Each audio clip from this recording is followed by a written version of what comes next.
Good morning and welcome to round number 2 of the Hunt's Kart Racing Championships here at Kimbolton, and you join us right at the start of heat number 1, which is ticking along quite nicely. It's been an incident-filled couple of laps as drivers get to learn this rather slippery Kimbolton circuit, but the driver we are looking at right now, number 223, is Emerson McAndrew-Urin, who has dominated this race so far. We're heading in towards the final 2 minutes of the first heat of the day, which is Junior Rotax Heat 1.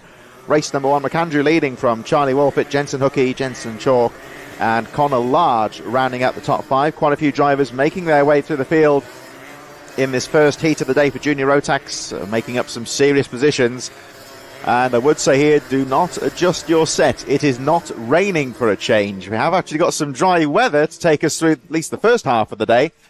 But as you can see, the track's still very slippery, pretty much all. I think they all are on wet tyres for these early races. And McAndrew-Urin, the race leader, with Charlie Wolfett just behind him, very gingerly making his way through Derek's corner into the Dan Weldon corner at the top of the circuit, and see just how much he's having to work to keep that kart at a good pace and on the track. My name's Chris Sora, and joined once again by Charlie Ellis, who'll be giving us the expert insight into the racing here today. And with just over 1 minute to go in this first heat of the day, the Junior Rotax just settling in quite nicely, but potentially here a tricky day for the drivers. Yep, first of all, good morning, good afternoon, good evening from wherever you're watching in the world. And yeah, as we said, second round of the HKRC Club Championship. The first round was very interesting. Sort of same weather conditions as we have today. Drivers really having to work against their karts and their machinery, trying to use every bit. Now, just watching here actually, Charlie Wolfett starting to close in on Emerson McAndrew-Urin. Of course, Emerson Mini-Inter British champion from last year, so knows how to get it done, but he's just got to keep putting in the laps in.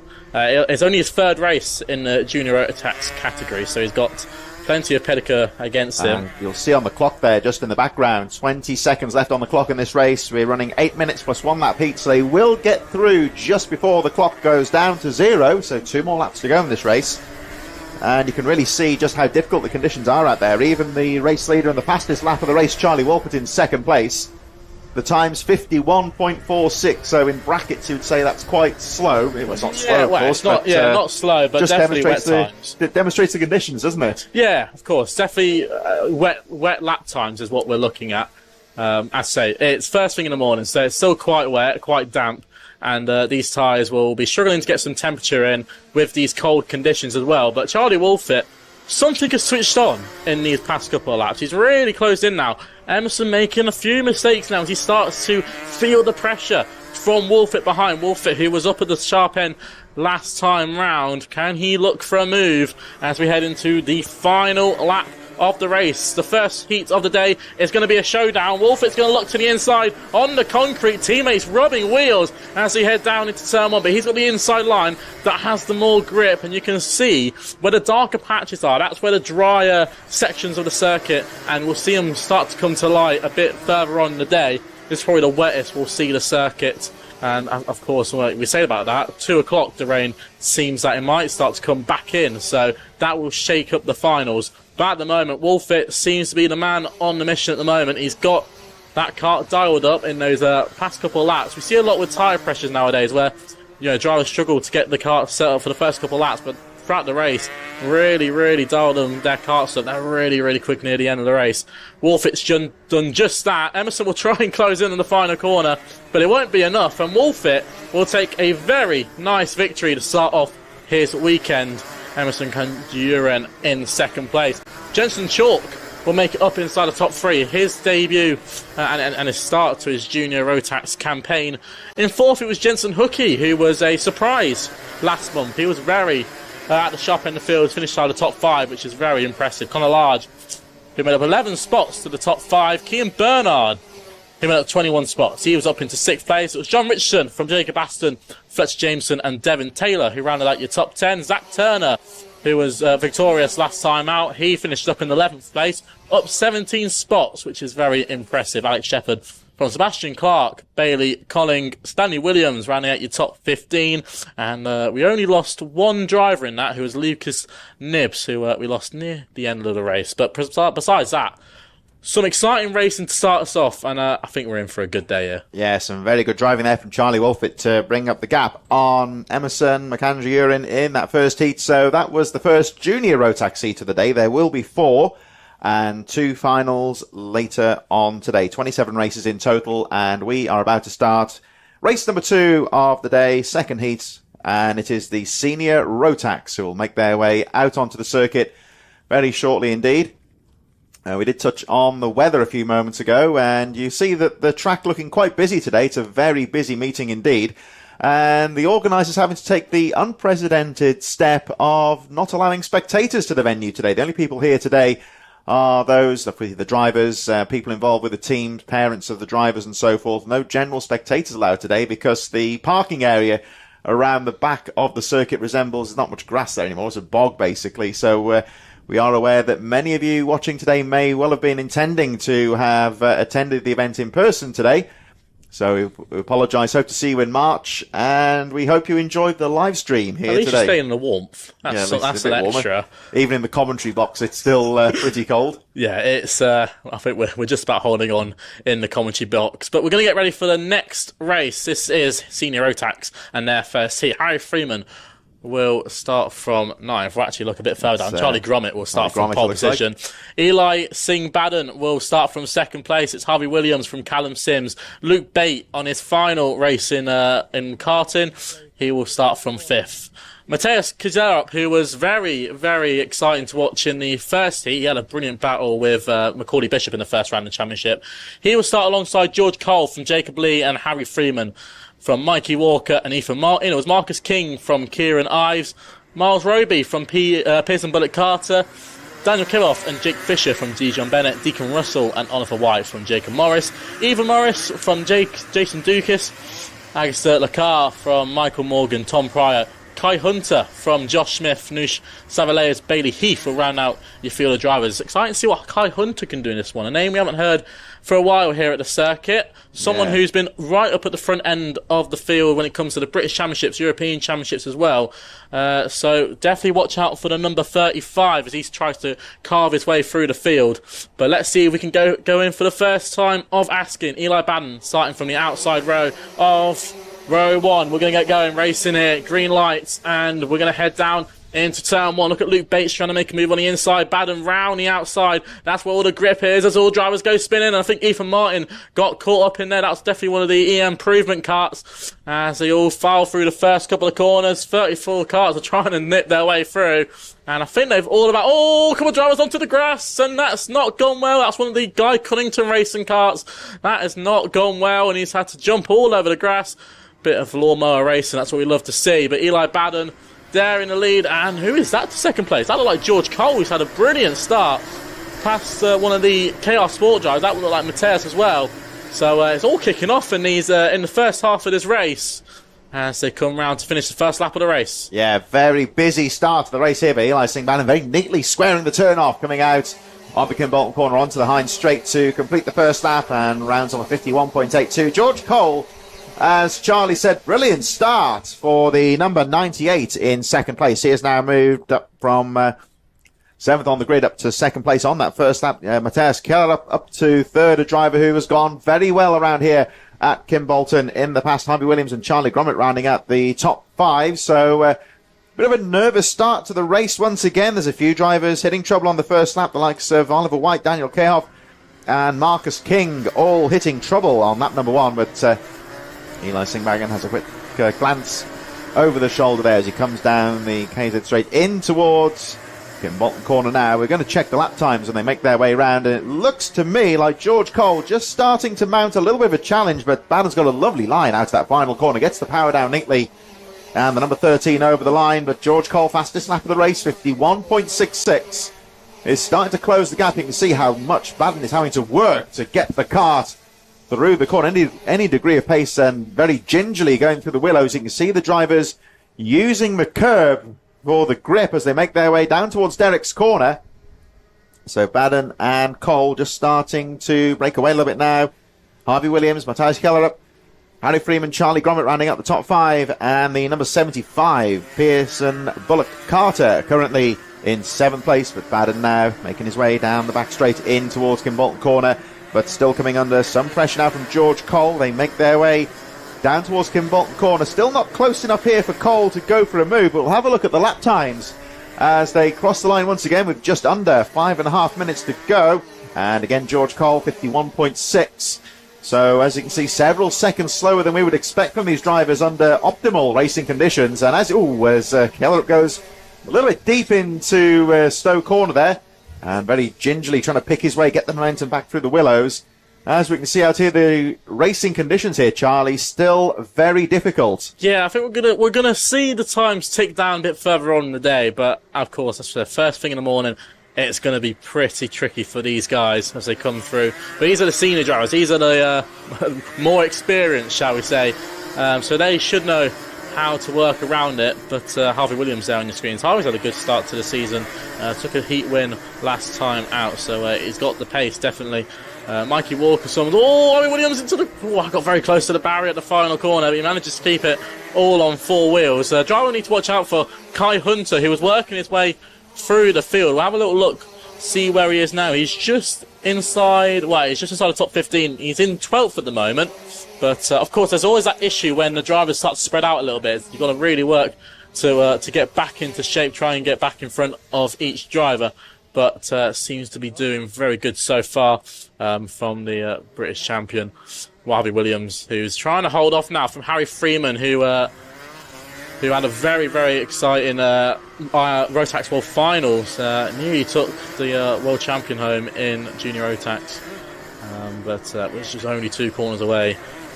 But, of course, it was always great to see the Flying Brit up at the sharp end of the field as they come round to finish. Another lap of the race, and battle still going on. Mikey Walker, you just saw there with the green helmet and the blue and green car, he's trying to find his way through. He's behind Pearson Bullitt Carter at the moment, who's on his return back to karting. On a return to karting, return to Kimbolton as well.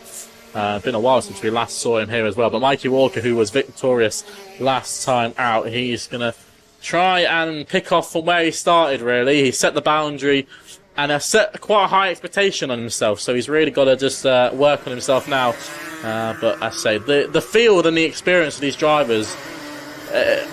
every month we're going to see new drivers into play, but the experience never changes. They're all very, very quick drivers. This is one of the hardest categories of racing that you can ever be in.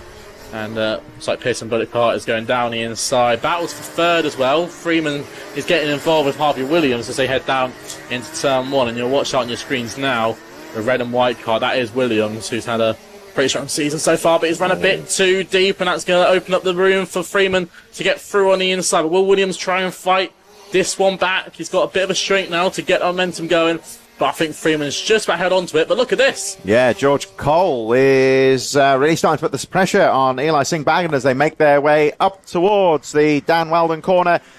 And a bit further down in the midfield, the likes of Jason Duchis, Joshua Smith and Kai Hunter fighting back after their poor grid positions. They will, of course, start a lot further up in heat number 2. Notably, Kai Hunter, one of the drivers we're looking out for in the midfield, has picked up a warning flag, so he'll have to be careful. But in the meantime, these drivers at the front here really making the most of their good grid position. Eli Singh-Bagan, who started in 2nd place very quickly, made his way up to the front, but coming under some real pressure now in the closing stages. Just under 2 minutes plus 1 lap to go. And George Cole, who looks good going through the willows. This is where he seems to make up a bit of time on Baden as they make their way up towards Derek's corner. Baden, of course, has got control of the race here, though, as again you can see how gingerly the drivers just searching for the grip as they make their way through the chicane, the slower parts of the circuit, and again just how much the kart is understeering on the entry into the corner. And how hard Baden is having to work to counteract that. Gets very quick through the Dan Weldon corner. There pulls a small gap as they make their way down towards the final corner here at Kimbolton. Let's see what Baden does again. Turning very sharp indeed. Squaring the turn. Gets a nice,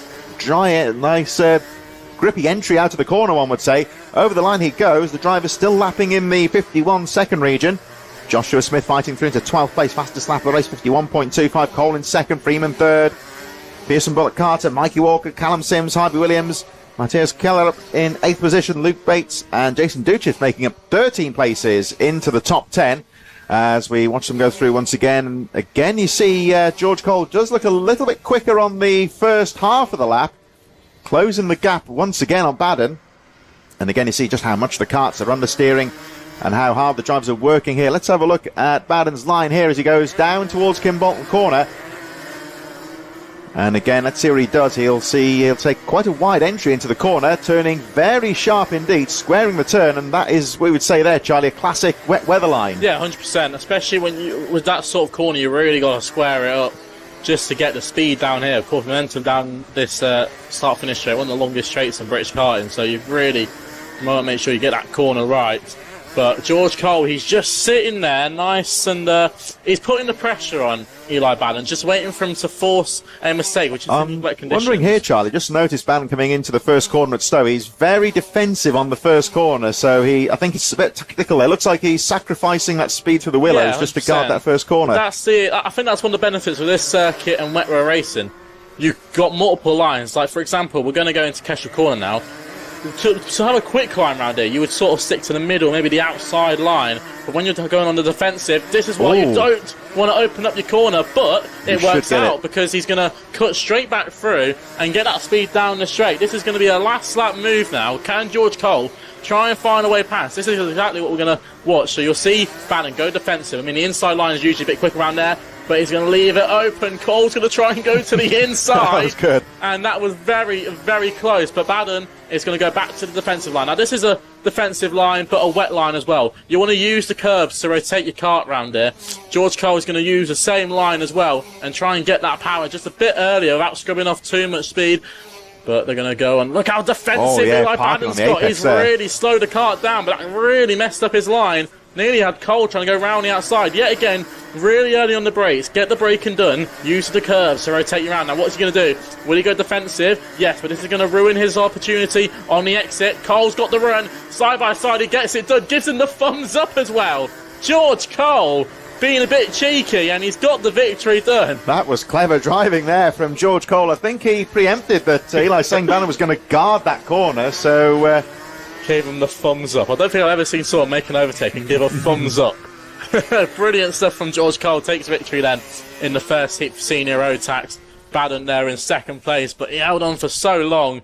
Baden's, I think, trying to fight back from all the lost ground he made in the first round. He had a few issues in the heats, had to really fight his way through in the final. So a good finish for him to start us off. He'll be obviously disappointed not to take the win, but nonetheless a good, strong start. Yeah, 100%. And good start to his day. 100%. Harry Freeman round out your top three as well. Harry Freeman had a brilliant drive, just stayed there, got past Harvey Williams, and Harvey fell back quite a bit. Of course, it's that sort of thing when you lose one, you lose two. And Mikey Walker and looks like Callum Sims was in there as well. Josh Smith, I say 19 places up to 9th. That was a superb drive from the driver who won the Junior Rotax Championship in 2024. We've got plenty more racing yet to come. This is one of our Rotax classes once again, but this is the 177s. Basically your senior Rotax, but with just a bit more added weight.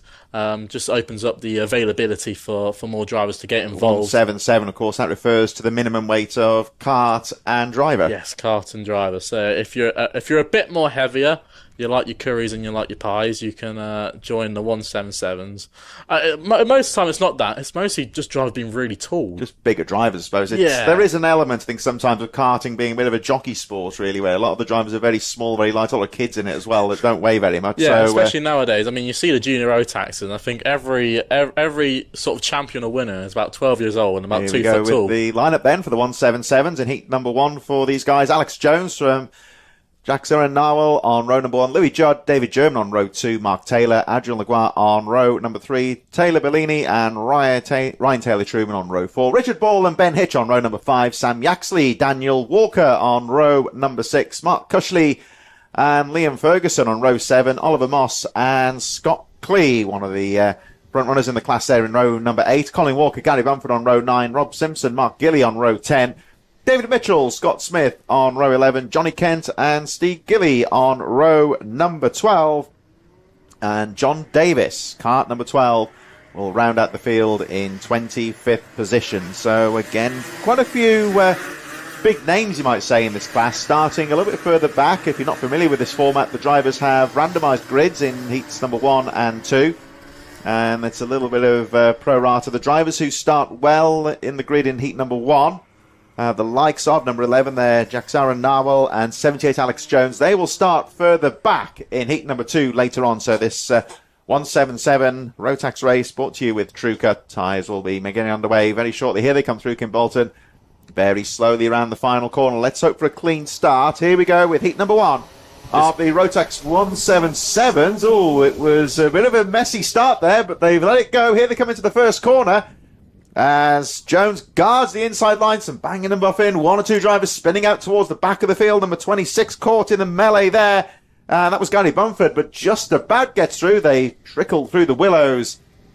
Still a couple of drivers stuck on the first corner after that melee, but I think that might well be Narwhal. It looks like it's had a good start and leads them away as they pour through Derek Swan. Oh, but look at that, round the outside. Lovely move there. I think that was the 78 of Alex Jones immediately guarding through the Dan Weldon corner. Fast and furious here at the start of the 177s. Yeah, that was brilliant from Narwhal, who at the start there just sticked on the outside line, used that traditional wet line and getting the power down, got into the lead of the race. But Alex Jones finding grip where nowhere else was looking for it, and he's snuck his way into the lead of the race.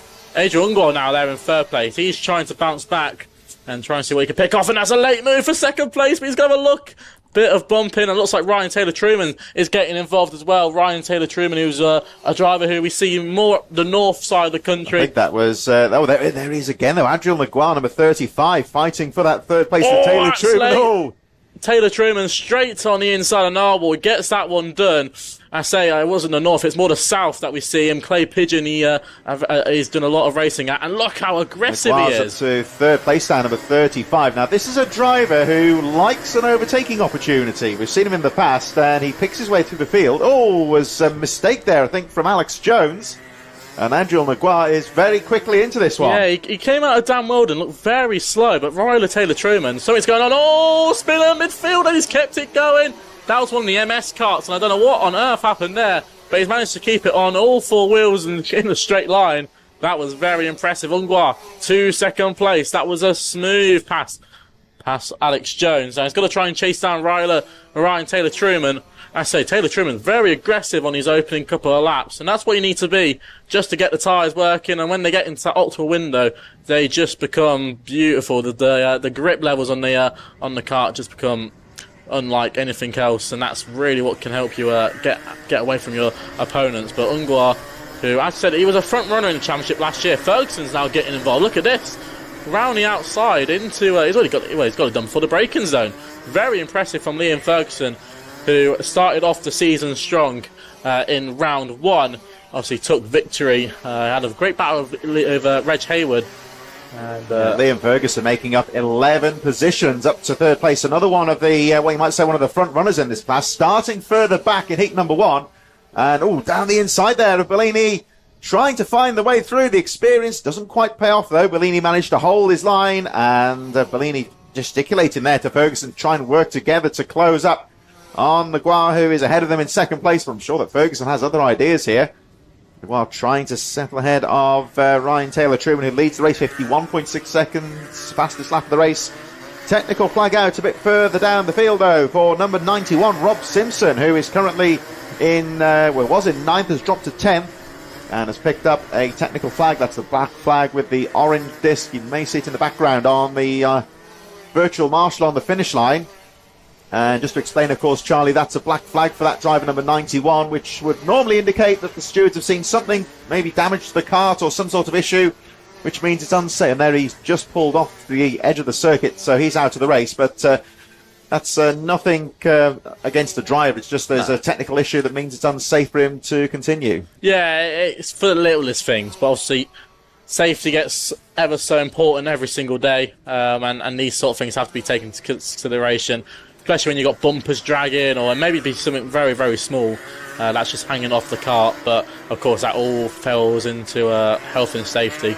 And last thing we want to do is obviously something fly off a cart, hit another driver, maybe knock them out, or something like that. And that's what we don't want to see. So good job from the marshal crew and the race control who spotted that and gave him the flag. As I say, it's not bad to the driver. It's not saying he's done a bad job or anything. It's just making sure he gets off the circuit nice and safely, keeps the safety of the rest of the drivers. Ferguson, though, really closing in now. The pressure on Bellini, and it looks like Bellini has responded to this pressure, though, Charlie, and they are both starting to catch up here on Agile Naguar, who is using those wet weather lines quite aggressively at the moment, holding on to that second place. It is allowing Taylor Truman just to pull away ever so slightly here. Kart number 65, who's made up 7 positions, and now clearing away at the front somewhat. And Naguar, if things carry on here, he's going to come under some pressure here, because Taylor Bellini has settled in very nicely into third place despite the pressure from Ferguson, and they're both battling for second place. Yeah, Bellin's really aggressive these opening couple of laps, and he's keeping the pressure on. Ungwar's going to look behind the moment. He's going to see that he's there. Now, what is he going to do? I'm going to guess he'll go defensive into here. I mean, it's a sort of mid-line you want to take around here anyway, so he did a very good job of that. But he's always going to keep looking over that shoulder now. He just needs to sort of pick and point where on earth Bellin is, and then he can sort of pick and point where he needs to be on the circuit. Track precision and being that defensive line is always so important around here, especially in the wet conditions. As I said, many corners where you can get them cut back moves. So he's going to try and it's always the thing, you've got to plan 2 corners ahead.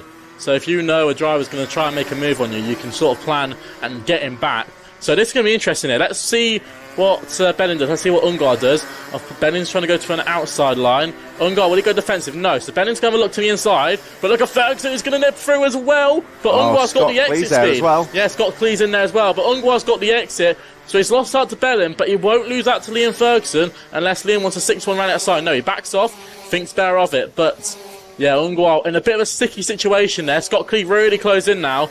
Ungwar's got to try and fight this one back, because Bellin, at the moment, he seems to be, he's the fastest man out on circuit.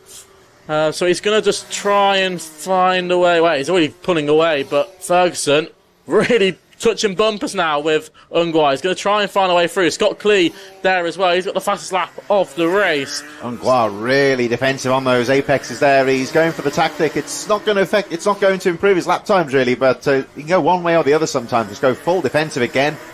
Very quickly turning onto the apex, making himself difficult to overtake. Ferguson can't find an opening going through Kim Bolton. Maybe he's going to try something, try and get the exit out of the corner onto the Heinz straight, with Scott Clee just behind as well. 2 of the championship front runners, and Angel Naguar, who has also run very well here at Kim Bolton in the past.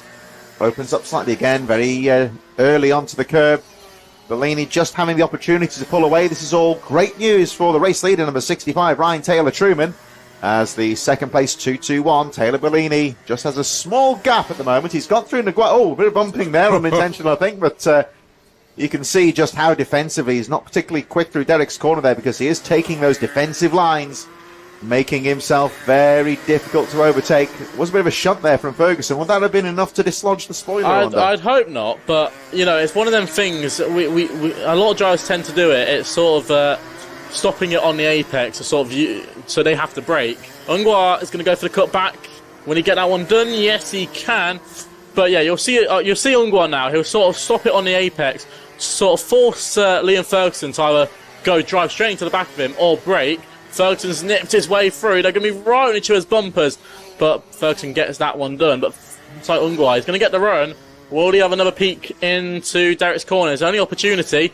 6 to the outside. Will he try and go around the outside? No. He's going to set up a cutback, but it was very close. He nearly had a look. But Ungvar, I don't think he's going to be able to hold on to this one, because look at Ferguson. He's just driving that bit more extra, and now he's got the pressure of Scott Clee. Scott Clee is going to try and nip away by as well, but will Ungvar defend this one as well? Of course, going on to the final lap of the race now, so Ungvar, he's going to just try and hold on for this one. But yet again, it is a heat race, so in other words, he might just sit there and think, you know what, this is a good spot to be in, let's just collect these points and sort out the other heats. But look at this, Ryan Taylor Truman, number 65, he's done nothing wrong this whole race, hasn't put a foot wrong, he's just been putting in the laps, and he is on his way to victory. Taylor Bellin was right close, and he was, well, I'd say one of the fastest drivers out there, but just couldn't match the speed of Taylor Truman as he comes round into Dan Weldon's for the final time, using the curbs to rotate his car, using his body weight as well. He's quite a tall driver, which actually helps in the wet conditions. It means that body weight, when it gets distributed around the kart when he's leaning around, makes it, he's got better grip levels, shall we say. But as he comes round the final corner, Brilliant start for Taylor Truman then. And the second round of the Club Championship takes Heat 1 in 177s from, of course, Taylor Bellin, who was ever so close. Watch out for Bellin in the upcoming races. He's definitely going to be one to watch out for when it comes to the final. Ferguson ran at your top 3. He set the fastest lap that last time around, so pushing well on into the end of the race.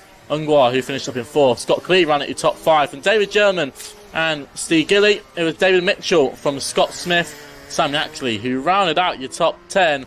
And a brilliant drive for everyone. Of course, Rob Sisson was the only one who didn't finish the race. He had that mechanical issue. But very good driving for everyone in what is still tricky conditions. And I'm really surprised because we'd usually see the track starting to dry up by now. But, of course, due to the cold conditions, it's not actually raining at the moment, but the cold conditions, nothing's able to break through. It's just really damp weather today. It's been raining pretty much non-stop, you would say, for about 2 days leading up to this event. So it's still a lot of dampness in the air. And as you can see, the track really slow to dry out. It's, by February standards, it's reasonably warm at about 9-10 degrees expected today. So certainly not the freezing temperatures, but no real opportunity for the track to dry out. The sun has been struggling to break through. And as you can see in the background, it is a very cloudy, grey day here today. So at the moment, still very much wet tyres are the course of the day. Whether somebody will be brave enough to try the slicks later on, we shall have to wait and see. But it's going to be hit and miss, I think, unless things really start to dry out. Heat number 4 starting now is the Senior X30. We have 27 races in total. This is race number 4. And for the X30s, Reese Barber will lead them away from Jack Stewart on row number 1. Christian Powell and Piotr Jurovic on row number 2. James Reynolds, Max Anderson on row number 3. Max Wright and Chris Douglas on row 4. Then it's Josh Jones, Jack Owen Drawbridge, Alexander De Brentenis, Valentino Alessi and Bradley Heath. 13 drivers, 7 rows, and they make their way out for their first heat of the day. This is going to be an exciting one. Tristan Powell on his return back, coming out for a bit of a play. He's now moving on to the Civic Cup. So it'll be exciting to see how he gets on in his first year of racing cars. But he's still coming out for a little play. Of course, last year finished way up really high in the championship. Did Tristan Powell. So it's going to be exciting to see how he gets on. A bit different competition, as we said. Reese Barber will start from pole, who drives for the Veloce Race Engines team. And so he's going to be one to watch out for. Jack Stewart as well, who has had an up and down season last year. He'll be one to watch out for. Jurovic, who we've seen time and time again, very strong. Can we get going for the first time asking then, as we head down to turn 1? Nope, we're going to go around once again. Looked like there, if you look on the left-hand side of the screen, Reese Barber, and he came out to Kimbolton, whether he got on the wet stuff he's gone for a spin. He's had some real trouble. He got onto the wet stuff, I think, or one of the lines coming out, of the painted lines coming out of Kimbolton. And the cart just seemed to spin up there, so he concertinaed into everybody. Very interesting. And of course, that is always one of the issues with these wet conditions, especially if you get on a proper wet stuff. You're just going to be spinning for days, especially if you haven't got that temperature in the tyres. Put that down to a genuine full start there. Being cynical here. Yeah, we not like your average Rotax one where they just want to get going for them extra laps. But I say a couple more drivers in this field. Josh Jones, another driver to watch out for. He'll be trying to fight his way through. He's got the MS cart, so the blue sort of blue, red, white cart. So he'll be one to watch out for. Max Wright, Max Wright on the right, as it should be. Max Wright, who will be one to watch out there for. He goes. Barber's he should back be able into to the lead. Take his position up. So hopefully he'll have a better start. Now he's worked out what can go wrong and what will go wrong if he messes up once again. Watch out for Jack Owen Drawbridge as well. He'll be starting from the back row. Valentino Alessi as well. Will we get going then for the second time asking? Yes, we do. Down to turn 1. And look at Powell. Straight onto the concrete. But it looks like good braking, or is it? Because, it's gone for a spin, and that has not gone well for Reese Barber whatsoever. The same troubles he had in the first start, he's had the second start as well. He's really struggling with that braking zone to turn 1, and it knocked out his teammate, Piotr Jurovic. Jack Stewart, who started from the first row, he's gone off as well, but has opened up for Tristan Powell to sneak his way into the lead of the race. Max Wright there into second place, and as I was speaking to Tristan Powell earlier, he was really looking forward. He felt really confident going into this one. So let's see what he can do. Can he pull away from the rest of the pack? Now yellow flags we've got out. the brilliantly named Valentino Alessi on the infield there. His kart failed on the approach to Kim Bolton on that formation lap, so he unfortunately is out of the race. Over the line they go for that dramatic first lap, so Powell with a nice lead at the moment. Max Wright up to second place, Max Anderson, James Reynolds, De Benetis into fifth now from Chris Douglas. And the drivers further back having to fight through after that difficult first lap. So Chris Douglas up to 6, Josh Jones up to 7. And, of course, Jack Stewart, Piotr Jurovic with some work to do here. Jack Owen Drawbridge.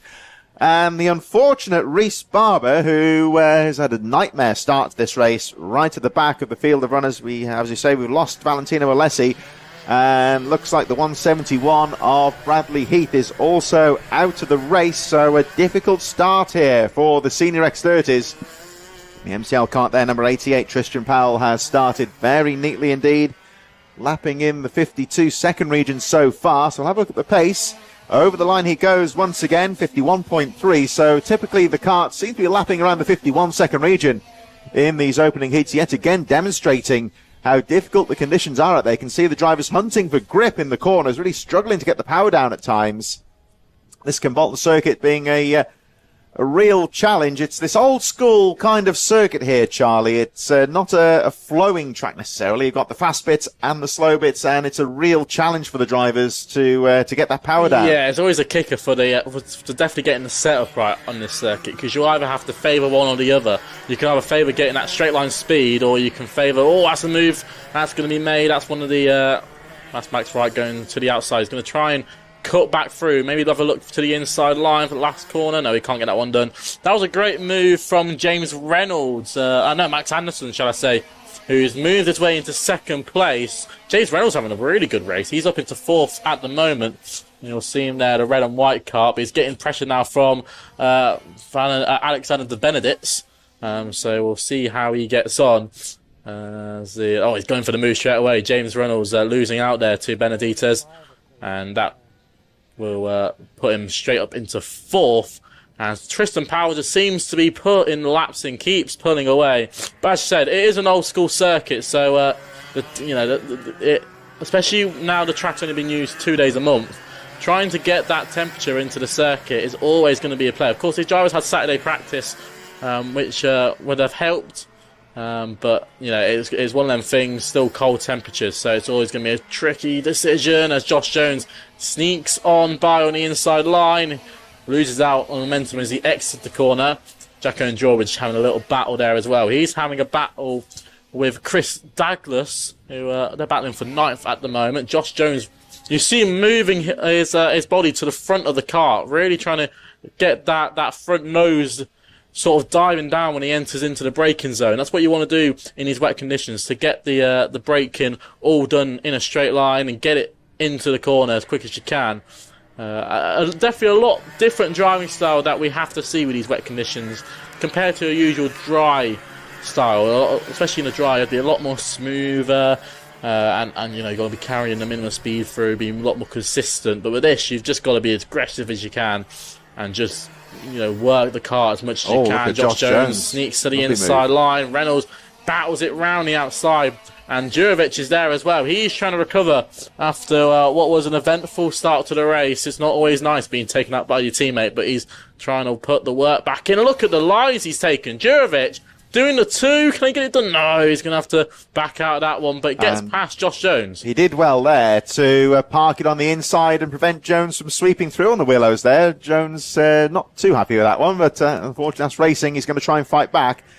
And James Reynolds, that was a great move from Josh Jones on the previous lap, but Reynolds fighting back very strongly and aggressively to retake that position. Good driving from him as well, and he gets himself back into fifth place. This is the battle for fifth place we're looking at now, with just, he was a bit too heavy into that corner, but saves it into the Kim Bolton.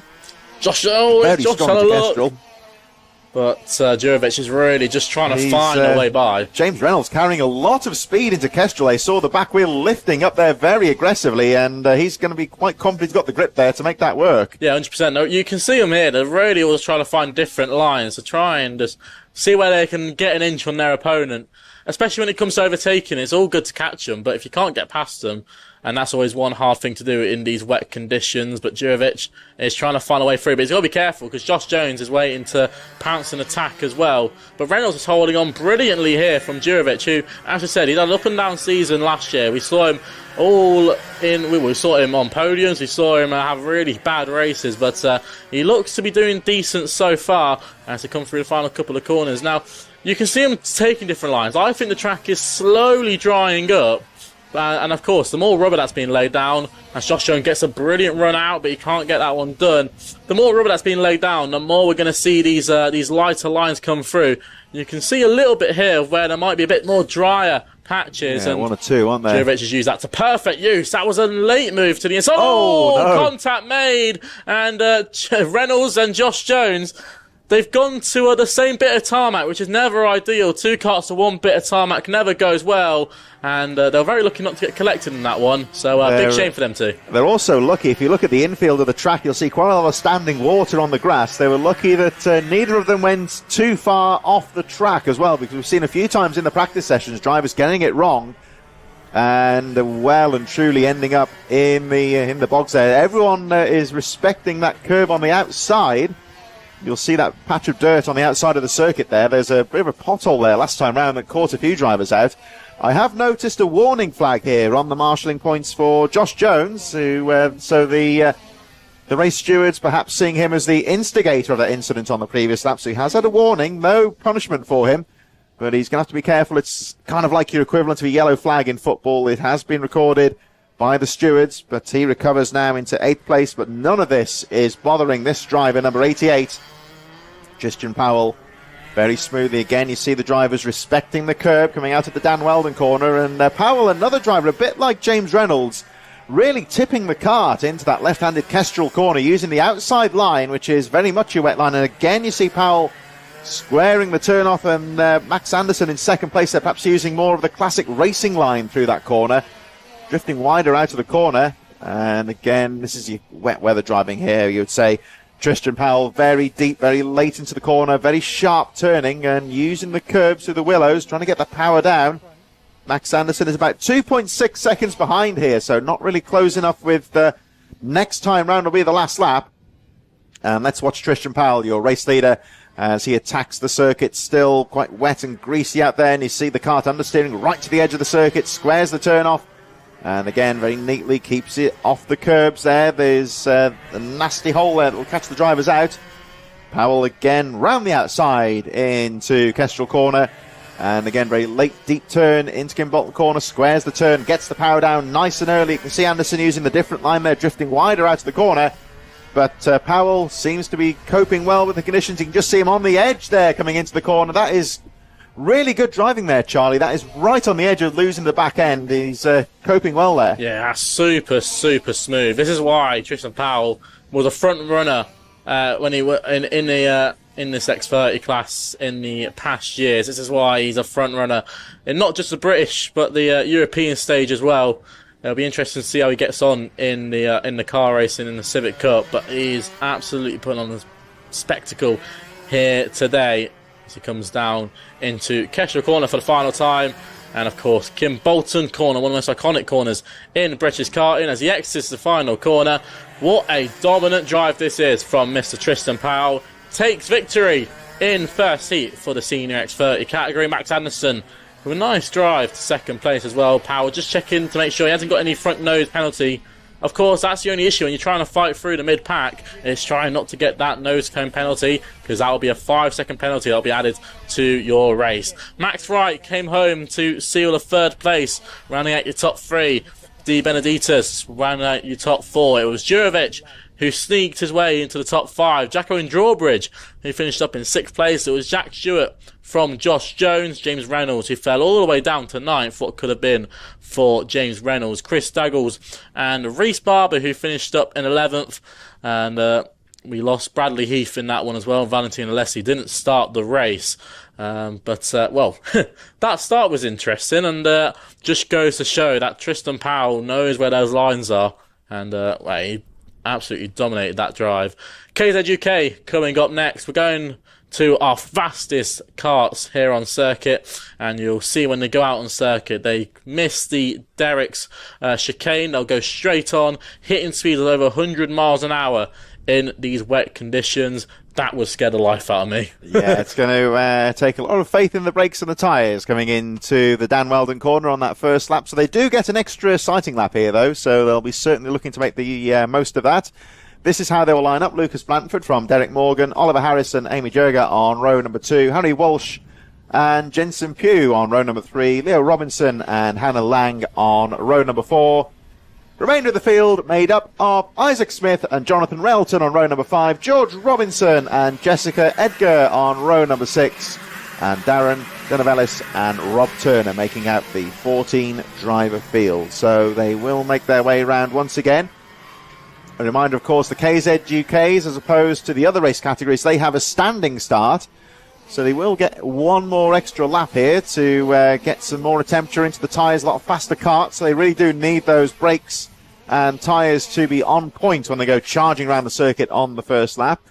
And as we say, Kim Bolton, very much an old school style circuit in the fashion of other similar tracks like Rednall and Fullbeck. This was a track that was devised from an old airfield, so they used what was available to them to build the track. And I think it's important you can really compare this to there's a real variety of karting tracks in the UK, and it's great to see drivers being able to adapt to different sorts. We've got the likes of PFI, Wilton Mill, modern circuits, you might say, and of course the new track at Silverstone. I've been round that track, but on 2 legs rather than 2 feet. I did it as part of the Silverstone half marathon recently, and looking at that track, that is the complete opposite of what we've got here at Kimbolton. That's a very modern style circuit, so a good driver's got to be able to cope with all sorts. Yeah, 100%. Obviously, these drivers will be travelling around the country, competing in various championships, and they're going to have to learn about everything.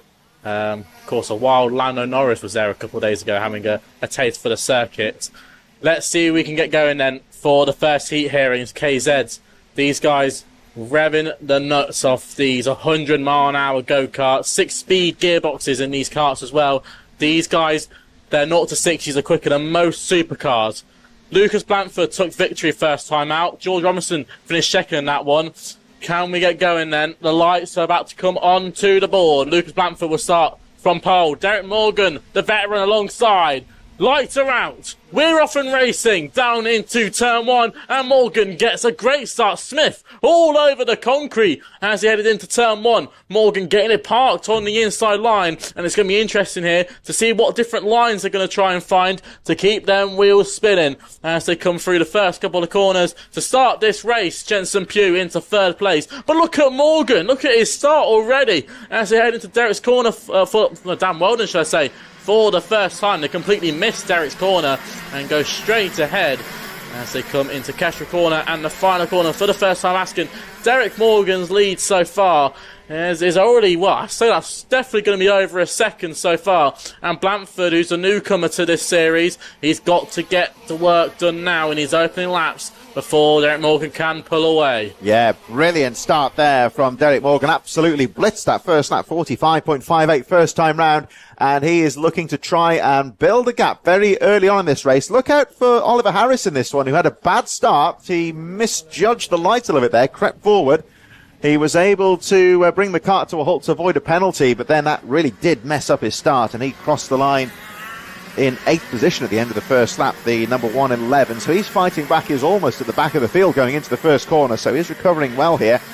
Jensen Pugh and Isaac Smith also getting through quite well. That looks like Lucas Blanford also in the mix as well. So here they come over the line, and the number 60 of Jensen Pugh, there he is in 3rd place, keeping the pressure on Blanford, number 67, into the first corner, in towards Stowe corner. And you can see Pugh just trying to look for lines here, looking for the inside line to get a bit more traction going through into the Willows. Those two just starting to break away slightly now from Isaac Smith, who is still there in 4th place. Harry Walsh, Leo Robinson, Amy Jurga, Oliver Harris and Jonathan Railton rounding out the top 9 from Hannah Lang in 10th place. Rob Turner, Jessica Edgar, George Robinson, and Darren Denovelis, who I think was one of the drivers who was caught up. It was a spinner on the first corner. I think it was Denovelis, and he rounds out the field in 14th position, kart number 215. And you can see the pack really trying to square the turn off, coming out to Kim Bolton, get the power down on these shifter karts in towards the first corner. They have got the extra brake on these karts as well, a bit more braking potential so it can carry more speed into the corners, but just like the Rotaxes, this is a treacherous circuit for them to cope with here in this first heat of the day. They go charging down the straight. You can see on that rather unused section of track that bypasses Derrick Corner, there is still standing water on the track there.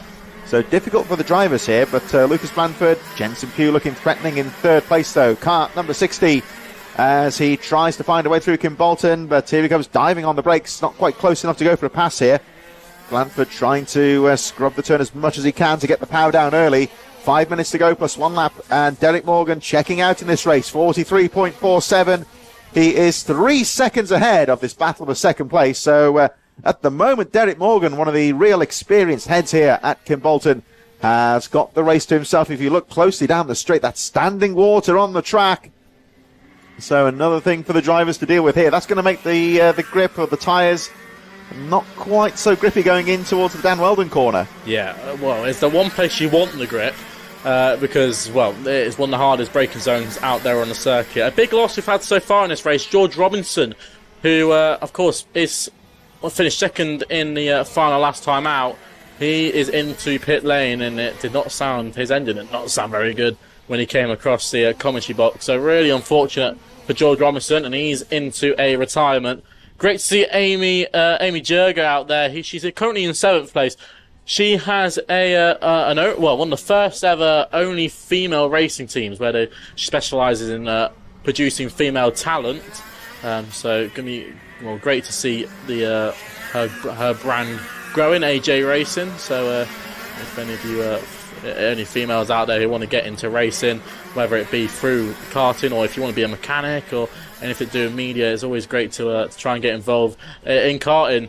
A lot of opening doors which now happen in karting, which is always great to see. Harry Walsh really getting involved with Isaac Smith, both who took to a bit of car racing at certain points in their career. Harry Walsh, who did a couple rounds in the Fiesta ST240 Championship last year, and of course came back to karting. Of course, a lot of drivers compare this to car racing. Of course, we've got F1 Academy star Jessica Edgar in this one as well, who drove in the F1 Academy and was actually one of the front runners as well. So it's always great to see them come back as well. Isaac Smith, who was a very strong TCR UK driver, went out and did a bit of TCR Europe before heading back into kart racing. A lot of drivers, I think, it's for them it's a more financially and fun way to keep racing. Of course, motorsport being one of the most expensive sports, it's listed one of the most expensive sports out there, but there are ways to be that bit more affordable. And if you can't afford to go car racing, this is the best class to be in, because it's got that real mix between, staying with that kart being 2 inch off the ground, but you've got your 6-speed gearbox, you've got the speed of a supercar, you've got everything that you need to properly go racing. And Aaron Walsh is going very, very close to the grass, and that was the one place you don't want to make a mistake. Yeah, did well to save that one there. The number 73, Harry Walsh, still there in 6th place. As you were saying there, Charlie, of course, we do see a lot of drivers dipping into KZ racing almost as a form of practice, really. It's a bit more financially viable than car racing sometimes in terms of getting the track time in as well. So we do get quite a few guests in this class. Derek Morgan, though, one of the regulars, comfortably ahead right now, 5 seconds ahead now. He really is coping well with these difficult conditions here at Kim Bolton. Lucas Blanford still in 2nd place. Jensen Pugh in 3rd. That battle for 2nd place just starting to settle down a bit now, with Leah Robinson, Isaac Smith, Harry Walsh, Amy Jurger, Jonathan Melton, Jessica Edgar and Hannah Lang still running out the top 10, as the 123 of Isaac Smith very neatly goes out of the Dan Weldon corner. The drivers respecting the curb there.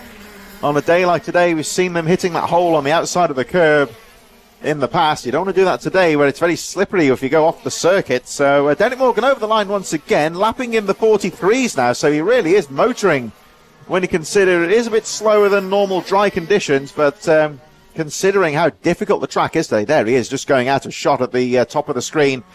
Really demonstrates what a gap he's got. It's still that standing water as they go past Derek's corner. Makes it a little bit more tricky. Oh, was a bit of a moment there for Lucas Blanford, a bit deep into the corner. And that allows Jensen Pugh to have a peek on the inside there. You can see that standing water on the infield that is ready to punish any unsuspecting driver that gets the Kestrel corner wrong. Just watching in fourth place, though, is another driver who is seen do very well here at Kimbolton in the past, Leo Robinson, who is starting to get things together here, setting his best lap of the race, 43.59. He's almost on a par with the race leader. There he is. You'll see him just to the back of the shot there, number 36. And as Lucas Blanford and Jensen Pugh fight away here, Leo Robinson could yet get involved in this one. Yeah, this is going to be exciting. I think Leo Robinson must have PTSD every time he goes into turn one, because as those who know, he had that massive accident in the first heat last month, and no brakes going into turn one, went piling straight into the barrier. So hopefully we won't see any of that this weekend. But Leo Robinson, who yet again finished second in the championship last year, really close in points compared to Lucas Enningham, who took the crown. But I think Robinson's here to make history this time. He really wants to get this victory done. But Blanford is the man on the move at the moment, holding on to second place. But Derek Morgan, 7 seconds is the gap so far. There he is on your screens. He has not put a foot wrong. He's, of course, 5th in the British Championships last year in KZ, and this just shows why. He's absolutely pulled away from all the young boys. The veteran's going to stay on top, and he's going to tiptoe around the final corner. Derek Morgan takes victory in the first heat for KZ and backs off just to cool down that engine. Very nice drive from Mr. Morgan. It was Lucas Blanford in second place from Jensen Pugh and Leo Robinson. And then it should be Isaac Smith, who should cross the line in 5th. Yes, he does. Isaac Smith rounds out your top 5 from Harry Walsh. And it was Amy Jurger who just about heard on from Jonathan Rowton. Jess Edgar finished 9th, and Hannah Lang, who rounded out your top 10. It was Oliver Harris and Rob Turner who finished in 12th. Darren Demelesitz, who finished up in 13th, and George Robinson, who had some sort of mechanical issue, it seemed. He pulled off halfway through the race. He's got a lot of work to do now. So great result for Derek Morgan to start off his second round of the championship here, and nice to see a veteran back on top. Yeah, he did very well there. The most dominant performance this morning had so far. Heat number 6 coming up now in association with Drift Limits is the second of our junior Rotax heats. If you're tuning in to watch some of the more cadet classes, we'll run through some of the race order for the rest of this block. We've got junior Rotax heat number 2 coming up next. They will be followed by the Micromax, which will be heat number 7. Honda 200s is heat number 8, and the Mini Inters is heat number 9. So cadets are to follow. We'll have a look at the lineup for the junior Rotax very shortly. It is Harley King that will lead them away from Edward Munns, Keane Bernard, and Archie Ray Watson. Apologies, this is the KZ lineup still on here. So Harry Friel, Jack Beasley, Aidan Hammond, and Alex Shepherd, Zane Perry, Aidan Clark, Noah Moulton, and Jack Bowie. Luca Holmes-Ballack, Max Sweetley amongst the leading group of drivers. Big group here, and the driver who ran very well in heat number 1, the 223 of Emerson McAndrew Uren, is back out in this heat as well, but starting right the way towards the back of the field. Here is the lineup here, some of the midfield runners to look out for as well. Luca Holmes-Ballack, we mentioned a few moments ago, Jensen Chalk, Peter Lee on row number 10, Bailey Collins, Charlie Wolfett on row 22. So Wolfett's another one to look out for. There's a little bit of trouble there in the background on the sighting. That one driver spinning out going into Derek's corner. John Richardson, who placed well in heat number 1, starting way down the field. And again, there we see 29th on the grid for Emerson McAndrew Uren. This is the rulings, basically, isn't it, Charlie? So the likes of Richardson, McAndrew Uren, who started high up the grid in heat number 1, have got to start further back in their second heat. So it's you've really got to make the most of those good grid opportunities, and this is where it gets difficult now. They've got to fight through. I think it's amazing. I love watching these guys try and fight their way through. Can we get going for the first time asking there? No, we're not. We're going to go around once again. Couple of drivers a bit out of formation, so they'll have another chance to get them tyres warmed up, get some more engine temperature. Of course, the engine needs to run at a sort of optimal level, and you'll see some of the drivers have tape on their radiator as well, just to sort of block out any air trying to get in to cool the engine down. Of course, when it gets to summer, all the tape will come off. Then karts will be blasting with air, trying to get as much in as they can. That's the kind of thing. You used to see it nowadays, the cars, like road cars, a bit more advanced. We'd see that on old vans and road cars. You'd put a big load of tarpaulin over the grill in the winter. It's basically, aren't you, Charlie, restricting the cold airflow into the engine, so it's going to run a little bit hotter. It's a little tactic. You see on the KZ karts have a adjustable one, don't they, as well? Yeah, 100%. Yeah, there's always little things that these the guys will do, the mechanics will do to try and set up these karts. Of course, some guys will try and change the fuel mix as well. You know, some guys want to run a bit rich, maybe a little bit more lean. Of course, it can change in the conditions and the temperature as well. But always little bits and bobs you can do. We've got plenty of drivers up at the front end. And Kean Bernard's going to be one to watch out for. Very, very quick driver, but plenty near the back of the field. Will we get going for a second time asking? Yes, we do. Down into turn 1. Can 34 karts survive? F3's already gone for a spin, mid-corner. Hopefully he won't make it to the middle of the circuit. Bernard's into a spin. Looks like Alex Shepard's getting involved in there as well. He's onto a spin as well, as all drivers try to sneak their way through. Theo Hamilton's gone into a spin as well, and looks like a couple more drivers gone into a spin. Another one of the Project 1 karts, but Archie Ray Watson has snuck his way into the lead of the race. One of the air kart drivers. What a great start by him as he head through to finish, to come through Dan Weldon's for the first time. Looks like Edward Munn's there in second place as well. He's going to be another one to watch out for. He's a driver who's just moved up to the Rotax class. Of course, driver from Honda Cadets. So we'll see this throughout the year. Drivers coming up from the cadet categories into the Rotax categories. One of Dan Holland karts making a move for second place as they come down to finish the first of the race. Driver going for a spin. Hopefully he will be avoided. Great job from these drivers to avoid that spinning kart as they come through to turn 1 once again. What an exciting first lap we've got here. And Archie Ray Watson, we're already extending a bit of a lead. Yeah, he's done very well. He's going to have to try and pull away in these early stages because we've got a very busy race behind him. You can see the whole gaggle of drivers in the midfield making their way through the willows. Here they come, the chasing pack into Derek's corner as the leaders already make their way towards Dan Weldon. But we've got quite a few drivers who would be expected to be towards the front of the field, and they're having to fight their way through. This is their race where they are starting further back in the lead. Oh, lovely move down the inside, trying to go wheel to wheel there. Archie Ray Watson and Aidan Clark, but it looks like Watson stays strong. This might allow Edward Munns and possibly even Luca Holmes-Ballack to get involved in this one if these two start trading paint at the front. Ball move for the lead. Holmes-Ballack is there in third place, and wow, looks like Watson is just going to lose out there. Great move from Aidan Clark there, who managed to sneak his way through. Can Watson fight it back, though?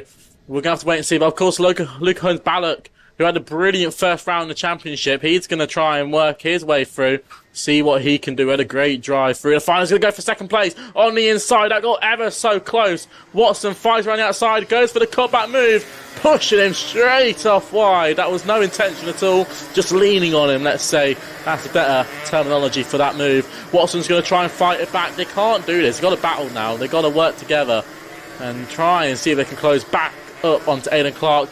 I think Ballack knows the pace is there as moves go on a bit further behind. Wheatley's getting involved there. Macandrew Uren is fighting his way through. Where on earth is Uren at the moment? He's up to 11th, 18 spots gained. What a drive so far from Emerson Macandrew Uren. Jensen Chalk's up into the top 10 as well. He made up 10th place. He started in 19th up to 9th. Great start from Wolfit. From 22nd to 4th. Yeah, he's gone to 4th place right now, and he should just see him with the leading group any moment now. There he is, just coming into your screens.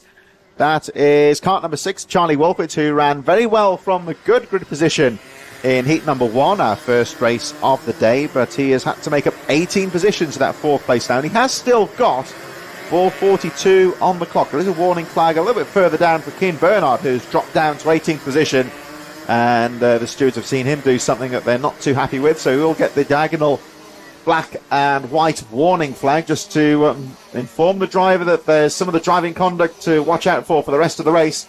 So there's Wolfett, number 6, into 4th place now, and he is right behind the early leader, Archie Ray Watson, as the leading group make their way through the willows. Wolfett's had a good day so far.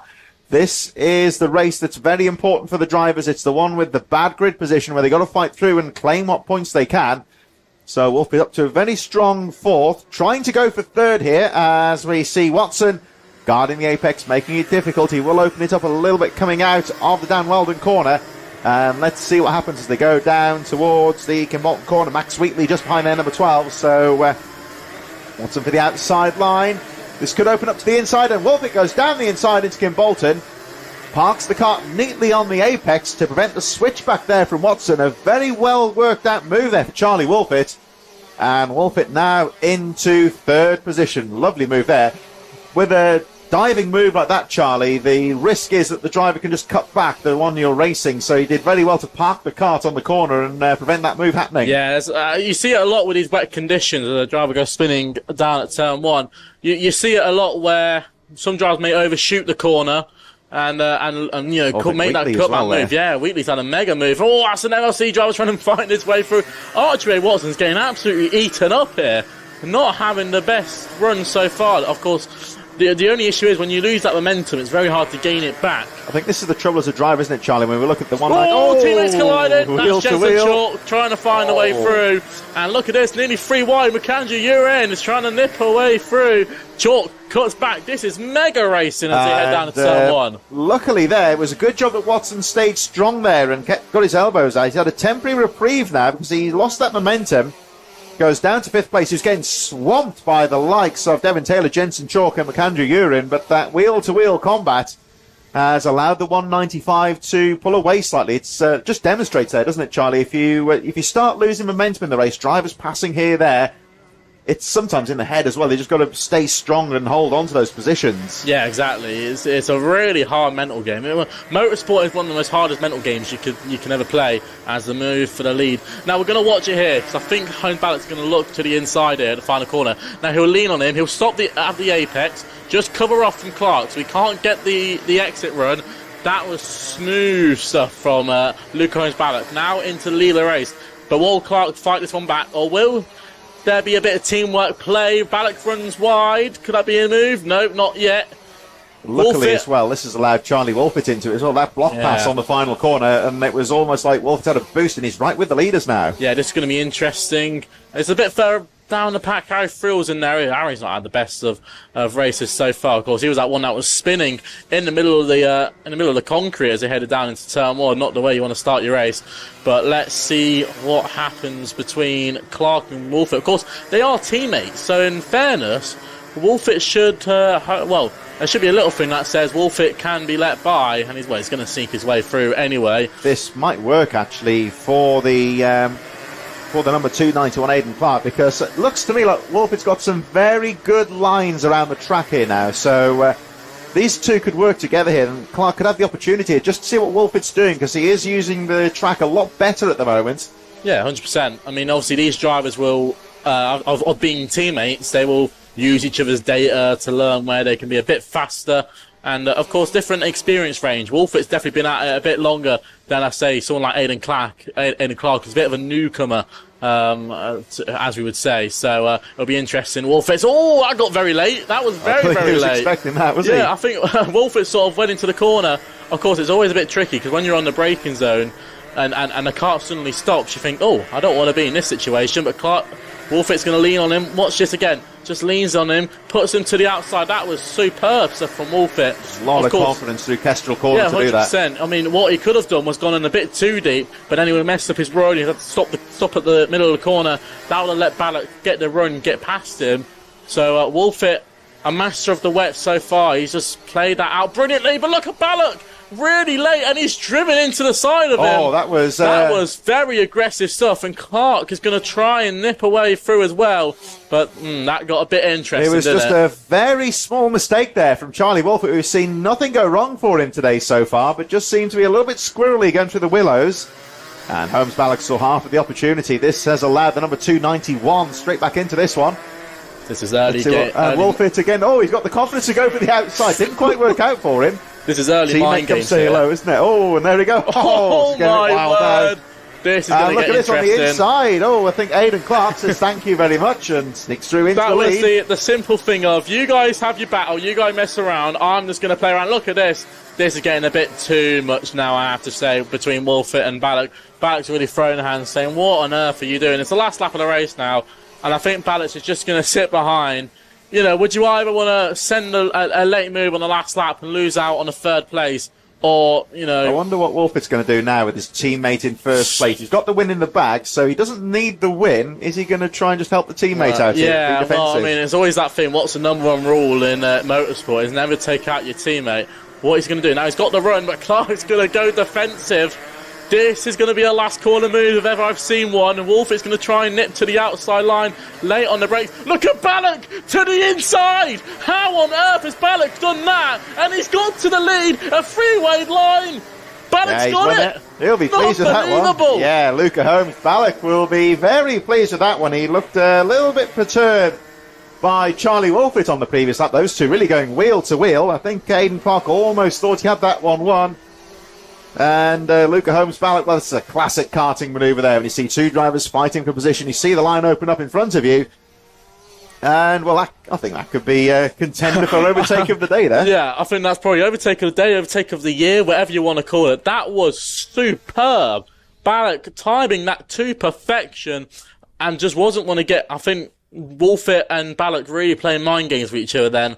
Because they were not, well, the battles were getting a bit too aggressive to what I think Motorsport UK would like, but that was super impressive, and Clark as well, very strong. It was, very good driving there from Clark. He'll be a bit disappointed, I think, with that third place in the end, but he can take heart by running so well near the front of the field in relatively newcomer to the class. We're going to move on towards our cadet classes now. We've got the Micromax, Honda 200s, and Mini Inters to round out the first block of racing. This is heat number 7 of the day. So we're going to move on to the Micromax.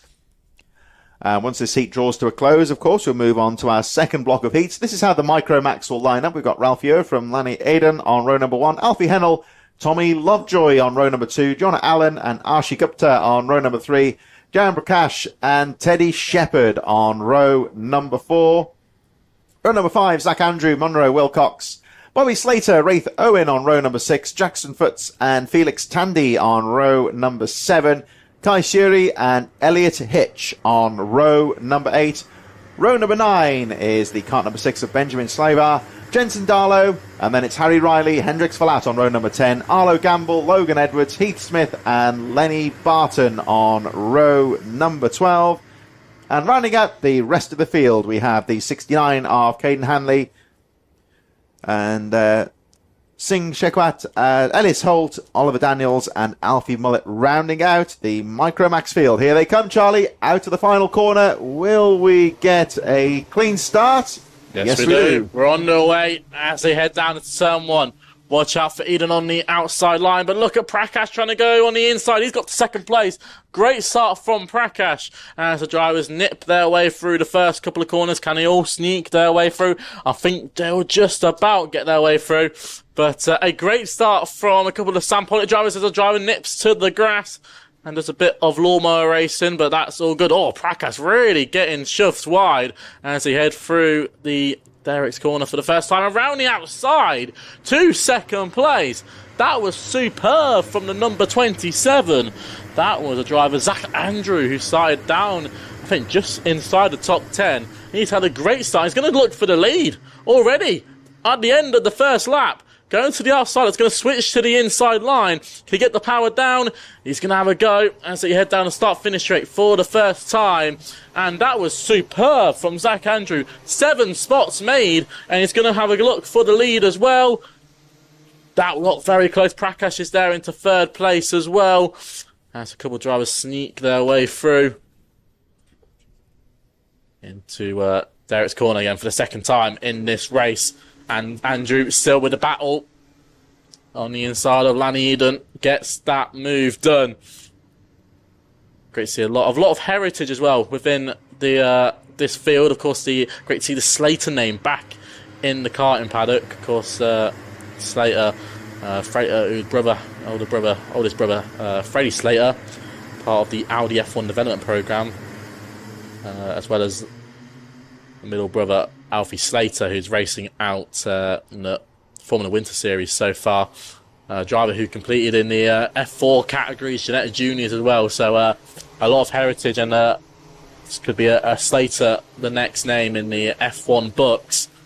Let's see what happens in the years to come. But Prakash at the moment. Oh, driver spun. Oh, that's the driver with an amazing Nigel Mansell helmet, but is falling flat on his face, Hendrik Fallat, who had a few issues as he headed down into turn 1. But the battle still staying strong. Prakash trying to find a way through for second place as they head into Dan Weldon once again. You see one of the Coles drivers in there as well. That looked like it might be Ralph Ewer, number 53, who's trying to get involved. Of course, with these random grids, drivers who would start a bit further back. Oh, that's a late move. Who on earth is that trying to find a way through? Let's have a little look. It looked like it might have been Jensen.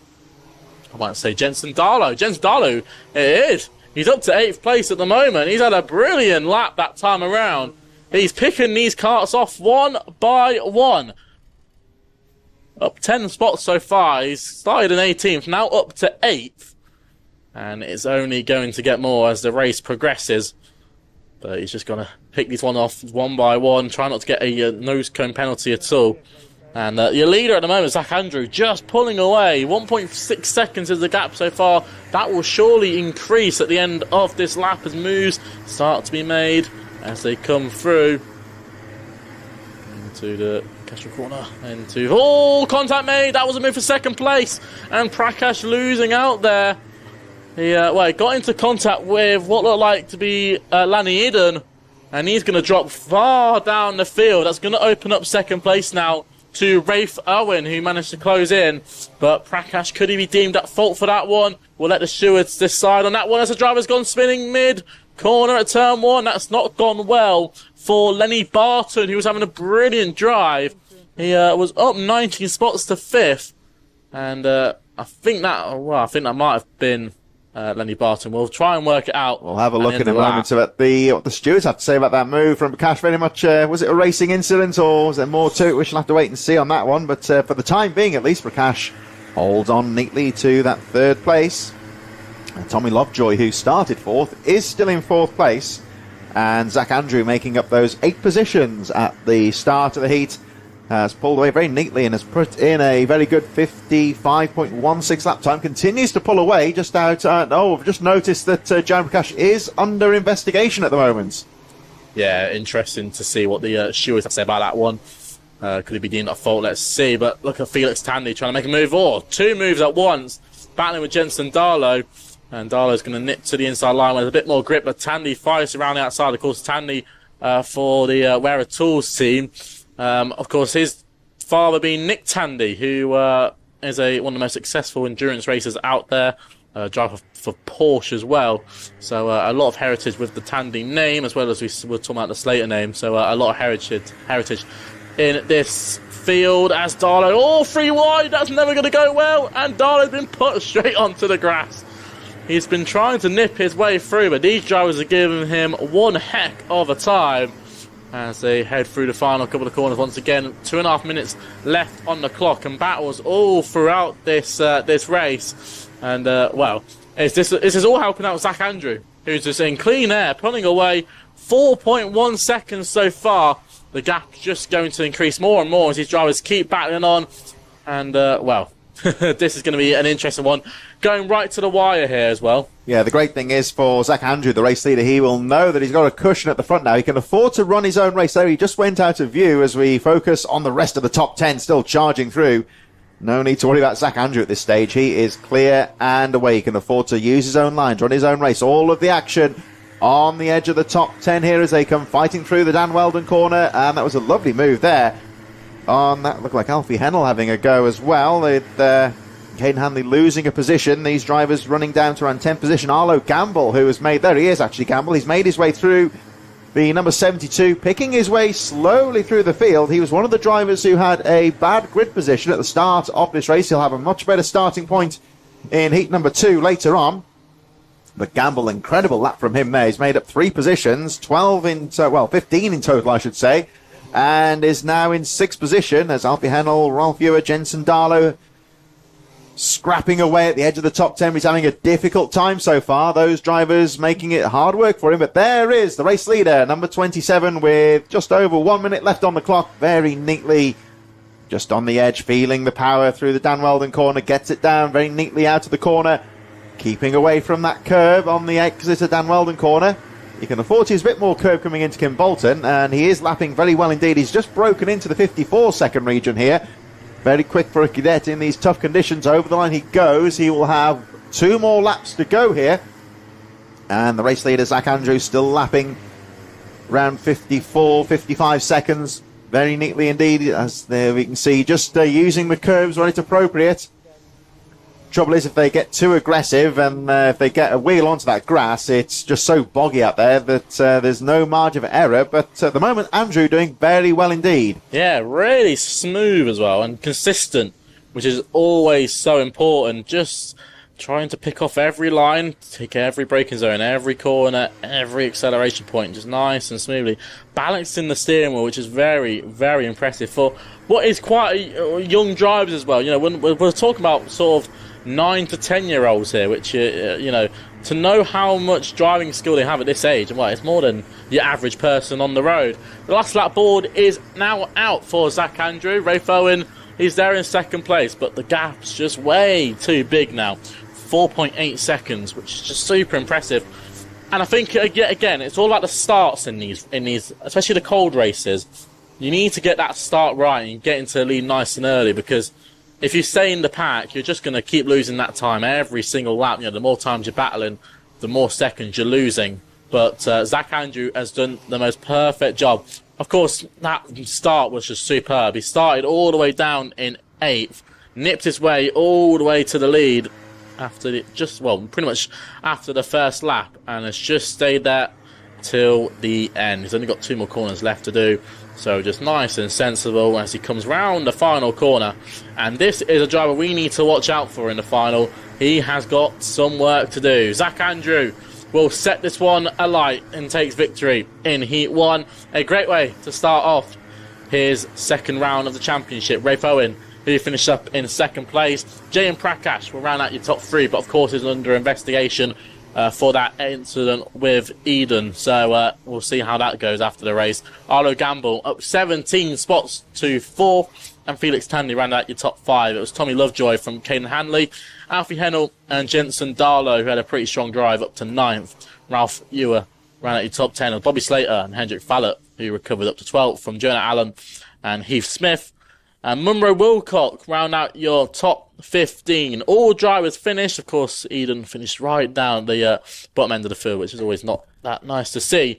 But some pretty impressive driving there, and it just shows you've got to get them first laps in early and get away, because you know, it sets you up pretty good for the rest of the race. Yeah, you look at the likes of Arlo Gamble coming through the field as well, getting those positions where they present themselves, you would say. We've got our penultimate heat race coming up in just a few moments. Honda 200s are in the dummy grid right now. They'll take their way out onto the circuit for the formation lap in just a few moments, and this is how they will line up. We've got Nicholas York and James Murfitt on the front row of the grid, Ben Bors and George Pickett on row number 2, Harry Grant and Marcus Cooper on row number 3, and then it looked like Austin Dowell, Henry Colborne, Phoebe Shelton, Zach Squire on row 5, Harrison Maxwell, Mason Becker on row 6, Keane Delaney, Jesse Bailey on row 7, Jacob Thurlow and Alfie Stokes on row number 8. 16 drivers taking to the grid in the Honda 200s, very much in the cadet categories here. We've got the Mini Inters coming up next, which will be our final heat before we go through to the second block of heat races with our senior Rotax a little bit later on. But very much in the cadet categories here, as the Honda 200s get some late temperature into the tyres. Pretty much still wet conditions out there for the drivers. Nicholas York at the front of the grid, kart number 55. Right alongside him, number 88, James Murphy, Ben Bors and George Pickett. The grid forming up very nicely here as they make their way through the Kim Bolton corner. Let's hope for a clean start. They've all got to get through neatly. Here they come. A little bit of formation there, but the start has been called off. We got a run around here. You'll see the green flag with the yellow chevron, so they'll go around once again. I think one or two of the drivers just opting to get that extra formation lap in here. Yeah, always a nice one to have a little breather and obviously get the tyres, so get another chance for the tyres to get warmed up. So yeah, this is going to be an interesting one. Nicholas York, who will be starting from pole. We'll be interested to see if he can stay there. He's got a lot of quick drivers behind. Harry Grant, who is in that orange helmet, orange kart. He took victory last time out. Another quick one, Phoebe Shelton, who was very, very quick, and of course was awarded driver of the day as well last time out. Of course, all drivers are bidding to get that driver of the day, which we will award, and they will receive a voucher to the AEM paddock shop. As a random aside, Harry Grant in this race. If you watch NASCAR of a certain generation, you have to really pronounce Grant and not say Gant. Yeah, it's very interesting. It's always that silent R that you have to try and get right. We're not in. Yeah, there he is, number 45. Actually, almost a famous namesake. Very close, but let's see if we can get going then. Second time asking here, can Nicholas York hold on to that pole spot? Let's find out as they head down into turn 1 for the first time. He's going to cover off on the inside. Now he's left plenty of room. He's going to just nip his way through. Harry Grant going round the outside, trying to find a way through. Will they all sneak their way through the first couple of corners? There's one driver who had a little spin a bit further down the pack, but all drivers seem to be okay, except for Keen Delaney, who had a mid-spin halfway through turn 3. But Nicholas York so far holding on to the lead of this race. Looks like, who could that be into second place? Look like it might be Ben Bowers, might actually be, I wouldn't say Phoebe Shelton. She's a bit further down the field trying to battle through in the top 10. Marcus Cooper's there into third place. Now he's on the Project 1 chassis, so watch out and see how he gets on. But this is one of the Riley Price racing drivers. He's into second place. As the battle will start to turn on nice and early, but Nicholas York holding on to the lead of the race as Harry Grant and Phoebe Shelton get into battles. Couple of drivers being looked at the end of that first lap, though. Number 88 and 72. So we've got James Murfitt and George Pickett, both under investigation at the end of that first lap. So did go a little bit wheel to wheel on that first lap, and the race stewards will be taking a look at that one at the end of this race. So they may have some penalties imposed on them for ahead of heat number 2. The race still settling down, though. Nicholas York trying to break away at the front somewhat now, as we've got Ben Bors, Marcus Cooper fighting. Oh, Bors down the... Cooper, I should say, down the inside of Bors. Lovely move down to the Dan Weldon corner. Saw half a gap. He had to go for it. And yet again, these Honda 200s providing some brilliant racing. This is the venerable old Honda 4-stroke engine powering these karts. It's very similar to what you see in a lot of the corporate karts. Use the trusty old Honda. No! Oh, trouble there. Oh, big issues. I can't tell who that might have been, but that was Henry Colborne that went off. Yeah, they were just trying to find someone made a move on the inside. Them were just trying to nip back into place, but really, happily got it all slowed down before he hit the barrier. They have got him out of the tyre barriers. He's just weaving about at the back of the field, trying to get himself back into the race. And I think the course is undamaged as well. So you have got a clear track, I believe. We'll wait and see when they come back down towards Kimbolton once again. But these lovely Honda 4-stroke motors, we see these in the corporate kart and the twin-engined Pro karts run similar engines, but when you got the small kids in these ones, they are very quick machines. Yeah, these are proper stuff. 8 years of age, you can start driving these karts in Motorsport UK regulations, and a move could be made here for the lead. Nicholas York, who is really, really turning up the heat here. He's on the defensive line from Marcus Cooper. This is Nicholas York's second year properly going at it with the owner kart in. I've done a bit of work with him, and he's a very, very bright young star. So be someone to watch out for, definitely in the future. But Marcus Cooper, who we've seen time and time again, he's left the door open, and York's going to try and cover it off. He's done perfectly, to be fair. Held it right round the outside, but Cooper's going to try and keep the momentum on the outside line. Oh, he's nipped to 2 wheels in front, but York's fighting it back, and that's superb stuff. The 55 nipped his way through, and look what it's done to the rest of the pack. Everyone is now in this fight. Cooper to the inside.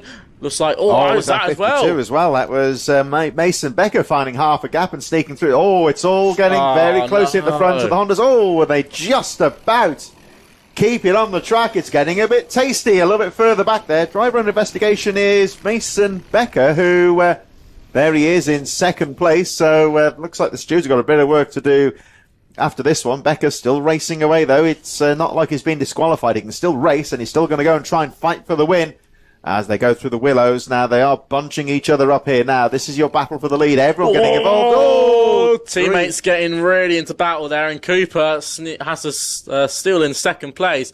Becker, what a strong pass that was to get through. A bit of nudging, but that doesn't do any harm. But really unfortunate for York there. He sort of the two for the price of one. Second, he saw one driver go by. The rest of the pack just sneaked their way through. He still held on to the top 5 though, so he's still in that lead battle. But looking to see what Ben Bowers does here, because he's still there in third place. Still handily placed here. And the way things are at the moment with all this racing at the front, we've got a group of about 9 drivers, I should say, covered by 2.6 seconds. And we've still got 3 minutes plus 1 lap to go, so realistically you could say any one of the top 9 down to the 91 of Keane Delaney in 9th position. There he is at the back of that little peloton, you might say, of drivers at the front of the field here. Delaney, even he could potentially have a shot at either a victory or a podium position in this first race of the day if they continue to bang wheels and fight at the front, because it looks like the 56 of Cooper has not given this one up in second place. There's Ben Bowers, 28 in third place. Still Murphy in fourth.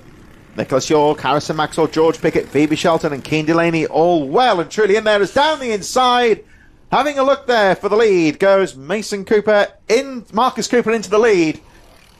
As he held on there side by side over the finish line, down the Heinz straight into the first corner. Drag race to the first corner, and it looks like Mason Becker has got the line into the corner, retakes the lead. But again, all this serves to do is to keep the pack nicely bunched up here. The top 9 drivers still covered by 2.6 seconds. There's Delaney at the back of the group here. Phoebe Shelton just in front as well, and George Pickett as well. And the more this goes on, the more they'll still have a shot here. We've still got 2 minutes plus 1 lap to go. And once again, Mason Becker is back into the lead. A bit further back, I can tell you that Henry Colborne, the driver who unfortunately went into the tyre barriers. That's what you don't want to do. Henry Colborne has retired from the race. He's pulled the cart into the pits, so his race is done. And nervy moment there for Ben Bowers going onto the grass, coming out of the Dan Weldon corner. We saw a few drivers doing that at the previous round and taking a bit of liberty over that corner, but you don't want to do that today. Yeah, no, you can't really afford to make a mistake like that, especially when you're sitting in third place. What a spot to be in at the moment, because if anything happens between these two up front, he's got a perfect opportunity to sneak away through. He's got a bit of a gap to fourth as well, so he's in that perfect margin. It's going to be interesting here. What will Becker do? Will he really defend this spot and cause the rest of the drivers to back into each other, or will he just if Marcus goes for the move, will he just let him go and work together? Of course, teammates here, but will the team orders play into effect? It is just a heat race. No finals or no big points to be gave out, so it'll be interesting to see what happens. Drivers really experimenting here with different lines, so it'll be interesting to see what they think is quicker. But of course, that's something that they'll keep to themselves, not really speak much about. It's been an interesting lap for Keane Delaney. We were talking about a few moments ago. He's gone up to 6th position now, but he is also under investigation. There he is in the blue cart, number 91. So mixed fortunes for him on that previous lap. That is the risk sometimes of this wheel-to-wheel racing. It goes a little bit too much the other way that the stewards might want to take an interest in that. And of course, the leader of the race, number 52, is under investigation as well. So a bit of work. Keane Delaney, as you say, he's under investigation. 72, a bit further down, of George Pickett, and 88, James Murphy, all under investigation. So a few of the front-running drivers being looked at after the race. They're going to be very busy once this race draws to a close, as it really has been some wheel-to-wheel action out there. Yeah, this is proper stuff. This is what we love to see. Of course, these drivers, as I said, starting from 8 years of age, so we're watching 8, 9, 10-year-olds here. They are putting on an absolute show. It's going to come down to the wire once again. 3 drivers in the battle for the lead. Bowers is just sitting there waiting for mistakes to happen. One last lap left to go, and it's going to be busy. 3 wide as they head just a bit further back. Phoebe Shelton, Keane Delaney getting involved. But this is the battle we need to watch. Who will take victory? Cooper has got the run. Can he hold this run through the next couple of corners now? Through... He gets that one done. Now, has he got the momentum? He has got the momentum. He's right on the back of Becker as he head into Derek's corner. He's going to go wide to keep the momentum up. Can he try on the exit of Derek? He's going to stick to the outside line. Now, he did find a lot of grip around his outside line, so he's going to have another go. Becker covers off. He knows he's going to take that line. Cooper, now he's going to try and get momentum for this back straight. Bowers is there. He's wanting to make some precisions. Can he get this one done? Cooper defends. but they need to really be eyes on the leader. Cooper goes defensive once again. So Becker will hold on to this victory. And will we go for second place? Will Bowers go for second? It's going to be a close one. Becker will hold on to the lead of the race, and he will take victory then. Cooper there in second place. Bowers rounding out your top three. Very close at the end there. And Phoebe Shelton jumped up to fourth place there. She started off in ninth, up to fourth. Great job from Miss Shelton. And it's Harrison Maxwell from Keen Delaney, who finished in sixth, of course, under investigation still. As we said, Mason Becker under investigation, so we'll see what happens with that one as well. James Murphy finished up in seventh. Unfortunately, Nicholas York there, who fell off the pack. Of course, he was leading at the front end, but just one driver who got on his inside, turned into two, turned into three, turned into four, and it went all wrong for Nicholas York. But great to... I think it's always nice to have that confidence that you can be up at the front end and battling up at the front. So great job from the number 55, George Pickett and Jesse Bailey rounding out your top 10. We only lost Henry Coulburn in that one. But yeah, again, Honda 200s, what a great bunch of drivers. Yeah, fantastic class there for the four strokes. The Honda 200, we'll see them a little bit later on today. Of course, the cadet categories, you would say, more towards the end of the block today. And we have actually got our final heat, or a final heat of the first block, which is race number 9. Mini Inters are about to get underway. We go right through to the second block of heats very shortly. Senior Rotax will be the next race after this, but in association with iRemote Coach is the Mini Inters, our final heat to go out in this first block today, and we'll have a look at how they line up in just a moment. I can see the number 132 of James Roots, and the number 6, the kart in shot there is Austin Oman, who will lead the drivers away. Off they go. There they are. So it's Roots and Oman on the first row. Flynn Grantham, Oscar Kenny on row number 2, Ethan Lloyd and Lewis Herbertson on row number 3, Finley Beals, Jack Daniels on row number 4. Row number 5 is the number 67 of Edison Burrows and William Davidson, Maximilian Abrahat and Jake Hansford on row 6, Jensen Sale, Rio Panayuto on row number 7, Jack Brown, Theo Freyer on row number 8, and on row 9, the number 43 of Ethan Coupland, Logan Rolfe, Ian Singhal and Casper McAllister on row 10. K-Plate Rian Townsend on row 11 from Hayden Wardale. Santiago Simeone and Jackson Hilton on row number 12 as they make their way through. We have got Jackson Hilton, Will Eden, Roger Gockelnath, Elliot Bork, Teddy Murphy, Archie Humphries and Ella May Bumford rounding out the field. So heat number 9. Race 9 of 27 here today, including the finals. And for the first time today, we see the Mini Inters making their way out of the Kimbolton corner. Big group of drivers. They go over the line, charging down into the first corner. It has been called off, though. We're going to go for another run round here. As they're not sure one or two of the drivers towards the right-hand side of the circuit saw the flag there. They were a bit aggressive into the first corner. But nothing damaged, no incidents. And everyone will make their way through the willows. They get another opportunity to get some warmth in the tyres. So you'll see the stewards, if they call the start off, they need to be pretty much within the white tram lines on the grid here. And sometimes there is a little bit of a variance, and the stewards, sometimes it's a bit close, but too much, and they will call the start off if the start is too disjointed. So the important thing is here, they will come through the Dan Weldon corner as the midfield runners make their way through. There's some of the drivers towards the back of the grid here. And that was the 77 of Teddy Murphy we saw in there with Archie Humphries, Elliot Bork, LMA Bumford in there as well. Lining up towards the rear. So once again, we see the 132 of James Roots on the inside line, the pole position sitting driver in heat number 1. These drivers will be starting further back later on, of course. Austin Aman, Finn Glantham and Oscar Keeney. Here we go once again. Will we get a clean start? Charging over the line. Down to the first corner. This one looks good as everyone guards that inside line. Getting a bit tight into the first corner. They stay strong. Bit of banging and buffing. Will they get through? Very tight indeed. This is going to be a real filtering job into the willows. Very aggressive first corner. And somehow they've all got through cleanly. But James Roots and Austin Aman, the front row of the grid, have got away very well indeed. Whereas perfect start from James Roots, who's absolutely pulled away at the start. Austin Oman there in second place, and in third as well, looks like Flynn Grantham, who will be trying to close out. Actually, I say that's Ethan Lloyd who, speaking of Ethan Lloyd, we gave the overtake of the day to last month. So Ethan, who had an amazing spin for Austin Oman, and it's put out Jensen Sale as well. That is super shame, as they went into the braking zone there at the final corner, the Kimbolton corner, and they just went onto the brakes a little bit too hard, locked up the rear axle. That's put him into a spin. Jensen Sale couldn't avoid that one, went in with him. So real big shame for two strong drivers as they head through. That's the trouble, Charlie. If one driver spins off like that, sometimes it just breaks the concentration and you have an incident all of your own. So it's really hard. One driver to watch out for in this field, a driver who's just moved to the Mini Inter Series, is Dian Singh Pahal. Now, Dihan, he's one of the he's the first ever Sikh driver to ever win a British Championship. He did that in the Micromax category, moved now up to the Mini Inter category. So it'll be interesting to see how he gets on in this one. The K-Plate winner is in this one as well, Ryan Townsend.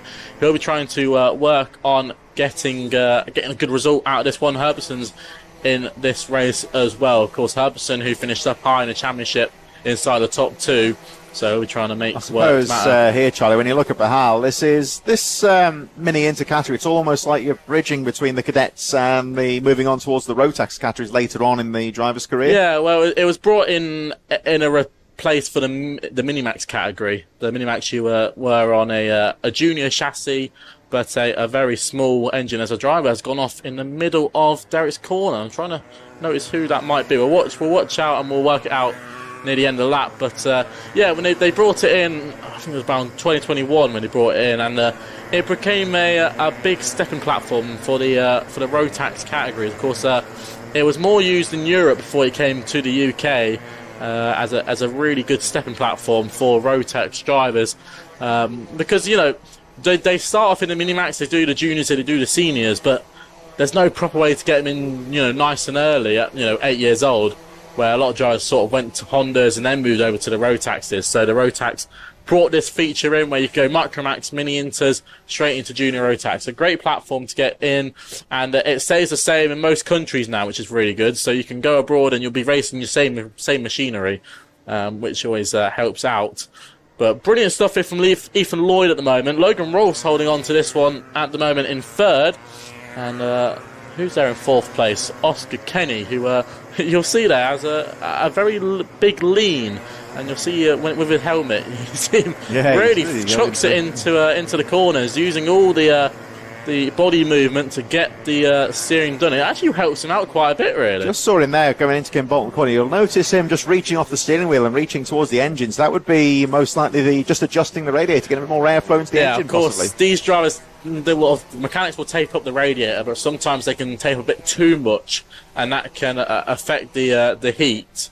Sometimes you can put a bit and as too a driver, much you'd feel that going round the track. You'd feel the car not 100%. Quite as responsive as you'd want it to be. So. Yeah, of course. And when it's at its optimal temperature, it'll pull away really nicely. You can hear the revs, and it'll be very smooth. But when it gets a bit too hot and maybe a bit more rudgy, and that's what you don't want to know. But of course, that's another impressive thing. These guys are that young and still know what they need to look out for, which is very, very impressive. Of course, whilst going round the track, trying to pick off their lines, going at over 60 miles an hour. Very, very smooth. Aggressive lean there from the 148. Oscar Kenny. Everyone likes to call it the Euro lean, but it's actually, to be fair, it's becoming into good effect here, because it's getting the grip where it needs to be. And it actually works out quite well. The 146. Making it work, isn't he? It's almost like you look at the sidecar racing, where it's like a counterweight to the kart, isn't it? I mean, like you say, with the Rotax 177s with bigger drivers, you'll see them often using their body weight. He's very, very big proponent of that type of driving, isn't he? Very, very impressive. And it seems to be working out for him. Well, he set the fastest lap of the race, 53.04, so... he's closing in now on second place here. Ethan Lloyd is really getting chased down here. So the RCE car, he's got to start putting the laps in. As I said, he was overtake of the day last month, so he knows how to put a good move together. Can he put a good defence together, though? Because look at this from Oscar Kenny. What, in fairness to him, it's very unorthodox of him. But you look at him going through Kimbolton corner, the kart is gripping up really. Let's have a look at him again, just see how the kart responds to him. He just seems to be keeping it that little bit neater going through the long sweeping corners here. Yeah. Really impressive. Yeah, he has really. It is a bit drier now through the willows, at least, but he just seems to be carrying a lot more caution. And again, he's reeling him in at the moment. We've got Ethan Lloyd in front, and again, he's seen very aggressively leaning over the kart once again. The 148 going wide onto the entry. He's going to try and get the switch back to get the drive down the straight. And Oscar Kenny, 52.68 last time round, so he's the fastest driver on the track. Lets it hang wide, and I think that Lloyd sees him coming here, so he'll guard Kim Bolton. This might leave him open coming down to the start straight, so this battle of a second place getting quite close indeed. Yeah, he's going to start to have a little think. That was a great move by Jensen Sale. Oh, he's already gone to the inside. Brilliant stuff from Oscar Kenny. Gets the move done on Ethan Lloyd, and is already checked out as he heads through the first sector. Brilliant driving from Oscar Kenny, who's really come alive.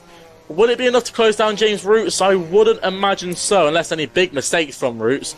But, wow, very good from Oscar Kenny. He started in 4th. He's up to 2nd now. But Logan Rolfe, I haven't spoken much about him. He started in 18th, and he was up to 4th place. So he's had a brilliant drive so far. So he's got, well, he's going to now try and chase down Ethan Lloyd, see if he can get that one done. But I think it is, the issue with these wet races now is that once you get a few laps in, you're either really all together or you have massive gaps to each other. Yeah. And then in that case, it comes down to pace. And I mean, look at this. Where's the rest of the pack? It's, well, this is the second place driver now, Oscar Kenny, but there's a 4.2 second gap between him and the leader, James Roots. But Kenny circulating very well indeed at the moment. He'll see James Roots in front of him here. And there is the race leader going into Derek's corner. The gap just over 4 seconds, so realistically, unless the leader Roots makes a mistake, I don't think Oscar Kenny's going to get any further up. I think time might be against him here, but he's still charging. He's well and truly pulled away from Ethan Lloyd in 3rd. There he is, Lloyd, no threat to the second place driver so far. We've got Logan Rolfe, Jensen Sale, Ryan Townsend, Jack Brown, Finley Beals and Lewis Herbertson rounding up the top 9 positions. Teddy Murphy has made up 18 positions to move into 10th position. And a great comeback, actually. We may just see him coming into shot very shortly of Austin Aman, who lost it on the first lap, was right at the back of the field, and has fought back quite neatly into 11th place. So 1 lap to go here. And James Roots charging away there. He's still charging through using that Euro lean there. Oscar Kenny not giving this one up as James Roots just picks off the back mark. I think that was the 28 of Ellen May Bumford who has gone a lap down, but James Roots very smoothly making his way through. And again, just respecting that curb on the exit of the Dan Weldon corner. You do not want to get onto that hole on the outside of the curb. But looks like James Roots has had a perfect race, and he's rounding it off into Kim Bolton corner now. Yeah, this is going to be very exciting. Of course, everyone's sort of spread apart from each other, except for that battle between Logan Rolfe and Jensen Sale, one to watch out for in the final lap. I just want to watch him into this first sector here, because it looks pretty dry now. You can see him taking just a bit of different lines. And you're watching through the second part here, purely dry, and you can see all the grey stuff. That's where that more drier part is. So it'll be interesting to see if anyone does try to take that gamble for them slick tyres. Looks to me, Charlie, do you think half the track, kind of the first half of the track, there's a definite dry line there, and then this still looks a little bit treacherous into the Dan Weldon corner at the moment. So what would you say as a driver? Yeah. What do you be thinking? Well, with this circuit, I've seen time and time again, it tends to be drying up a lot quicker at the first sector. And then obviously where it gets a bit further on into the grassland, that's where it still stays pretty moist. But these drivers will be trying to work it out lap by lap. James Roots take a brilliant victory then. Nice and smooth, nice control. That's what we like to see from James Roots. Oscar Kenny with that Euro lean, as we're all going to talk about. He finished up in 2nd place, which actually somewhat worked. So pretty very impressive. Just as a aside here, setting the fastest lap of the race on the final lap there, the 2nd place Oscar Kenny, and he was half a second faster than James Roots, who had the 2nd fastest time of the race. Half a second, and that's they're in the 51s. These are cadet drivers in the 51s. It'll be interesting to see what the seniors can now do. Because, well, if we look at the first heat, the seniors were lapping in the 51s. Yeah, this will be interesting now because as they bring to a close, James Roots, Oscar Kenny, Ethan Lloyd, Jensen Sale, Logan Rolfe, Ryan Townsend, Austin Aman up to 7th. Good comeback from him. Jack Brown, Lewis Herbertson, and Teddy Murphy rounding up the top 10 in the mini inters. We go into the second block of heats here.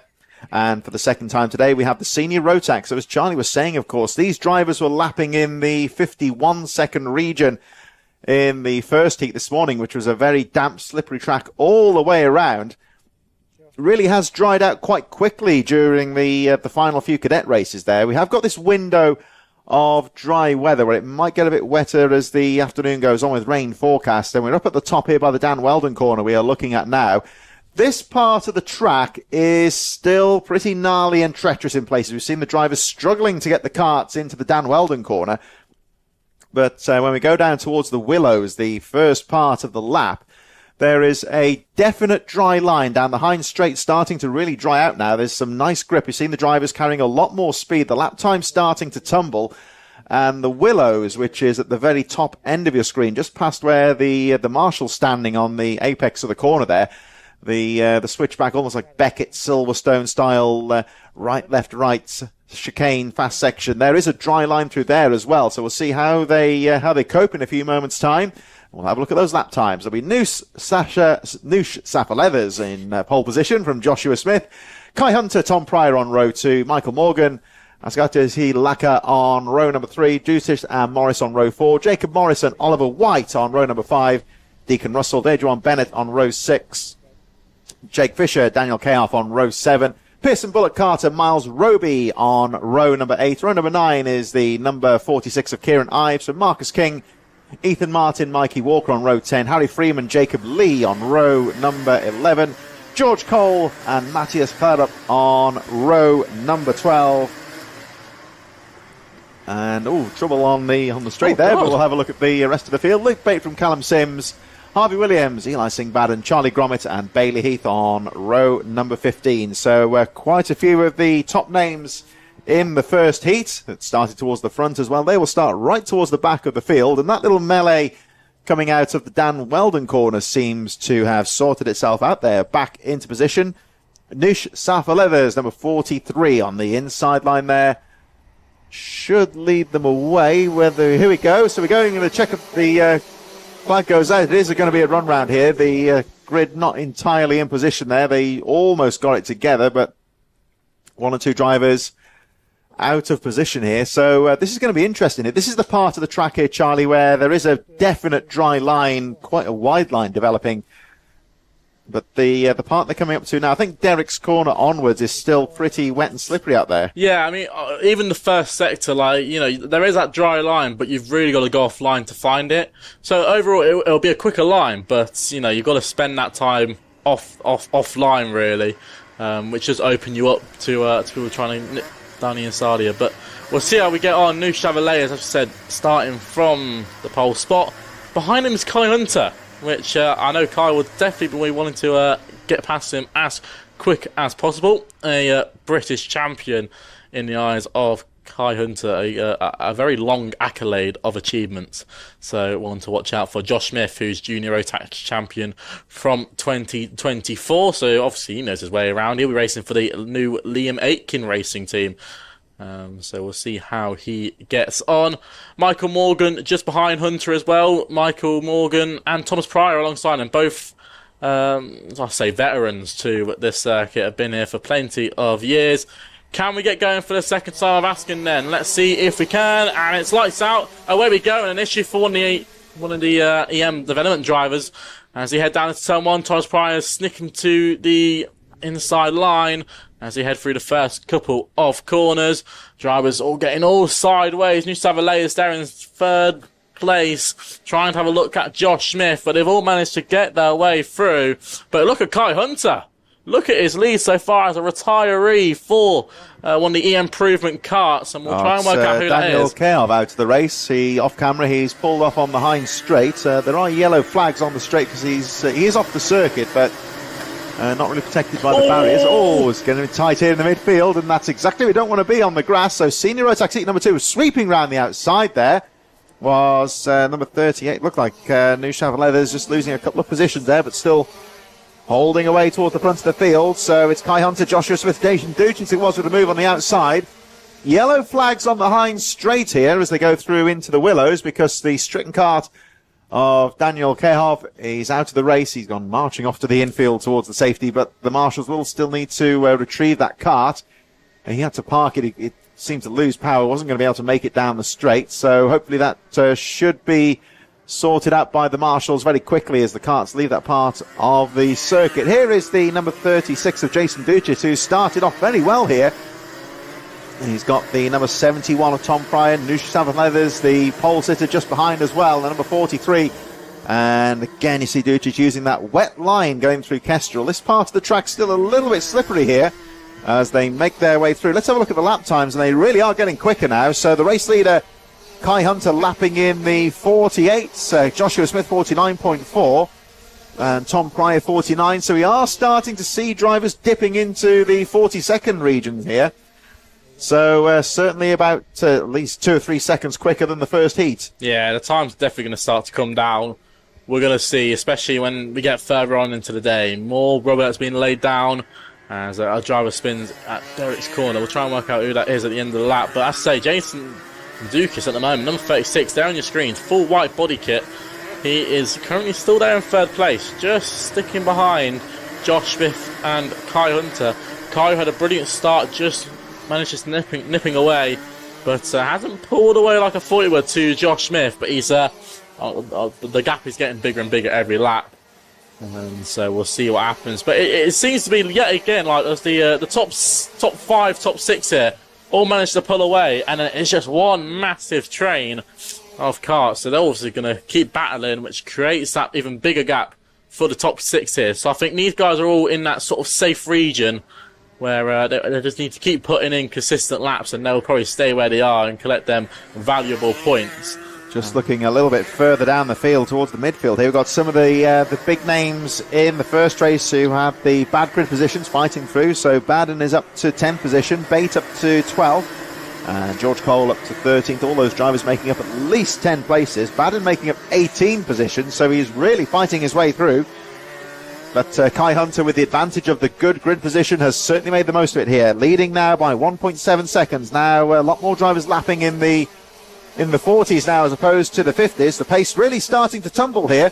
Joshua Smith still in second place. Jason Durchitz, Tom Pryor, Nusha Southern Leathers in 5th position. Deacon Russell, Eva Morris, and Eli Singh Baden. Incredible 20 positions. He's fought through the field very well indeed. He's up to 8th position. Luke Bates making 16 positions up to 9th place, and George Cole breaking into the top 10, 13 positions up to 10th place as the leaders still fight away. And Tom Pryor, who started in 4th place and is still in 4th place. You can see the 2 different lines on offer there. And as you may see on the images here from the track, the sun is starting to break through here. So this may just assist to dry the track out. You can see those greasy lines coming out of the Kimbolton corner. So the track really starting to pick up in terms of the pace. A lot more drivers now lapping under 50 seconds. And the drivers carrying a lot more speed into the first corner here at Kimbolton. You can really see that dry line starting to pick up as they make their way through the willows. And the drivers a lot more aggressive, carrying a lot more speed through that tricky little chicane section.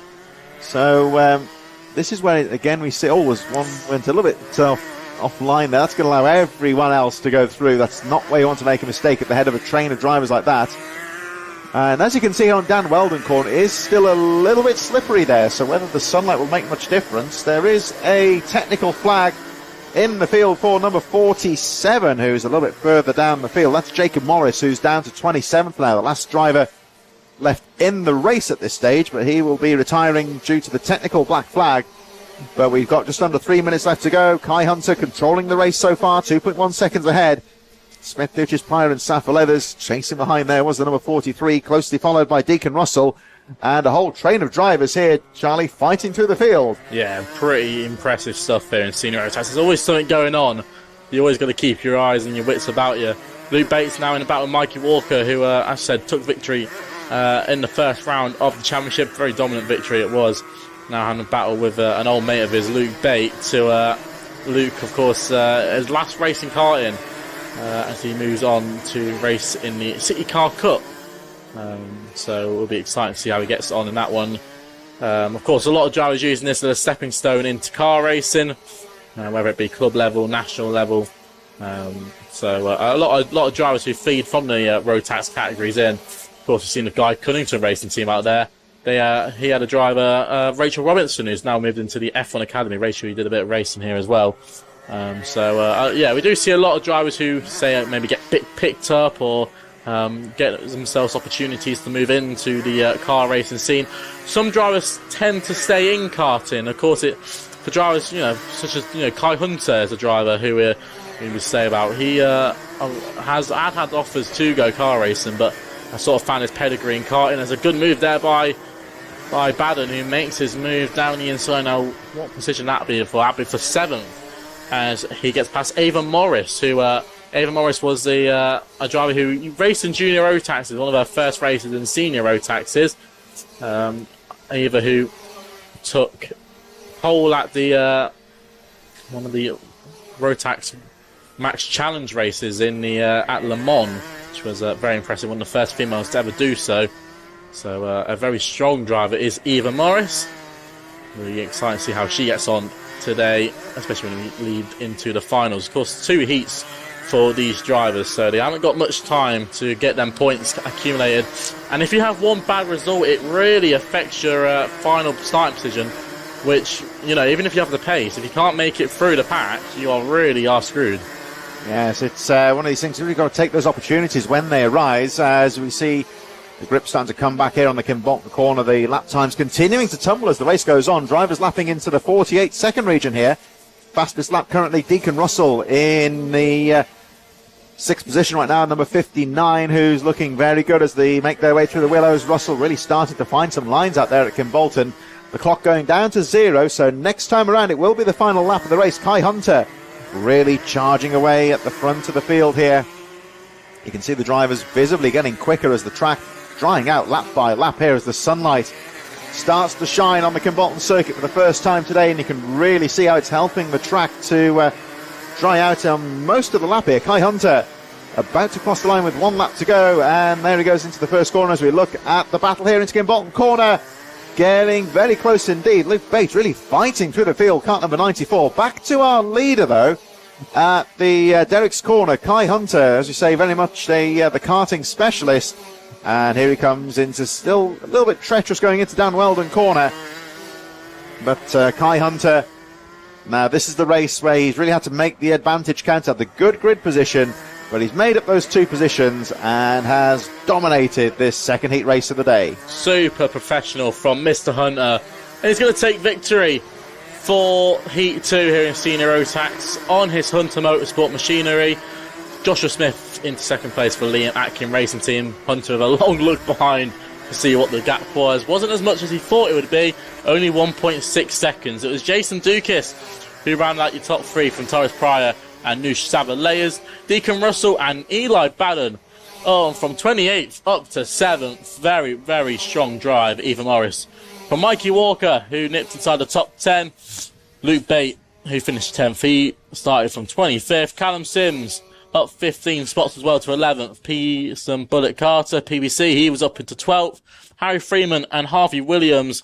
Mateus Cadella rounding out your top 15. Brilliant drive through the field there. There was sort of a top 6 that spread apart, and then just the rest of the pack were in a massive, massive battle. And in that race, we lost Jacob Morris, we lost Michael Morgan, Daniel Kevov, who pulled off at the start, and Ethan Martin, DNS. So here we go with heat number 11 coming up very shortly. The 3rd heat of the day for the Junior Rotax, which again has a big entry of drivers. There will be a B final and an A final, which will be our final race of the day later on this afternoon. Just a brief pause here because the stricken kart of Daniel Kehov, I think, just needs to be retrieved from the circuit. It is very close to the finish line, so they should be able to get that kart cleared up and back to the paddock very shortly. So we're going to move on to our 2nd heat, well, 3rd heat, I should say, for the Junior Rotax. This is how they will line up. So it's Lauren McVeigh from Christian Kehov, Sam Curler, Max Douthwaite on row number 2, Archie Buchanan, Sebastian Clark on row number 3, Ryan Rapini and Joseph Berkery on row number 4. Track is now clear. Row number 5, Lucian Smith from Toby Farthing, Theo Hamilton, Miles Burton, Samir Paul and Lomond Wilcox on row number 7. Max Sweetley and Luca Holmes-Ballack, who did that brilliant move to win his first heat earlier on. He is in 16th position. on row 8. Jack Bowie, Blake Southern on row number 9. Aidan Clark and Kartik Kameta on row number 10. Zane Perry, Maximilian Braskoff on row 11. Bo Winslade and Oliver Barton on row number 12. And looking a little bit further down, we have Archie Ray Watson, Adam Chiricek, Edward Munns, Samuel Aston, Lily Cattingon, and Lachi Yordanov, 30th position, rounding out the penultimate junior Rotax heat. And as the track continues to dry out, if you're a driver starting further back in the grid here, Charlie, is there a scope here to gamble on the dry tyres yet? I wouldn't recommend it, because it's all good having the pace, but you got to try and battle through, and to do that, you got to be going offline, where it's just going to be full wet. So I think not at the moment, but let's get racing then. 62 drivers in junior Rotax. We're going for a full start. 62 drivers will be in this weekend. So we're going to have about 30 karts in the B final. Yeah, that's going to be a big one. The B final tends to be one of the most hotly contested races of the day, because the B final, that will be one of our first finals later on this afternoon. Not only is it a final in itself, but it's also something of a repechage, where the top 4 drivers in the B final will then progress to the A final. So can get a little bit tasty for the drivers in 3rd and 4th position. You like to be clear and gone in that race, really. Yeah, it will get very, very tasty. We're going to see a lot of strong drivers in that B final, I can imagine. Because, as I said, half the field is going to be taken out before we get to the A final, which is going to be super, super interesting. So, can we get this race go for the second time of asking? Lauren McVie for the Project 1 team, starting from the pole spot, and Christian Kerov, who was supposed to be starting second. Now, I can't see Kerov there in second place. He's at the back of the field, so big problems for Kerov. But it's lights out, and away we go down into turn 1. So it's going to be Max Dalfrey on the outside line. Max Wheatley's cut into the inside line. Can he all follow their way through? Wheatley did really good to get that kart slowed down, and a couple of drivers having a couple spins, and I think a couple of drivers into the wall, a big driver into the wall. Yeah, you can see the background there, some real carnage towards the back there. One driver has gone well and truly off into the tyre barriers, but I think we'll be able to continue in the race. None of this, of course, bothering the race leader, who has got away very well indeed. So we're off with a good start there. And the number 27, Archie Buchanan, with that brilliant start, now leads the way, and you can see the different lines on offer here.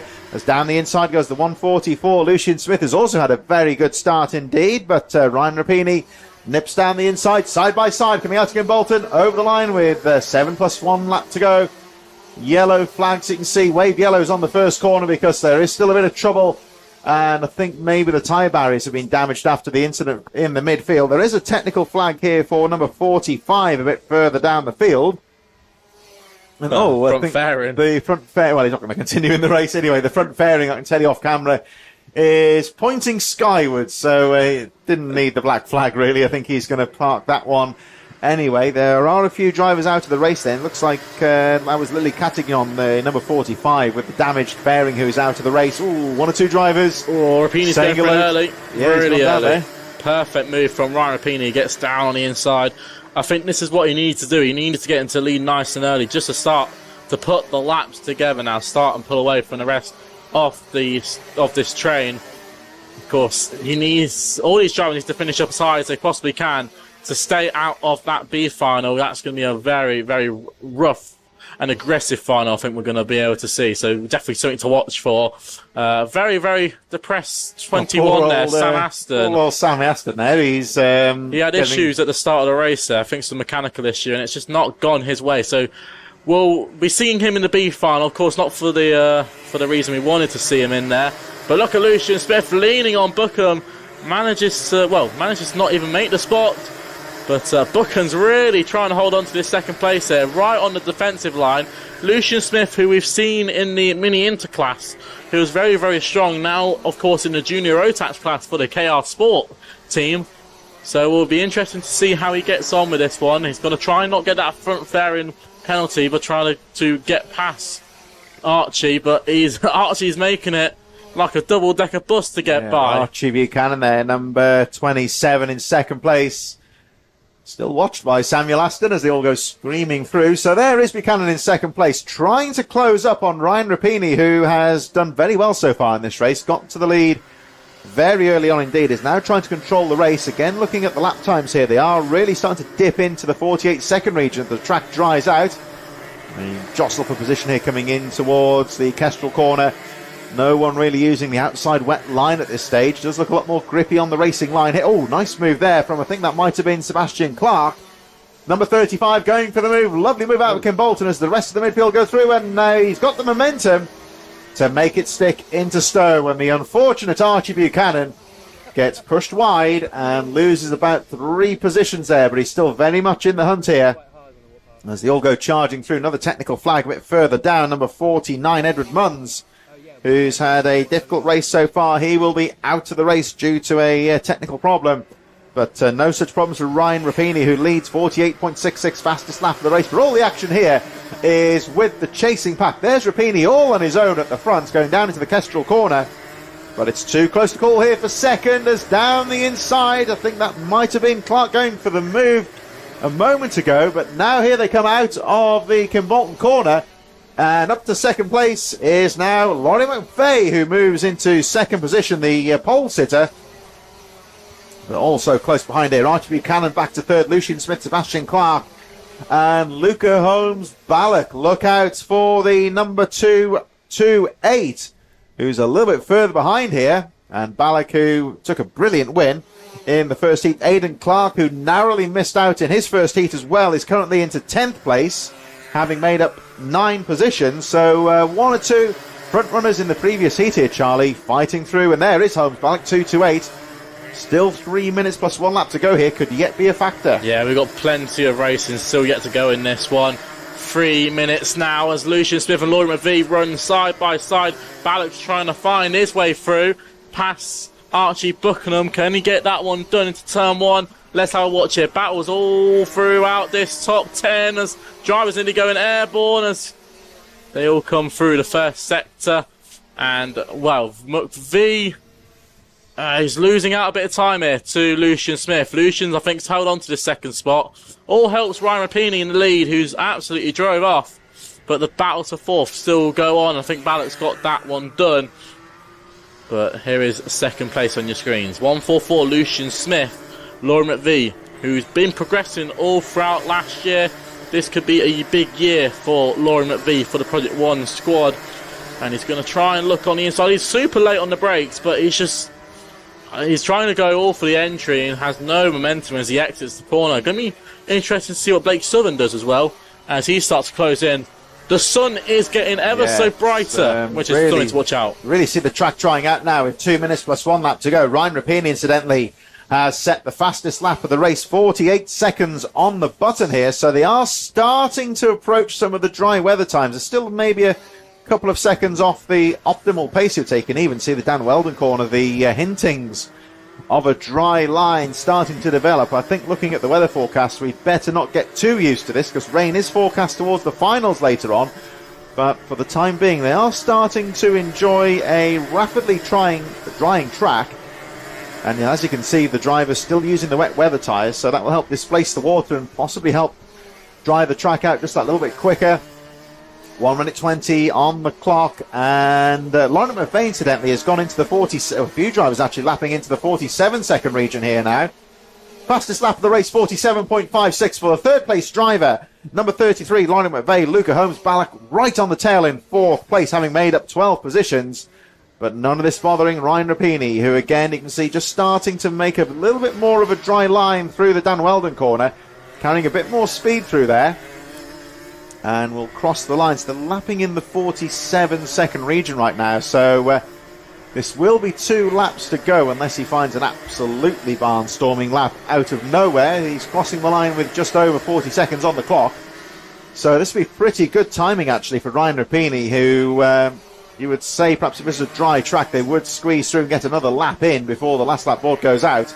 But Rapini leads the race, still lapping comfortably just over the 48-second mark here. The closing pack are starting to advance on the race leader here. The gap goes down to 2.6 seconds. Lauren McVeigh and Lucian Smith lapping at, well, I'd say around half a second quicker than the race leader Rapini at the moment, so he is being closed on here. But is time going to run out for them here, Charlie? It's going to be a close one, but Rapini up at the front absolutely cleared off from the rest of this pack. One last lap for Mr. Rapini in what's been a good season so far. He's just going to try and keep accumulating these points early on in the season for that battle for the championship. I have to say, the dry lines are really, really coming alive now. You can see exactly where they are. And it's going to be the only thing I can see, which will be an issue, is, of course, a lot of drivers have been using the outside lines for a few of these corners. That's where a dry line is going to form somewhat. So that might play into effect when it comes to someone trying to use the dry tyres. But to be honest, in the next couple of laps, next couple of sessions, should I say, I think we could see someone gamble for the slicks. Will it work? It'll be another question. But I think wet tyres now is still the best option. Ryan Rapini will take victory then in the third heat for Junior Rotax. They got 4 heats for Junior Rotax, so they got plenty of track time. Lucian Smith finishes up in second place. Lauren McVie rounding out your top 3. And then it was Luca Holmes-Ballock from 16th on the grid. He finished up in 4th from Sebastian Clark. Rounds out your top 5. Blake Sullivan up to 6th from 18th on the grid. Archie Buckingham, who managed to hold on to 7th place, putting an absolute defence class in, trying to defend off the whole field. From Aidan Clark and Zane Perry, it was Samir Paul and Adam Turek, who finished up in 11th. He made up 15 spots. Miles Burton, Maximilian Baskov, Max Stalfrey, and Karthik Kometa rounding out your top 15. And in that one, we lost Edward Munns, Oliver Barton, Lily Catgone, and Sam Aston, who we had to watch very depressed from the side of turn 1. Yet again, superb racing, and with 62 drivers in the field and over 30 in the B final, we've got so much more action yet to come in Junior Rotax. Yeah, Junior Rotax always a very busy and very hotly contested category. Now we move on to another one of the Rotax categories. The 177s will be getting away for their second heat very shortly. Scott Smith from David Mitchell, Mark Gilly and Rob Simpson on row number 2, Gary Bumford and Colin Walker on row number 3, Scott Clee and Oliver Moss on row number 4. Row 5, Liam Ferguson from Mark Cushley, Daniel Walker and Sam Yaxley on row 6, Ben Hitch and Richard Ball on row number 7, Ryan Taylor-Trulin and Taylor Bellini on row number 8. He ran very well in the first heat, so we'll see how he gets on from 16th. Another one who did well, Adriel Naguar, will start in 17th from Mark Taylor. David German, Louis Judd on row 10. Jack Scaran, Noel and Alex Jones on row 11. John Davis and Steve Gilly on row number 12, with Johnny Kent, kart number 76, in 25th position, rounding out the field on this rapidly drying circuit. So I'll keep an eye on the lap times as they develop during this race. So we've got some pretty busy categories coming through, and the track rapidly drying out. Those karts really starting to dry things out, so it might be something for maybe some of the cadet drivers and maybe the final Junior Rotax to think about what tyres to go on as the track really drying out by each race. Here they come out of the final corner, and Rotax 177 I don't think will get underway. Well, no, it's good. I thought it was going to be a full start there, but they let it go. So just about on the boundaries of being acceptable there, but away they go. And it's a bit tight in the willows there, but they all seem to just about get through. But, trouble at the back as drivers lock wheels. I think 24, 126 and 76. So trouble at the back there. Steve Kelly, Johnny Kent are at the back there. Richard Ball, and they've all just about getting through all the mud on the inside of the line there, but all drivers okay, and the race goes on. Lovely move down the inside there as they come down into Kimbolton for the first time. So the inside line is starting to work here, and taking the lead is Rob Simpson, driver number 91, who guards the inside line. He's going to get the elbows out here, pushes the number 23 of David Mitchell wide, and that will allow Scott Smith to go through to second place. So good defensive driving there from Rob Simpson, who snatches the lead we'll let this race settle down and have a look at some of the lap times. The fastest lap of the race, 48.42 so far for Rob Simpson, who's coming under some pressure from the second place Scott Smith. This is still the most treacherous part of the circuit, coming out towards the Dan Weldon corner, heading towards the KZ Straight and into Kestrel. You see drivers now opting for that inside line, really the outside line a bit too wide now that the pace is on the inside of the circuit. Oh, and cutting back very neatly there, the number 38. Here they come down the straight. But Rob Simpson guards that inside line once again. Now that defensive line is going to be very safe for holding on to the lead, but it sacrifices the speed through the willows, and it will draw other drivers in here as well. So this 177 race still very much on a knife edge. It's Scott Smith, David Mitchell, Mark Gillies, Scott Clee moving up to 5th place, Oliver Moss, Liam Ferguson, Ryan Taylor Truman, who ran well in heat number 1. He's moved up 7 positions into 8th position. Colin Walker and Daniel Walker running up the top 10. And then Adriel Naguar making up 6 positions up to 11th place. David German making up 7 places into 12th place right now. As the race goes on, Rob Simpson looking to try and hold on to this lead. Over the line they go, the race leaders heading down towards the first corner, and this time you see Simpson just starting to open up a bit, coming in towards the Stowe corner. And this is where Rob Simpson trying to work out his tactics here. The last couple of laps he's been quite defensive, looking to hold on to that lead. And he knows that if he carries on like that, it's going to make life difficult for him, because it's just going to draw the other drivers in. So he's just trying to find that sweet spot here between making himself difficult to overtake. This is going to get tight here. Scott Smith having a peek down the inside, going in towards the Dan Weldon corner and getting a little bit squirrely as he caught wheels with the race leader. And that has allowed David Mitchell back into second place, although fighting back down the inside there was Scott Smith. They go wheel to wheel out of Kim Bolton. This is great news for the race leader, Rob Simpson, who now has a small cushion. Fastest lap of the race is Scott Clee with 48.07, so the pace of the race is starting to pick up here. With the 177s, they go charging through the willows. They are visibly quicker than they were in heat number 1, where the track had a lot less grip on it. And Rob Simpson making up 3 positions to grab the lead early on, and for the time being has a little bit of advantage, guards the inside line. There is a bit of a drier line on the inside of the Dan Weldon corner. Could that work in his favour? All getting close behind him though, and it looks like David Mitchell sweeping to the outside here, going for the cut back out of Kim Bolton, and this is going to be a good drive down towards the first corner, side by side, and Rob Simpson doing all he can to try and defend that lead, but David Mitchell has the momentum into the first corner and takes the lead as they make their way through into the willows. Simpson drops to second place. Now we've got Scott Smith in third, Scott Clee and Liam Ferguson, another driver on the charge here now, making up 4 positions up to 5th place. And look for the white helmet at the back of this group here. Liam Ferguson, fastest lap of the race, only driver to lap in the 47-second region so far. And the 165 looking good as he makes his way down towards Kestrel corner and in towards the final corner now into Kim Bolton. All getting close here with the top 5. This could allow the number 23 David Mitchell to pull away here as they make their way down towards the first corner. So Mitchell still leads. So Mitchell still in first place, and second position Rob Simpson holding on from Scott Smith. They make their way through the willows. Ferguson still there, and watching is Ryan Taylor Truman. Could he get involved in this one? With 3 minutes plus 1 lap to go. For the time being here, David Mitchell just has a little bit of an advantage here to try and pull away as they make their way through the Dan Weldon corner.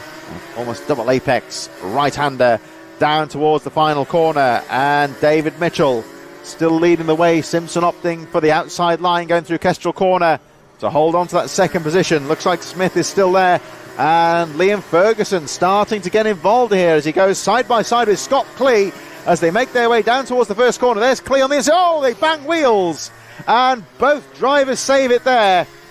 Good driving there between Scott Clee and Liam Ferguson not to end up in the barriers there. They both caught wheels as they jeweled it out into the first corner. Scary moment for those two, but they kept their composure and hold their position in the pack as well. So all getting very close here. And David Mitchell, though, this is exactly what he needs. He leads by 1 second. Rob Simpson, the previous race leader, still in second place. But his attentions are on the drivers behind him and keeping them behind him at the moment, because we've got Scott Smith. And out to the final corner, I think that's Ryan Taylor. Truman will have moved up a position. No, it's Scott Klee now back onto the charge as they make their way down into the first corner. Klee looking for the inside line, but not able to make anything of it. Ferguson still on his tail. And that collision has brought Ryan Taylor Truman into the mix here. Taylor Bellini, who ran so well in the first heat, is charging in the latter stages here. And Bellini, fastest lap of the race, up to 8th position now. Mark Gilly and Adriel Naguar rounding out the top 10. There was a driver out of the race there. I think it might possibly be Jacksaran Nawal. Or could be one of the drivers further back in the field. Cart on the infield and out of the race. And they are starting to pick up one or two tail enders in this race. Now there's the... Dan, though, is Nawal still in the race. There's the number 11 who pulls to one side, lets the leading drivers go through. So Jacksaran Nawal is still in the race in 24th position, just going a lap down. So I think the driver who has abandoned their cart on the infield is Gary Bumford, number 26. So unfortunately there is the driver. You can see him on the infield out of the race. As this 177 race starts to draw to its closing stages here. David Mitchell still just about holding on to this race, but Rob Simpson in second position, I don't think has given this one up just yet. He's held on to that second place quite well. Scott Smith holding on to third position here, and those two just starting to break away slightly from Scott Klee and Liam Ferguson as the leaders go over the line. 1 lap to go for number 23, the race leader, and Rob Simpson just starting to show his hand here with 1 lap to go. They make their way down towards the Willows. Still watching in third is Scott Smith as they make their way. Oh, and look how aggressive there. Mitchell really going over the curbs as they make their way through the Willows. Halfway around the lap now into Derek's corner. There are some tail enders in front of them. Will this cause a factor? Blue flags at the Reddit here as they make their way through to the closing lap of the race. Nervous moments here for David Mitchell. Can he hold on? Has a quick glance over the shoulder as he makes his way down towards Kestrel corner. There's the tail enders. Shouldn't be a factor here. Here they come down towards the final corner. David Mitchell leads the way. Number 23, Rob Simpson, right on his tail. Charge to the line here, and over the line goes David Mitchell to take the checkered flag. Rob Simpson in second place, Scott Smith in third, and then it's Scott Klee, Liam Ferguson, Ryan Taylor Truman, Taylor Bellini, Oliver Moss, Mark Gilly in 9th place, David German, last lap move there on Adriel Naguar in 11th place, Alex Jones, Ben Hitch, and a bit further back, Mark Taylor, Louis Judd in 15th position. Rest of the field going through, got Sam Yaxley, Steve Gilly in 18th position, Daniel Walker in 19th from Mark Cushley, I believe. Last few drivers left on the lead lap being Cushley, John Davis, Johnny Kent, and Richard Ball, 24, who I think might have a bit of cleaning to do after this race. He went well and truly into the agricultural business on the first lap on the Willows, but he's able to complete the race and bring it home in 23rd position. Jacksaran Nawal finishing the race, albeit a lap down in 24th. And as we saw, Gary Bumford, I think will be classed as a finisher actually. He was able to get the kart going again, although he finishes 3 laps down in 25th position. Moving on now then to heat number 14 of the day, and it is the senior, race number 14 of the day, the senior X30 getting underway in just a few moments. This is, my apologies, race number 13 in the schedule, and the second and final heat for the senior X30s. Just to give you an idea of the remainder of the group, we have the KZ2s coming up next after this race. That'll be heat number 14.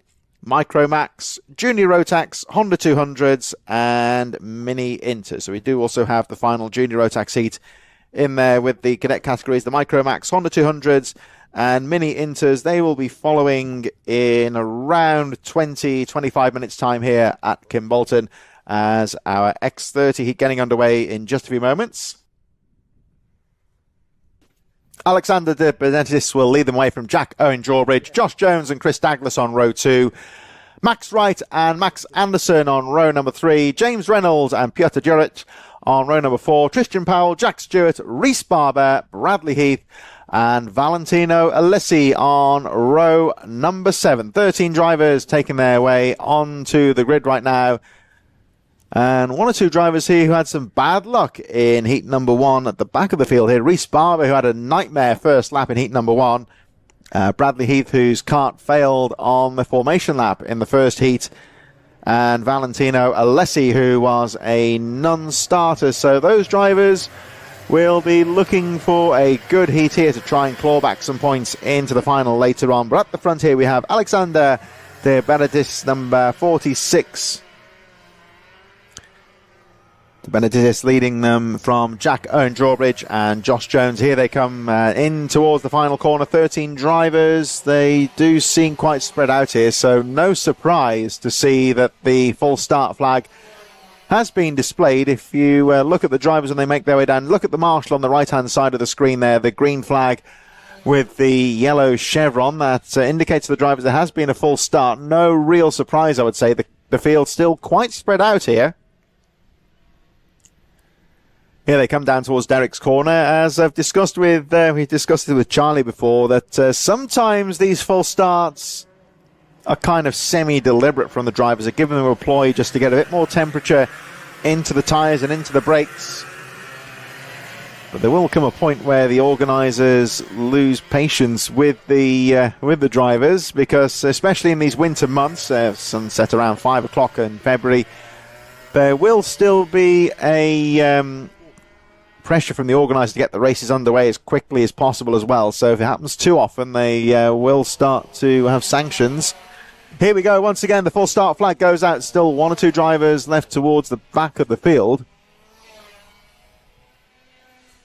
And as they go through, just trying to see if anybody has gambled with the dry tyres. I think there may be one or two out there. Still seems to be wet tyres seem to be the way to go at the moment. As we see, there is quite a definite dry line around most of the circuit at the moment, but bearing in mind, of course, that off the racing line it is still a little bit treacherous and slippery, and this Dan Weldon corner, where you really do need that grip, is starting to see hints of a dry line out there, but still looking a little bit treacherous in places. So for those drivers who would be opting for the slick tyres, might be a little bit difficult for them. Here they come down towards the final corner here. Round number 2 of the HKRC Championships here at Kimbolton, on the very much in the middle of the country here, the Cambridgeshire, Northamptonshire border, you might say. Here they come out of the final corner and over the line, getting underway. This time it's good as they charge into the first corner. And, somebody getting it all wrong, and that's going to cause a huge collision there. 27, I think it was. James Reynolds got his braking position all wrong. The kart went onto the infield and unfortunately couldn't get the kart slowed down. That was only going to go wrong. And here we go.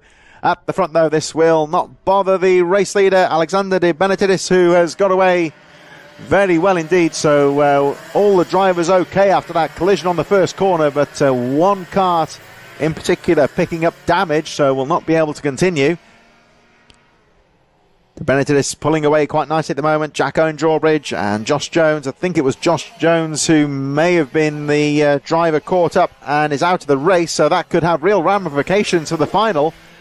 Josh Jones, one of the drivers who would be looking to get a good position in the final, but out of the race on the first corner, and the instigator, don't think it was anything malicious there from James Reynolds. Got his braking wrong there somewhat, but is under investigation for being the cause of he's just seen off camera. He's put his hand in the air as if to say, what's all that about, as he goes over the line. I don't think he's too happy with that decision, because I don't think it was anything malicious, just seemed to get his braking wrong, but nonetheless, they will look into that after the race. But Josh Jones and Chris Douglas out of the race at the moment. De Benedictis leading the way, and quite comfortably at the moment by 3.5 seconds, setting an awesome lap there, 45.07. So the pace really starting to pick up here. And one or two of the drivers are running they seem to be using the slick tyres now. It does seem to be the way to go. And you can really see that the lap times are starting to tumble here. De Benedictis leading the way. You can see looking down the track and leading quite comfortably at this stage, with most of the drivers opting to switch towards those slick tyres. You can really see that the lap times are starting to tumble here. Having a look at the pace, so De Benedictis 44.83 last time round, so the lap times really are getting quick now. The grip is there, and they are using more of the slick tyres. They'll get better grip on that dry line. And, of course, a bit of caution here if they go off the track. There are some very wet patches on the side of the circuit as well, but those lap times getting a lot quicker now. And Alexander De Benedictis is leading the way now by 5 seconds from Tristan Powell. Peter Djurjevic in third position, who very neatly squares the turn-off as he fights. Oh, but goes straight off the circuit. And that's the risk. There is still the wet patches on the circuit. Peter Djurjevic goes straight off the track at the Dan Weldon corner. That's a shame for him. He's having some good racing there with Max Wright for third place. But this Kimbolton circuit will fight back. Over the line they go then, past Powell second, Wright in third. So that means that Jack Stewart moves up to fourth place. Jack Owen Drawbridge into fifth place. The race just starting to spread out a bit here. 66 then Max Wright. Pulling away now from Jack Stewart and Jack Owen Drawbridge are looking at these two as they fight coming in towards the Derrick's corner. So Stewart now up to fourth place. Owen Drawbridge in fifth. And incredibly, Peter Djurjevic has recovered in sixth position. So good recovery from him, considering he went right off the circuit. He was lucky not to get caught up in any of the ditches or the bogs in the grassland area here at Kimbolton. The grassland area very wet off the racing line. If they go onto the grass, there's a lot of waterlogged soil in there. So he's lucky to be able to stay in the race, but still there in sixth position. Valentino Alessi, who had a troublesome first race, failed to take the start after some kart trouble.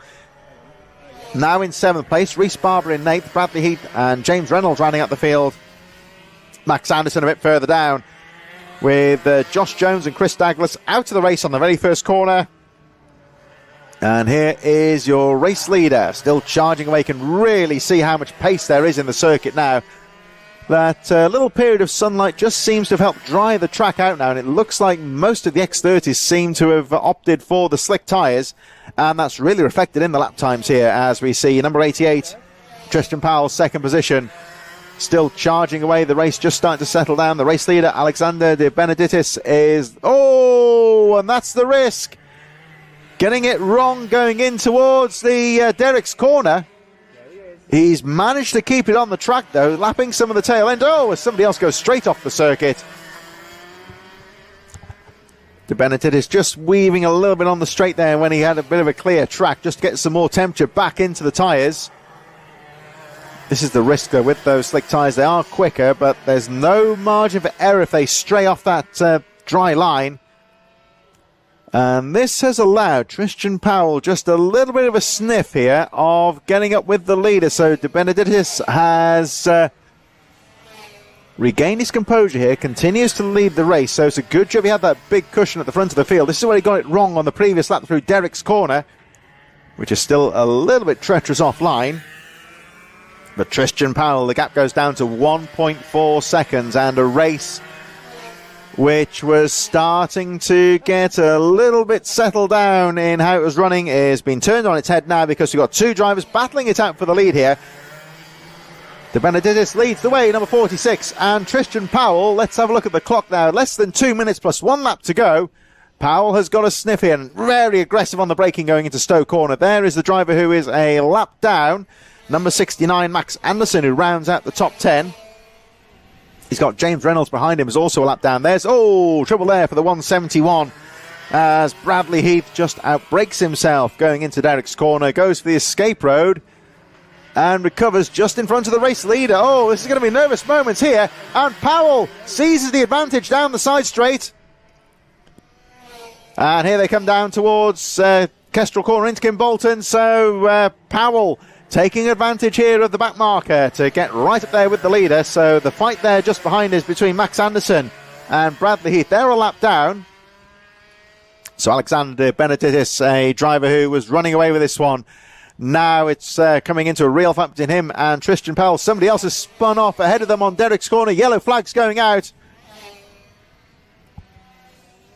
And as we can see, as the drivers start to go with the slick tyres, there is the risk here. If they make a mistake, there is no margin for error.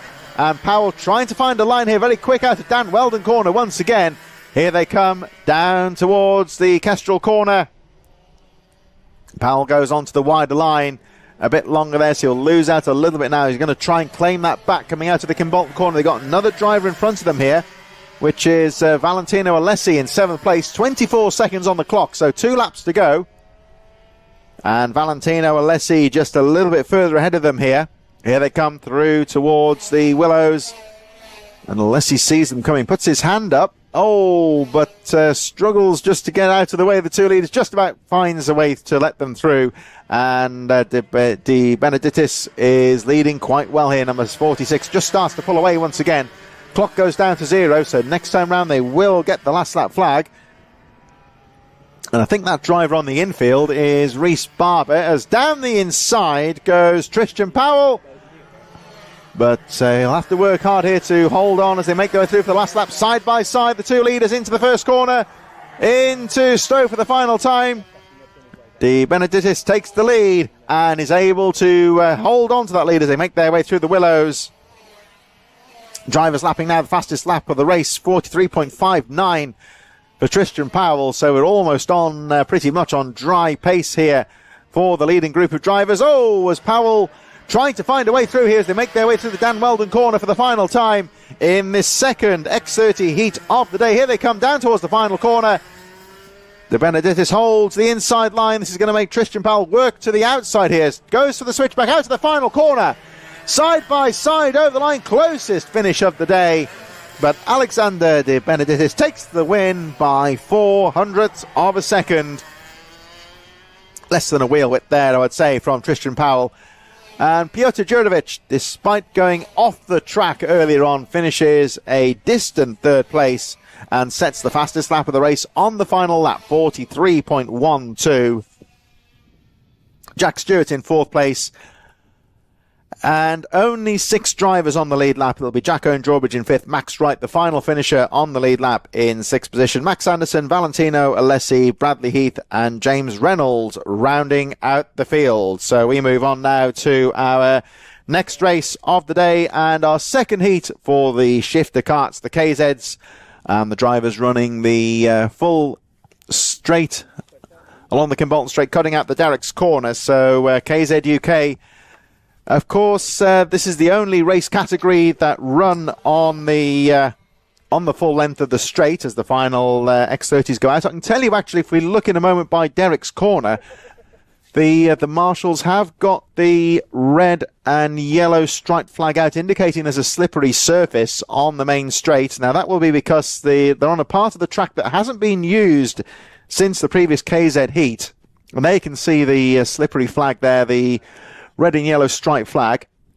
Now remember, the drivers will be going straight on down there, so they are hitting a fresh section of track. This is how they'll line up. Jessica Edgar, George Robinson on row number 1, Jonathan Railton and Isaac Smith on row number 2, Hannah Lang and Leo Robinson on row number 3, Jensen Pugh and Harry Walsh on row number 4, Amy Jurger, Oliver Harris on row 5, Derek Morgan, Lucas Blanford on row 6, and Rob Turner and Darren Denovelis on row number 7. 14 drivers in this second and final KZ heat of the day. Their final later on this afternoon. Rest of the block being made up of Micromax coming up next. That'll be race number 15. And then the final Junior Rotax heat, Honda 200s and Mini Inters. So the cadet category is coming up a little later on today, so I would suspect here that all of the KZs will be running slick tyres. So the slippery flag here, just to warn the drivers, because this part of the track they're going through now that bypasses the Derrick's corner, that's only used by the KZ kart. So that part of the circuit, you may remember in heat number 1, had quite a bit of standing water on there. So still a little bit wet because the karts haven't had the opportunity to dry that part of the circuit out. So looks to me like all of the Ks, I think pretty much for the time being, the drivers now making the switch on to slick tyres. They will get another lap, of course. And remember, the KZs, they have a standing start, and they do have 2 formation laps here. Remember, the karts, they carry a lot more pace, and although they do have the extra brake into the corner, they will need that little bit more time just to get more temperature into the tyres, because they carry a lot more speed, the most powerful karts that we have here today. And along the main straight, we'll be expecting them to top out at around 100 miles an hour on there, which is quite a lot of pace on this relatively short Kimbolton circuit.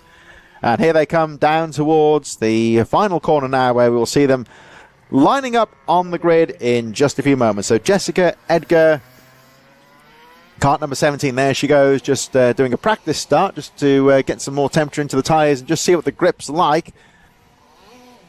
So remember, they are running pretty much, I think everybody is on slick tyres here. We've got a pretty much a dry circuit. We may remember, of course, that there is still a bit of damp patches in the tarmac as well. So a good start, getting that grip will be absolutely essential here.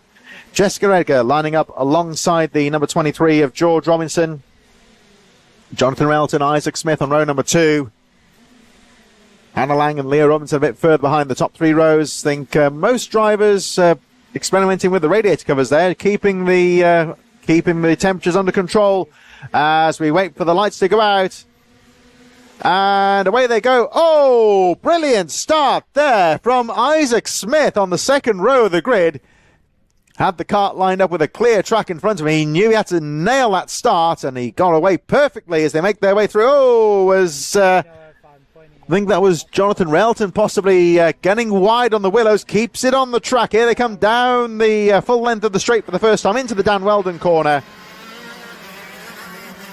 So they are on a clear track. That slippery surface flag has gone in now, so the drivers are aware of the track and they know where the grip is. Remember, they are all on slick tyres now. And we should see that reflected in the lap times. Soon as they can get enough dry track to put those slicks on, it's going to be far better for them. Much more grip around the corners, and they can carry a lot more pace around the circuit. So Isaac Smith leads the way.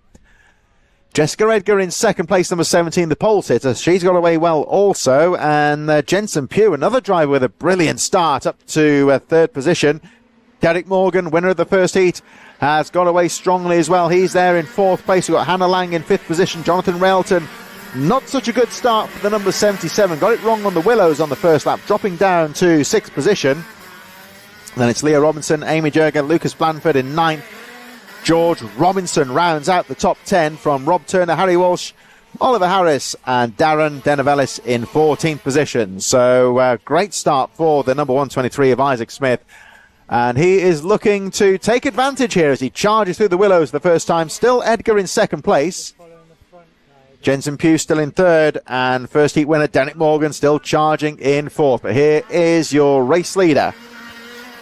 Isaac Smith very neatly goes around the Dan Weldon corner, looking to really take the advantage after that brilliant start, leading currently by 2 seconds, and we are getting towards the 30s in terms of the lap times here. 40.08 fastest lap of the race, 39.51 for the race leader Isaac Smith. So the pace really picking up here, and we really are starting to approach dry weather pace here.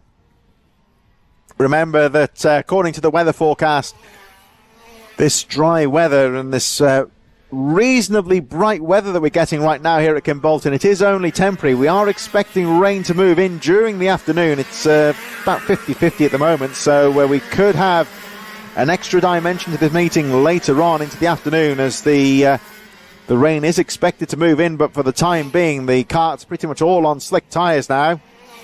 As we look a little bit further back now, Hannah Lang trying to get the power down out to the inside line there. Looks like Lucas Blanford, number 67, right on her tail as they make their way down. Leah Robinson, you remember last time out in January, had a terrifying crash coming in towards the Stowe corner. Braking issues and went into the tyre barriers, but showing no ill effects from that nasty spill in the first round in January. Oh, somebody's got it wrong there. Just trying to see who that might be. I think it could be the driver who was at the back of the field, possibly Darren Denovelis, and hasn't come through yet, so it's not one of our leading group of drivers.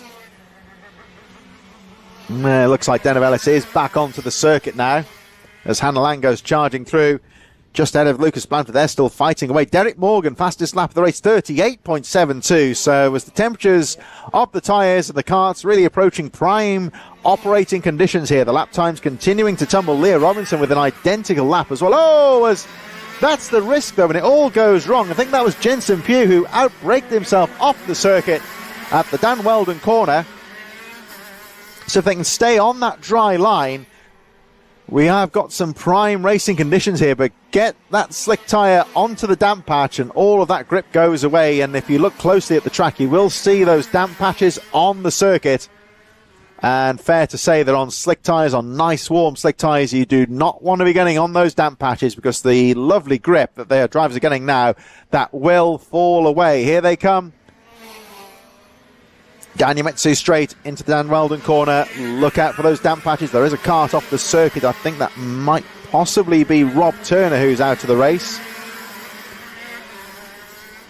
Jensen Pugh then dropping to 7th position. Here is the number 5 of Derek Morgan, who's now in 3rd place, really setting some good pace out there. And was that Isaac Smith, I think? My apologies. Isaac Smith might have been the driver that went off the circuit on the previous lap, so more drama in this race as Derek Morgan fighting for the lead now with Jessica Edgar. Here they come down the Umitsu straight, just looking off the camera to see where our previous race leader has gone, and there he is on the infield. So looks like it was Isaac Smith that went off of the previous lap. Here they come charging down the straight, and our new leader is Derek Morgan. Jessica Edgar very briefly had the lead, and it looks like Robinson might have gone through now. So this KZ UK race getting very close indeed. And Leah Robinson has now brought himself back into... So it's Edgar that leads the race. All turned on its head here. So Jessica Edgar, your new race leader, number 17. She has pulled away from the chasing group here. Leah Robinson now up to 2nd place. Derek Morgan in 3rd. And there, watching from the infield, looks like Isaac Smith. What a shame for him after a brilliant start to the race. Has dropped out on the previous lap. So Jessica Edgar now takes the lead. She's been there or thereabouts for the entire race. Over the line she goes. 2 minutes on the clock. And the lap time's continuing to fall here. Jessica Edgar setting 38.19. The driver we're looking at here in 2nd position. Leah Robinson setting the fastest lap of the race. Only 100th of a second faster than Edgar though. So 38.14. Derek Morgan, Jonathan Railton in 4th place, Hannah Lang in 5th position. Jensen Pugh in 6th, Lucas Blanford in 7th, Amy Joga, George Robinson, and Oliver Harris rounding up the top 10. Here they come. Leah Robinson getting back to his best here after that trouble at the first round in January, after that big crash that he had, and fending off the runaway winner of the first heat, Derek Morgan in 3rd. As Jessica Edgar sweeps around the outside of Darren Denovelis. Goes a lap down. Edgar leading quite comfortably. The gap remaining just over 2 seconds with 1 minute plus 1 lap to go in this race. So still about 3 more laps to go here for the number 17. Denovelis is going to have to be careful here. There's Hannah Lang. Getting a little bit on the curb there, but she stays in that 5th place. Looks like Denovelis has seen the chasing pack coming after him here, and they've all got through. So clear track between the leader and 2nd place. Edgar over the line, still lapping 38.06, and now pulls away slightly from Leah Robinson. So Jessica Edgar, number 17, taking the lead after that mistake from after the trouble from Isaac Smith earlier on in the race. And Edgar, there she is, number 17, making her way through the Dan Weldon corner. Heading down the KZ straight very neatly out of the corner, has a quick glance over the shoulder, and she will see that she's got the advantage at the front here. She leads by just over 2 seconds, and making her way down into the final corner. Jessica Edgar out of the final corner with 6 seconds on the clock. So we go through for 2 more laps. And that could work in the favour here of Leah Robinson and Derek Morgan. They have closed the gap slightly on Edgar.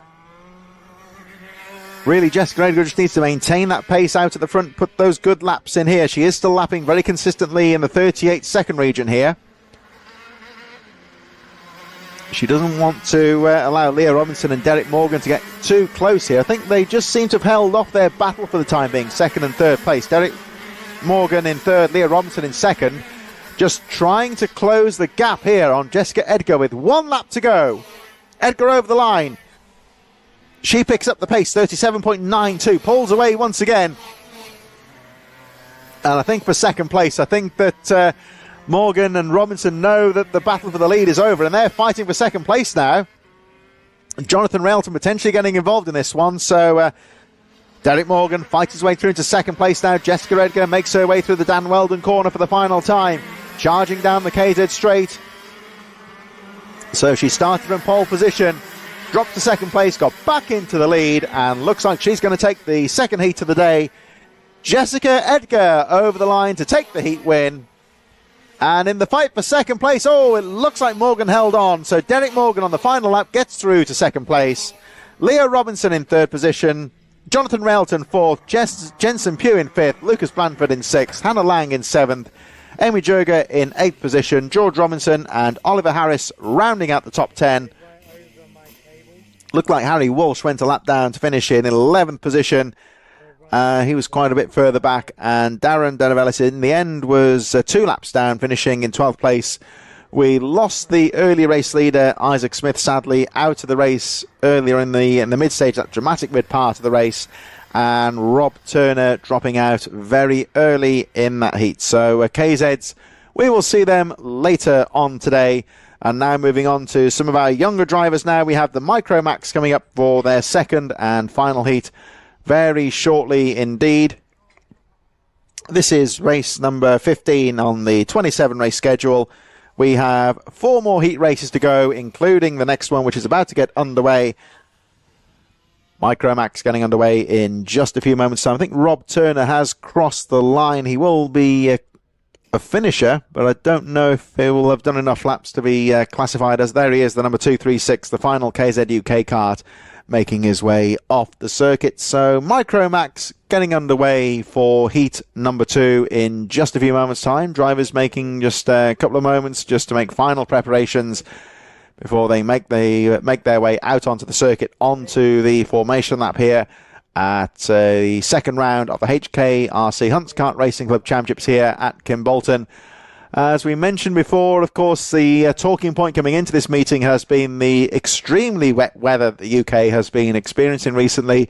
It has washed out the Kimbolton circuit. The paddock is mostly hard standing, so they've been able to get the competitors and the team trucks into position as the remnants of the KZ UK race bringing their karts back to the paddock. So that's the Harry Walsh and the 250, Darren Denovelis, who was running at the back of the field. Looks like he hit trouble on the final lap of the race, so he will also be a non-finisher.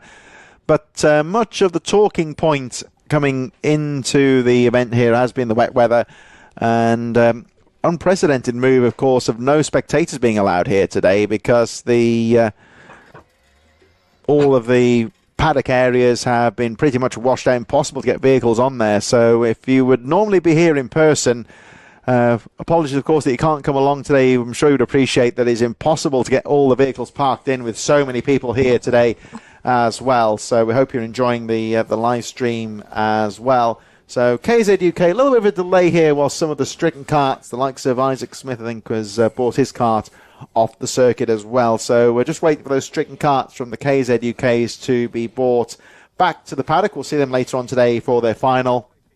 Just to recap here, we have 4 more heats to go. Race number 15 is about to get underway. The Micromax should be allowed out onto the circuit very shortly. They'll be followed by the 4th and final junior Rotax heat, which will be race number 16. Honda 200s and Mini Inters will round out the block as well. 18 races for the heats, and our finals taking us through the afternoon, including the Junior Rotax B and A finals. But our attention's here drawn to the Micromax. Will be out on the circuit very shortly indeed. Charlie Ellis back from his lunch break. And most of the drivers in their previous races on the dry tyres, the lap times have tumbled, but we've seen a few drivers, if they get onto those damp patches, then it'll all go wrong. Yeah, it's one of them things, when it gets to these sort of conditions, one simple mistake and you're in big trouble. So it'll be interesting. It'll be something to watch. I say it looked like a whole KZ Sainsbury's car park down there. A lot of issues for the KZ karts. But let's get some Micro Max action underway. This is going to be their second and final heat. And it's going to be Oliver Daniels who will start from the pole spot. Ellis Holt alongside from, that's a great name, Rudra Atap Singh Sekwat. And that'll be one to pronounce throughout the race. Caden Hanley from Lenny Barton, Heath Smith and Logan Edwards from Arlo Gamble, who will start from 8th, Hendrik Fallett and Harry Riley. From Jensen Darlow and Benjamin Sylvia, from Elliot Hitch and Kai Suri, Felix Tandy and Jackson Foots. Rounding out your 8th row of the grid. Probably a bit further back to Rafe Owen, who of course finished second in the first heat. He'll start from 17th from Bobby Slater, Monroe Wilcox, Zach Andrew from 20th and Teddy Shepherd. Jayan Prakash, Arshi Gupta, Jonah Allen. Of course, watch out for Zach Andrew, who took victory. Jayan Prakash up there as well. Tommy Lovejoy, Alfie Hennell, Lani Adun, Ralph Ewer, Alfie Baker, rounding out your final spots on the grid. We've got trouble here. Arlo Gamble has pulled off to the side of the circuit just after the Willows. The kart trouble, it would appear. Yeah, we're going to go around once start again. The race here. Arlo Gamble then looks like he's out of the race just past the Willows, as gives the opportunity for the KZs to get their karts back to the paddock. We might see Arlo Gamble in a moment now as the drivers come through the Willows. We'll see them coming out of this section there. You can see him on the left-hand side of the circuit. The marshal's with him now. The kart grinding to a halt on the formation lap, and he's made no attempts to get the kart restarted. So it does seem to be some kind of a serious problem for Gamble not to be able to continue in the race. That's a shame for him because he would have been looking for a good result in this one. And I can tell you off camera that Gamble has been towed to the infield now. So bad luck for Arlo Gamble, number 72, out of the race before it's even started. But we're getting back into formation. Hopefully, Charlie, we can get this race underway. Yeah, super unfortunate that for Gamble, but always helps out the other drivers in this field. Let's see what happens then. 8 minutes plus a lap of action here in Micromax for the second heat of the day. Race 15 on the schedule, and it's going to be, of course, Oliver Daniels who starts from the pole spot. Are we lights out? Yes, we are. Down into turn 1, nearly 4 wide, and this is going to get interesting. Driving start from third, had a brilliant start. That looked like the number 80 there, Roger Pat. So he's into what may be the lead of the race as we'll go down into the first chicane for Derek's corner. For the first time, drivers trying to sneak their way through. And, driving the spin there. That's not going to go end well, but all the drivers managed to avoid it. I think that might have been Jensen Darlow who had a few mishaps as the battles go on nice and early between the 47 and the 15. That was Lenny Barton with Hendrik Fallett as well. So you see drivers taking a lot of different lines, trying to find where the dry grip is. Obviously where the dry patches are, where then wet patches are as well.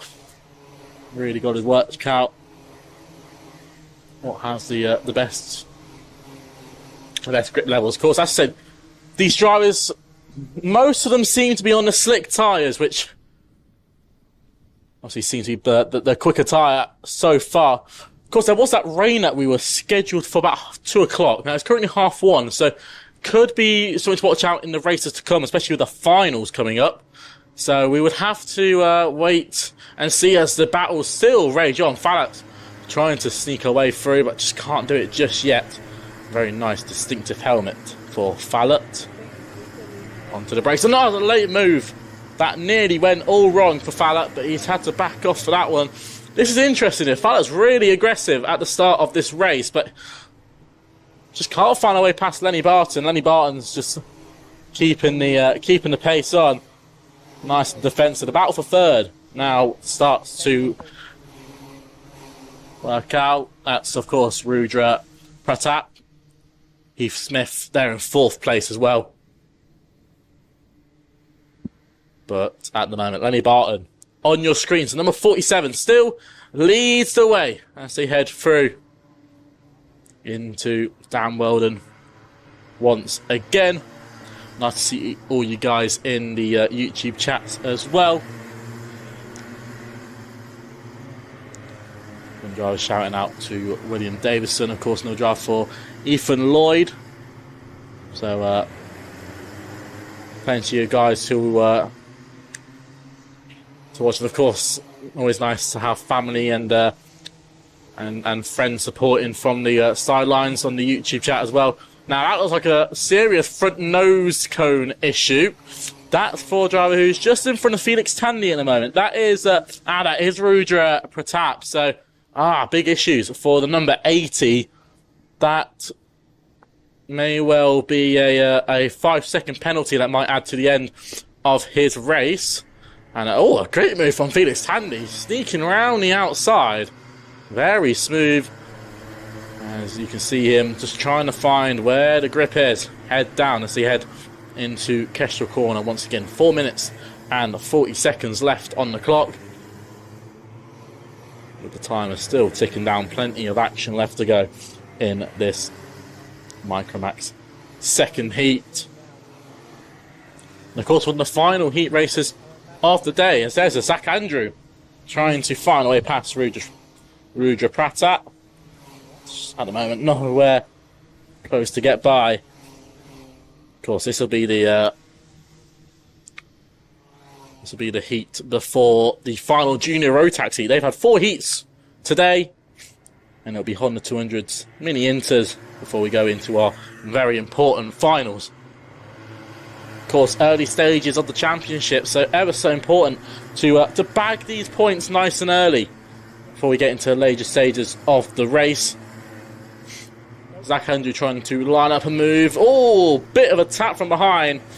And, he's found a way by on the exit of the corner. Hands thrown from the number 80 as he head down into turn 1.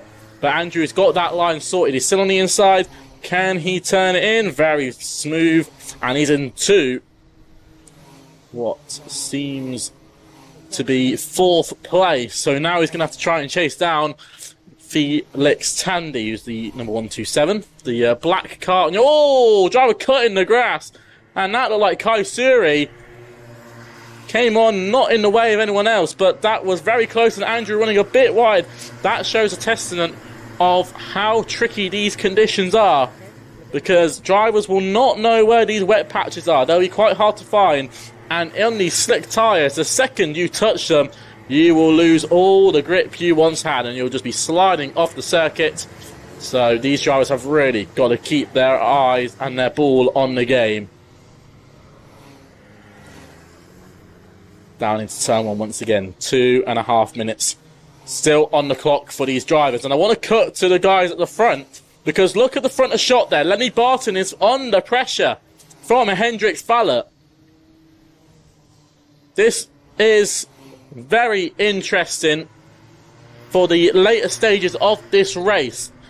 Lenny Barton, who's been trying to cover off. There they are on your screen. Fallot's going to try and look to the inside, but Barton is going to hold it around the outside. Very, very good. Barton's been on the speed through the corners. Is very impressive. That's why he can keep alongside Fallot. Fallot's going to have to really pick one out the books here to get this move done. Might be a move into turn 1. He's going to go late on the brakes. Can he get the move done? Yes, he can. Using a bit of the curb to rotate the kart. That was very smooth. Now, how will Lenny Barton react to this? Will he be able to try and force and move back? Head down as he head down into Derek's corner. You can see him still braking in the middle of the circuit. Now, there's still quite a large wet patch on the outside of Derek's corner, so they need to make sure they try and stay off that, especially on the braking zone. If you get 2 wheels on that, you will be sliding straight off the circuit, and that's what no driver wants to do. So these drivers have really just got to pay attention to the road ahead. Super impressive stuff, though, from our Micromaxes. Drivers who can start from just 8 years old, and very impressive. Of course, these are just the start of the careers for these drivers. Plenty of road ahead for them. So down through the first sector, go to top 2. Lenny Barton sticking in the slipstream, but just doesn't seem to have the straight line speed compared to Hendrix Fallot. Manages to close up in the corners. That's going to help him out, but yeah, again, when it comes to the straight, he needs to have that momentum from the exit of the corner to really capitalise. Oh, Fallett runs a bit wide. Move from Lenny Barton. He tries to go on the inside. Fallett runs wide. That was a pure testament once again to how tricky that down rod and corner is with these different mixed conditions. Still struggling out there is these drivers, and of course with the slick tyres, when it get that wet patch, it can be a big issue. 20 seconds then. We're going to have a 2-lap dash to the end of this race. And if you are supporting Lenny Barton, he still has a good chance to take this one. But, yellow flags out at Derek's. Now, they have come in. So, no, they can carry on racing now. So, this is going to be interesting. Trying to find unique lines to get that inch on their opponent. It's a 1v1 to the end. Look at the fitting. Look how much steering input he has to put in into the entry of that corner. That is still pretty wet. And hey, Barton does seem to be pretty quick for that second sector.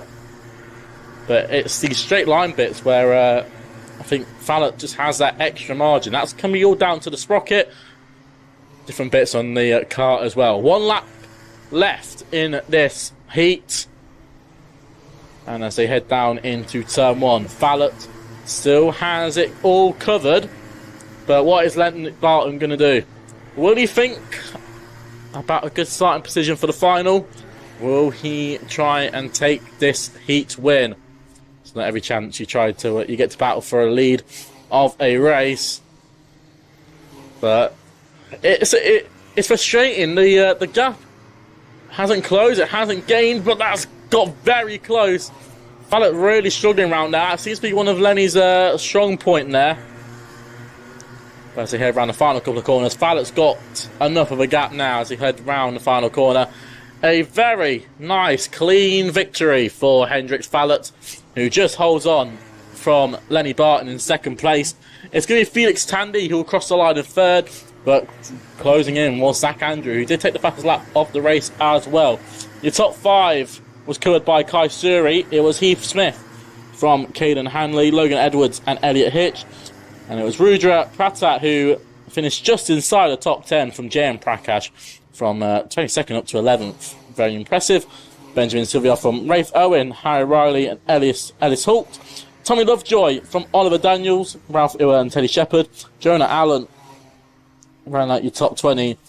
And big issues for Munro Wilcox, who dropped way down the field on that last lap. Of course, we lost Arlo Gamble in that one as well. Really unfortunate for them guys. As the cadet drivers come to a close, Micromax is all done, and then of course their points will be finalised and ready for their starting positions in the final. But now it's the last chance for these junior Rotax drivers to gain every little point they can. Of course, 4 heats overall, but drivers can only participate in 2 heats.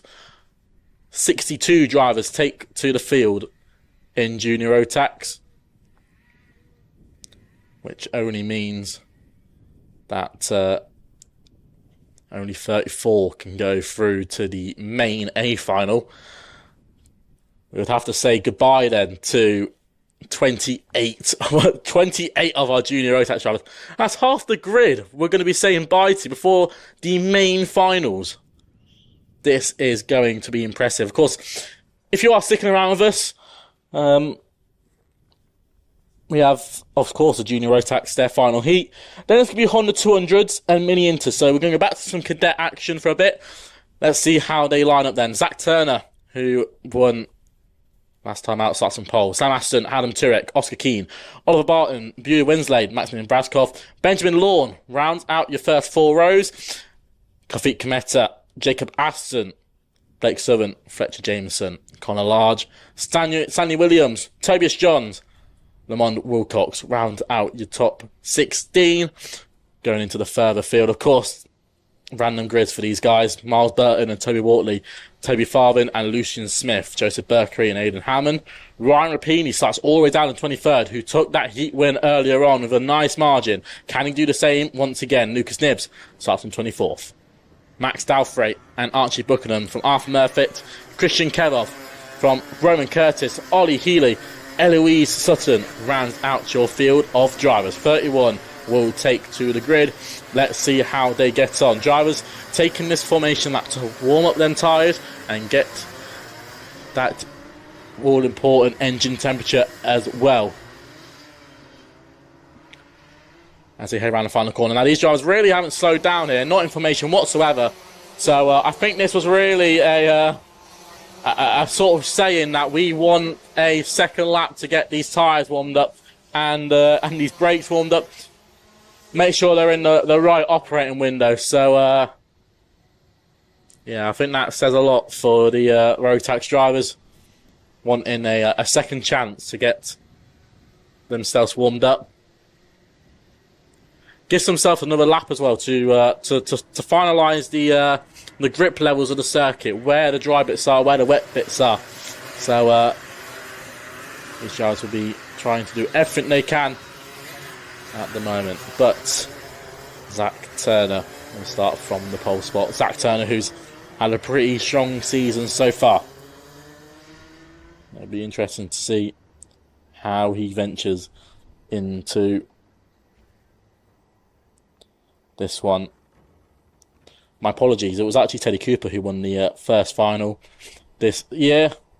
Zach Turner finished 4th. So can he go 4 better?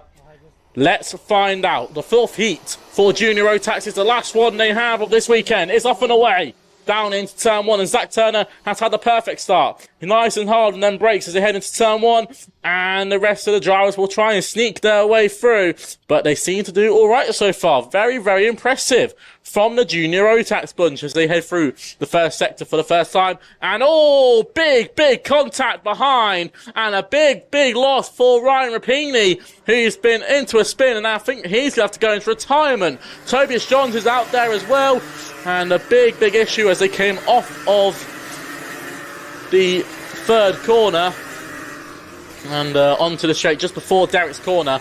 Now, this might lead into a slowdown procedure.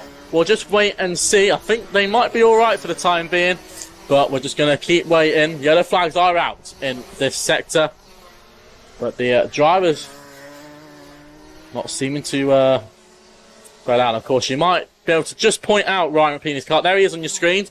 The Marshall's doing a brilliant job to get them carts out of the way.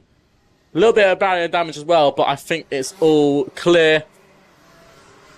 But at the front, still Zach Turner who leads the way, and Adam Turek into 2nd place. Adam Turek trying to close down now with that Kid X team, trying to put the work in nice and early before Zach Turner has any chance to try and pull away. Move to 3rd place as Blake Southern makes it into 3rd, and Aston dropping back down to 4th. Yellow flag still out as all carts are now dragged away, and a brilliant job for the marshalling team who gets them carts out of the way. But this is interesting. Adam Turek is starting to close in here on Zach Turner. Now, we were talking about the opening laps here. It would be a bit of a struggle for Zach Turner just to try and get that kart turned on, but Turek needs to just put the laps in now. As well as Blake Southern, who's there in 3rd place. If these two start battling, he needs to be there in the front line, waiting for an attack. Connor Large there inside the top 5. You see these drivers here braking in the middle of the circuit. That's where the drivers believe that the most grip is, and they'll be moving around the circuit every lap, just trying to discover where the grip is. It's going to change lap by lap, so these drivers are going to have to learn on the spot, which is never an easy thing to do, because yet again, one small mistake and you might be off. But as I say, for Ryan Rapini, what would this mean? He's had a heat win, but with the DNF in the 2nd heat, this could put him inside the B final for one of our leading drivers, Ryan Rapini, who's just having a look. Currently 4th in the championship. This will not do him any good. Look at Adam Turek now, right on the back of Zach Turner. Now, what is he going to do? Because he can't move offline if there's a wet patch to try and make a move. He's going to have to try and force Zach Turner into a mistake. But Zach Turner so far, the momentum has just been there. He's been picking picking people off one by one. And of course, very dominant at the end of the season. Adam Turek to the inside, gets that one done, and very defensive as he exited the corner. Very good driving by Zach Turner. And as I said, Blake Southern's put the laps in. He is right now on the tail. What can Blake Southern do? In third place for the Dan Holland Racing team. Can he nip his way by into second place? So you wanted to find out, but look at Zach Turner not letting this one go. He's going to try and battle this one to the end. And look at this. Oh, running just a tiny bit wide. And you saw what that did for Zach Turner. He had a little look. But I say, so much momentum being carried through there, so much speed. You just can't make that sort of move. That's a late move from Zach Turner, learning from what Adam Turek did to him the lap before, and back into the lead of the race as there's a yellow flag out and a car into the wall. So Zach Turner did that move perfectly because he did it before the yellow flag zone. So, as we say, big issue down at start finish with that car in the wall. Hopefully the driver is okay, and I think he is. But as they come round to nearly finish another lap here of the circuit, moves are still going on as Sam Aston nips to the inside of Blake Southern. But, well, I say that. Was that a move under a stationary yellow from Mr. Aston? That could be something the stewards might have a little look at. Of course, the procedure is always a stationary flag before a wage yellow flag to notify the drivers that the danger is imminent. Oh, that got very close between Zach Turner and Eloise Sutton. Eloise started turning in whilst being overtaken by the guys in front and nearly came to blows. But Aston, okay, the yellow flag's in, so that's all good. It's Aston to second place. Very nice move from Mr. Aston as the incident is all cleared down now on the start-finish straight. So Sam Aston nips into second place. This could be interesting then, because Sam Aston being a man that really shakes this race up. If he can try and chase down Zach Turner. Now, it'll be a bit of an ask, because the gap so far is starting to extend. But if these three can work together now, this could really help each other out as a driver off to the middle of the circuit at Derrick's Corner. And we'll try and find out who that might well be. But at the moment, this race is far from over. 1 minute and 20 seconds left on the clock. So we've got a fair few laps left with us as we round off the fourth heat and the final heat for Junior Rotax before they head into their B finals, which will be happening later on in the day. Of course, we have our very important B finals that will, our very important finals that will be happening today. Now, just trying to keep an eye on who that may have been that pulled off. Having a little look at the timing screens now as the rest of the pack comes flying through the top five. Now, that might be Aidan Hammond who has pulled off the circuit. Super unfortunate for Aidan Hammond. Yes, it is Aidan Hammond out of the race. It might be Aidan Hammond or Ollie Healy. Just having another look. Yeah, that might look like... I would say that is Aidan Hammond. So super unfortunate for Hammond.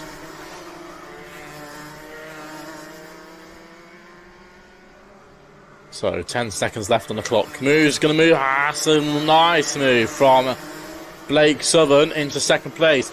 Helps out Adam Turek as well. He's found his way on the inside as well. 2 for the price of 1 as the last lap board comes out. Now, Zach Turner has one back marker in front of him who should be blue flagged and very nicely moved out of the way. But a battle for second. Look at this. This will help out Connor Large, who's there in 5th place, as well as that Fletcher Jameson if these boys really have a scrap at the final couple of corners here. But Zach Turner's done everything he needs to do. This will very much put him near the front end in the A final. Very nicely done for Zach Turner, who, my apologies, now on the last lap board. So we've got another lap still left to go in this race. I say, Zach has not put a foot wrong in this race. He's just going to hold on for one more lap. They come through Downwell Complex for the final time. And all he's got is the one bar marker in front. It shouldn't matter him too much about trying to get past him, because he has stormed off in these past couple of laps. The gap is 1.7 seconds. And this is going to be a very nice victory as the battles go on. Nice victory for Zach Turner, who will finish up as the race winner. From Blake Southern and Adam Turek, it was Sam Aston from Connor Large, Fletcher Jameson and Maximilian Bradskoff. Lucian Smith, from who started in 20th up to 8th. Stanley Williams and Jacob Aston round out your top 10 from Benjamin Law and Miles Burton. Kafik Kometa, Toby Farvin from Buer Wensley, Lucas Nibbs, Oscar Keane, Joseph Berkery, Archie Buckingham from Arthur Murfitt. As we wait for the rest of the drivers to fly through, Roman Curtis from Lomond Wilcock, Toby Wortley and Christian Carroll finished up in 24th. And the drivers we lost in that race were Aidan Hammond, Oliver Barton, Tobias Johns, Ryan Rapini. Some big names that will have to fight their way through in the B final. And we will see how they get on. Great stuff from the junior Rotax team. All 4 heats now completed for the drivers. So this is now the start of their final preparations for they have either their B final or the A final. Their A final being the last one of the day. Next up, Honda 200s then. This is the second to last heat race we have. Honda 200s will then be joined by Mini Inters, and then it will be time for the main event here at Kimbolton. Just waiting now for the drivers to be taken back to the paddock. Carts to be picked up as well. This is the lineup then for Honda 200s, their second heat of the day. Jesse Bailey from Keen Delaney, Mason Becker, Marison Maxwell, Zach Squire, Phoebe Shelton, Henry Coulburn and Austin Dowell round out your top 8 drivers. Watch out for Delaney, watch out for Becker, Marcus Cooper and Harry Grant from George Pickett and Ben Bowers. James Murphy from Nicholas York, Alfie Stokes and Jacob Furlow. Rounding out your your top 16 drivers. It's going to be exciting to see how this one gets on. Quite disappointed really with Harry Grant. We thought he'd be a bit further up, of course, who took victory last time out. But just not having the pace in that first one. Keen Delaney, who had issues in the first heat, he'll be another one to watch out for. Mason Becker, who starts from third, who took victory in the first heat. Hopefully he can, well, we'll see if he can make it 2 for 2. Harrison Maxwell with Zach Squire, another quick driver. Phoebe Shelton, who took her first podium last month. She'll be one to watch out for. Of course, our driver of the day from last month. So we've got plenty of action waiting to get going. And, of course, joined back in the box by Chris. And we've just had a very exciting junior Rotax heat. All look very exciting out there on the track. I think they're just clearing up the remnants right now. And off camera on the approach to the first corner, there is a bit of track work taking place. I think the marshals and officials have got the cement dust down on the approach to the first corner. And exactly the sort of spot where you would want some good grip, you would say, to go into that first corner. So will be a short delay before the Honda 200s get underway. The track work currently taking place. And can tell you that the finals have been announced. There will be 9 minute plus 1 lap for the duration. So slightly longer than the heat races. And there we see the track work taking place as Jamie Rowe with the ear defenders on there with the cement. They're just brushing some of that down onto the track. As you can imagine, If fluid has been lost, then they will definitely need to get some grip down on that part of the circuit. This is the Heinz Straight just after the start-finish line on the approach down to Stowe Corner, which is a very fast part of the circuit. They get a long run up to this part of the track coming out of the tight Kimbolton corner, so the karts will be hitting quite some speed when they cross this part of the circuit. It's I wouldn't necessarily say it's on the racing line, but quite likely the karts will be travelling through that part of the circuit during the race when they're jostling for position, going offline to look for a racing line. So, as you can imagine, in the interest of safety, just mopping up that looks like some sort of fluid spillage from the previous race. And once that's been sorted out, we should be able to get the racing back underway. So we have the Honda 200s coming up next. They'll be out onto the track very shortly. And, of course, Charlie has just read out the grid position, so we'll be expecting those drivers out on the track in just a few moments' time. So we have just 2 more heat races to go. We have the Honda 200s coming up next. They'll be out on the track just as soon as we get the all clear from the officials that the track is safe and ready to go. Everyone looks happy that the track is in a suitable condition, so we should be underway very shortly. Honda 200 will lead them out, and they'll be followed by the Mini Inters for the final heat race of the day. Moving forward then to the finals, Senior Rotax getting us underway from Rotax 177s, and then the first of the 2 Junior Rotax finals. We've got the B final, and then the same order pretty much. Senior X30, KZ2, Micromax, Honda 200s, Mini Inters, and kicking the meeting to a close later on today is the Junior Rotax A final, which seems to be the traditional ending to the meeting in recent race order. We'll look forward to that a little bit later on. Also looking at the weather forecast for today, you may remember we were talking earlier that there was quite a strong possibility of rain showers coming in during the latter part of the finals. Now that does seem to be a bit more of a more into the evening now, where most of the rain showers are going to be coming in, but there is the possibility of some light rain. I would say if it's going to come as forecast, it'll be around halfway through the finals, so that could put a little bit of a spanner into the works later on in terms of tyre choices. Whether it's going to be enough to really affect the circuit, I don't know. It does seem to be very light rain showers that are forecast for later on today, as one or two of the Hondas just struggling to keep the karts on the track during the formation. That doesn't look to be anything too serious, and they should get themselves back into order very shortly. So we see Cian Delaney just gesticulating now on the inside line just to bring the pace down a bit as we're looking to get this race underway as quickly as possible. And the one kart that was lost at the formation up has got back into position, so he should be okay, all being well, to get the racing underway. Here they come out of the final corner. Well, no, there's trouble on the start line here.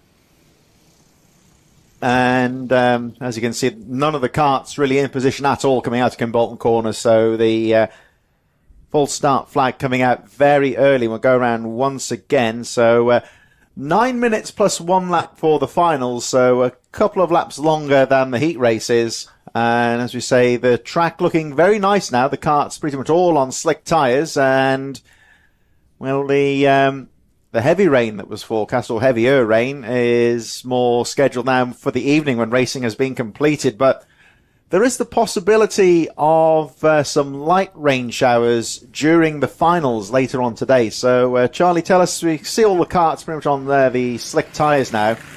Depending on how heavy that rain is, how much would that be an effect as to what tyres you'd need for the final?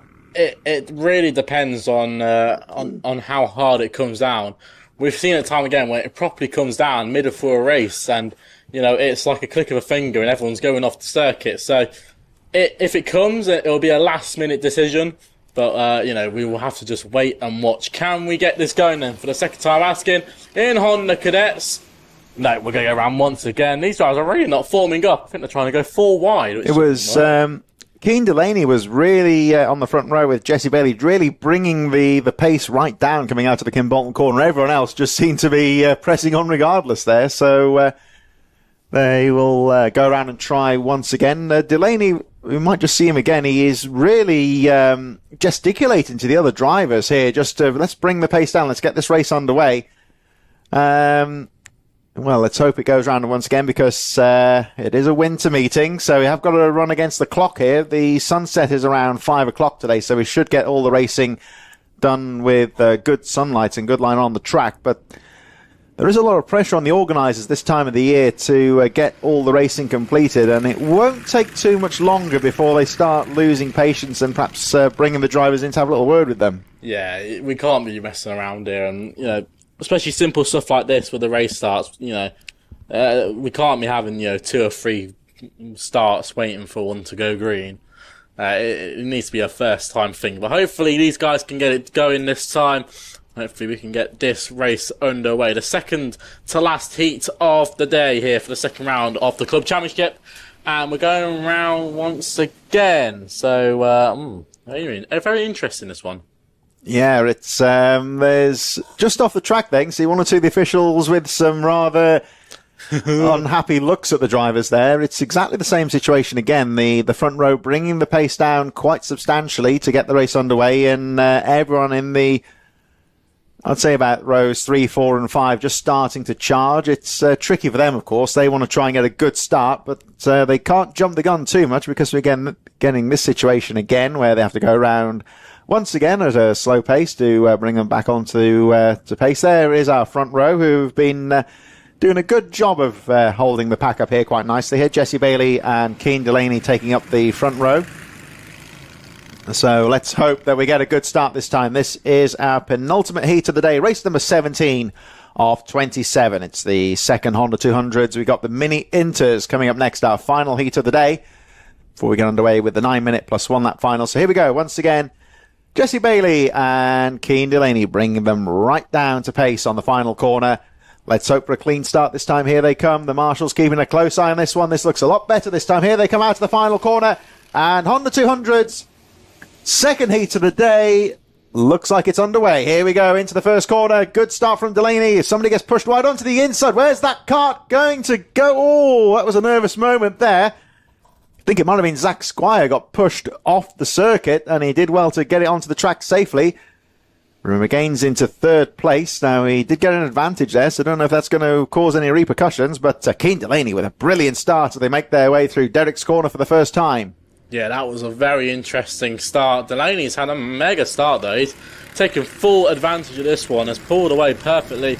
Becker now into third place. And, it looks like Harrison Maxwell into second place there on your screen. So the 2 Project 1 drivers starting now to work together. And Becker super aggressive on the brakes as they head into the final quarter there. So this is going to be one to watch out for. A few drivers who are in the mid-pack who want to try and work their way through. But it's like what we've been talking about all day.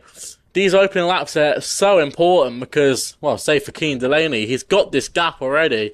He just has to keep where he is, keep putting the laps in, hope no one catches up to him, move second place. Now Becker to the inside. Now we know Becker won the first heat, so we know the pace is there. Can he close in as the flag's out at Derek's corner? I think a couple of guys just missing the chicane, and so there may be some repercussions for them. But this is what we need to see. Will the teamwork from the 2 Project 1 drivers work? There's only one way to find out, and we've got 6.5 minutes to wait until we get that answer. Battle for fourth going on, as there's an under investigation flag for Zach Squire, who had that turn 1 excursion. As they head into turn 1 once again, Henry Colburn, who had a rough heat 1, he's trying to recover, and looking so far so good at the moment in 4th place. In 5th, he's got George Pickett, who's just trying to sneak his way by. There he is in your screens. The Project 1 driver, George Pickett to the inside. And, it looks like Project 1 have a very good fleet of drivers all throughout the field. And Marcus Cooper's going to try and get involved with Colburn soon. He's just behind, a couple kart lengths back, with Zach Squire in there as well.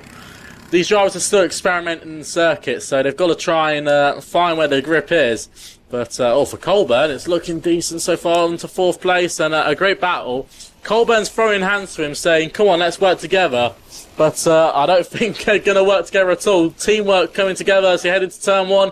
Cooper's pushing his teammate through on the inside. That was good work, that. Yeah, they did well. Two teammates working together to go nose to tail and get down the inside of Henry Colborne, who, immediately you can see them there banging wheels. I could allow Colborne back into it now. You may remember that Colborne dropped out of the first heat, so this second heat is going to be very important for him. He's not going to get the best grid position in the final, but if he can get a good position in this second heat, then at least he can get himself a little bit further up the grid. He'll still have work to do, I think, with that first heat DNF. But yeah, if he can just grab a few positions here, he's currently dropped down a couple of positions down to 5th place. So ideally, Colborne wants to be in the top 3 to give himself a good opportunity to be up to, if he can get past this group, be up to 4th place. So Cian Delaney running away with things in his early stages, already comfortably down the Amitsu Street, heading to Derek's corner. To give you an idea, he's almost half a lap ahead of this battle for 4th position.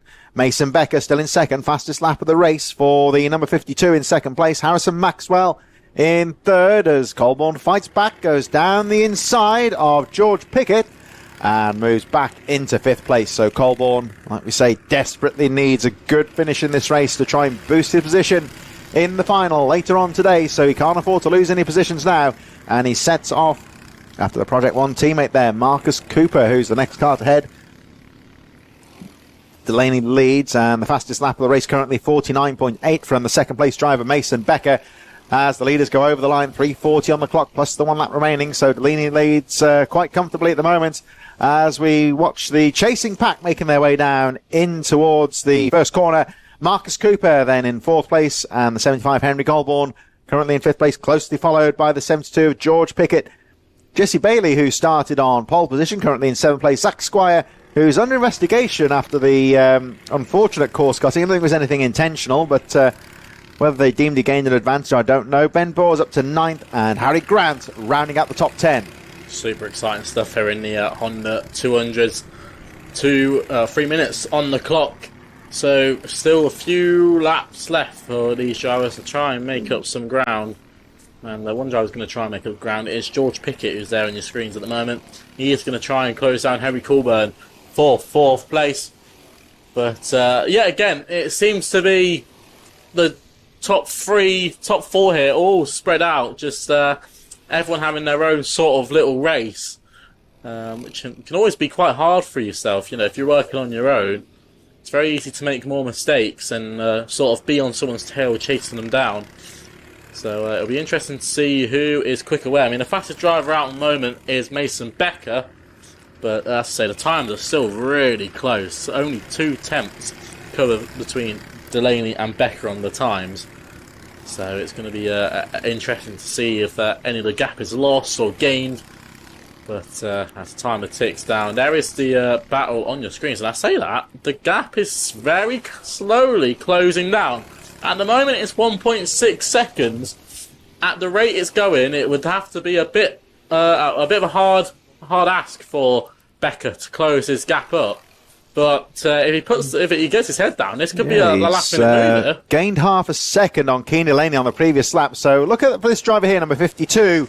The 2nd place driver, Mason Becker. Now, sometimes as the chasing driver, it can be quite good just to reel the driver in. If you see yourself closing up, it's a real boost. And you can see yourself closing up, so they just get drawn into the lead. He has closed up once again, so I'll have a look at the lap times when they cross the finish line in just a moment. Here's the 3rd place driver, Harrison Maxwell, a little bit further behind. Leaders over the line, and the gap goes down to 0.8 of a second. Yeah, visibly you can really Mason see Becker, it. Look at him, he's absolutely charging at this stage. Delaney has run away with things so far. We've got just over 1 minute left on the clock, plus the 1 lap remaining. Cian Delaney, who looked comfortable a couple of laps ago, but Mason Becker has really found some pace here. And he set the fastest lap of the race, 49.18 last time round. He's gone nearly 0.8 of a second quicker than the race leader Delaney, and very aggressive through the Dan Weldon corner, finding the grip. He's really coping well. And the driver's now on slick tyres, of course, so it's a very different track to what they were accustomed to in heat number 1. And Mason Becker has got to grips with the conditions very quickly indeed. He's settled into a nice rhythm. 28 seconds on the clock, 2 laps to go therefore, and another 0.4 of a second. Cian Delaney's picked up the pace, but Mason Becker has picked it up even more. And, well, this is going to get tight here, Charlie. 1.5 laps to go. Becker's not close enough to go for the pass yet, but he's looking ever more threatening. Yeah, something's really gone on with Keen Delaney these past couple of laps. Has lost so much ground to what he had. He had a brilliant start. It's really not gone his way. Becker is right on his bumper now as he head through the Dan Weldon complex.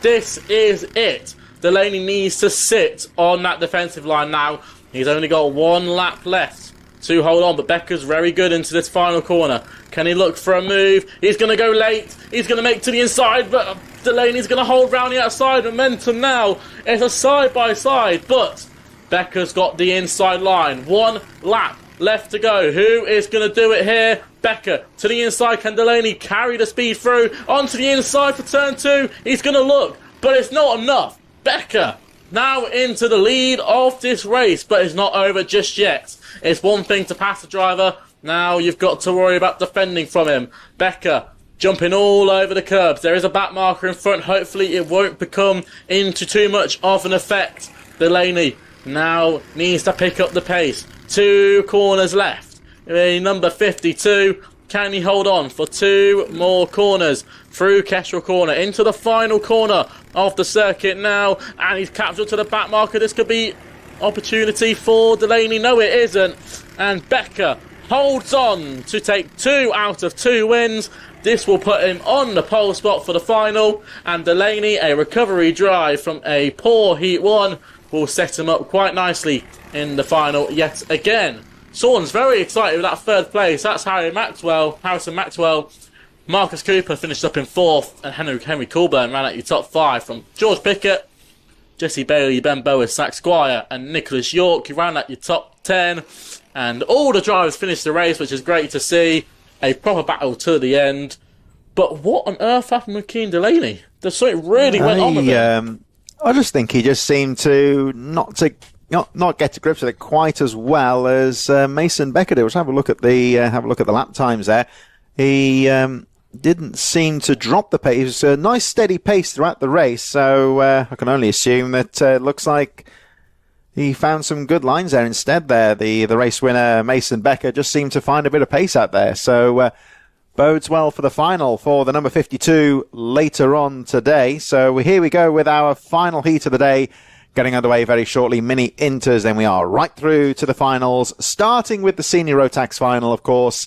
But we now have our final heat Mini Inters getting underway in just a few moments' time. We can see the number 77 just to the left of the shot there. That'll be Teddy Murphy who will lead them away. And the driver on the right-hand side in shot there is the 141 of Elliot Bork, who will also make up the front row in this race number 18 of 27 today. Don't forget, of course, the final heats coming up coming any moment now. Finals getting underway shortly, and round number 3 of the championship is on the 8th of March. So here we go with the Mini Inter lineup with Easy and Elegance Weddings and Events. Teddy Murphy from Elliot Bork on the front row, Rudra Gokulnath and Will Eden on row number 2, Jackson Hilton, Santiago Simeone on row 3, Aidan Warden, Rian Townsend row number 4, Casper McAllister, Dian Singh Bahal on row 5, Logan Rolfe, Ethan Coupland on row number 6, Theo Freya and Jack Brown on row number 7, Rio Panioto and Jensen Sale on row number 8, row number 9 made up of Jake Sansford and Maximilian Abrahart, William Davidson, Edison Burris on row 10, Jack Daniels and Finley Beals on row 11, Lewis Herbertson and Ethan Lloyd on row number 12. And a bit further back, we've got Oscar Keeney, Flynn Grantham, Austin Oman, James Roots, LMA Bamford, and Archie Humphreys. So one pick up there towards the back of the field, Austin Oman, who fought back very well in the first heat when he got span out at the start of the heat. He's got it all to do here because he got a decent finish in Heat 1. He managed to get into the top 10, but really does need a good finish from the back of the grid to get a decent spot in the final. Yeah, this is for all the drivers here. It's their last opportunity to gain some lost ground from that first heat. Let's see how these guys get on. Teddy Murphy will start from the pole in this one. A inspiring driver to watch out for. Can we get going for the first time? Asking no, we're not. A couple of drivers out of formation, so they will go round once again. I say Jackson Foote will be another one to watch out for. Sign all the way near the back of the pack. He was a driver who took victory in the first heat, so he's going to obviously try and do the same, but it'll be a tough ask from the back of the grid. So full start. So these guys will go round once again. Gives themselves another opportunity to get refreshed, get some more important temperature into them. Of course, you are straight into it in this as well, in this sort of heat race format. It's not as if you get a real practice or sighting lap session. You've got a long time in the spun. Somebody's spun out there, just coming out to Derek's corner. Seems to be a fair few spinners on this well, I say formation lap. So I'm glad they're getting out of the way early. Looks like he's got going again, whoever that was. I'm just trying to see which driver that was that hit trouble, but in any case, not going to affect things too much. I think he has retaken his position. The grid getting a lot more organised this time as they make their way down towards Kimbolton Corner. So we're a bit more spread out on the previous lap. So here we go with our final heat mini inters about to get underway. Here they come out of Kimbolton Corner. Getting on the power, charging over the line, a bit more spread out to the back. What's going to happen this time? No, it's another full start. The front part of the grid really started to sprint away there and didn't seem very organised at the back. So yet again we go through for another formation lap. Just to recap here, Charlie, with the rules here for the starting. When we see the karts go over the start-finish line, we look at some of the shots of the grid, you'll see that they have the white tram lines. Essentially, of course, they've got to stay within those tram lines until they cross the start line. Yeah, in the rule book, it says that they have to obviously stay in them tram lines before they've crossed the green flag line, which is basically a white line that stipulates the end of the lap and the start of the lap. Although the rule's there, half the time it doesn't really seem to happen, and drivers try to make places up. I suppose it's the give and take, really, because if you're further back in the grid, you need to be moving out of those lines as quickly as possible to get yourself in a good position. So, well, you'll see, especially some of the quicker drivers who are a bit further back, they will sort of hang back a little bit before they come round the final corner, just to get that more momentum and get that speed into turn one. But half the time it doesn't work because everyone's going at silly speed in front, that you sort of catch up to them very quickly, very hard to get past them. So let's try this one once again. The marshal stipulating, saying slow it down. Oh, problems for Elliot Bork. Big problem for Elliot Bork. And it's lights out and away we go. Down into turn one. That's a great start for one of the Pro Train karts. Trying to go around the outside. Rian Townsend into the lead of the race. Drivers on top of each other. Ralph just about gets it going, but big issues for Elliot Bork. Yeah, he's still on the start straight. The kart pulls off to the infield. And yeah, Elliot Bork from the front row of the grid is out of the race. And here they come charging through at the end of the first part of the lap through Derek's corner. Lovely start there from the K-plate holder, Rian Townsend, who was down and around 8th position, I think, at the start of this race. Had a brilliant start, and that's why he's the K-plate holder with things like this going on. Gets to the front nice and easily, and it looks like the 123 has had a good start. Dan Singh Pahal has got through very well indeed into second place. So some of the drivers who started further down the grid have had brilliant first laps. Well, Eden moves up a few places, and like we say, of course, we lost the 141 of Elliot Bork, the kart out. Santiago Simeone and Jack Brown also out of the race on this first lap. There is the unfortunate Elliot Bork, who's on the seat of shame, as it were, on that tyre barrier on the inside. Issues. Trouble there. That was Pahal. So, there's issues happening to even the best British champion, and he's gone straight off at Derek's corner, hit a wet patch on the braking zone, and went flying off. You see him wearing the Team UK suit.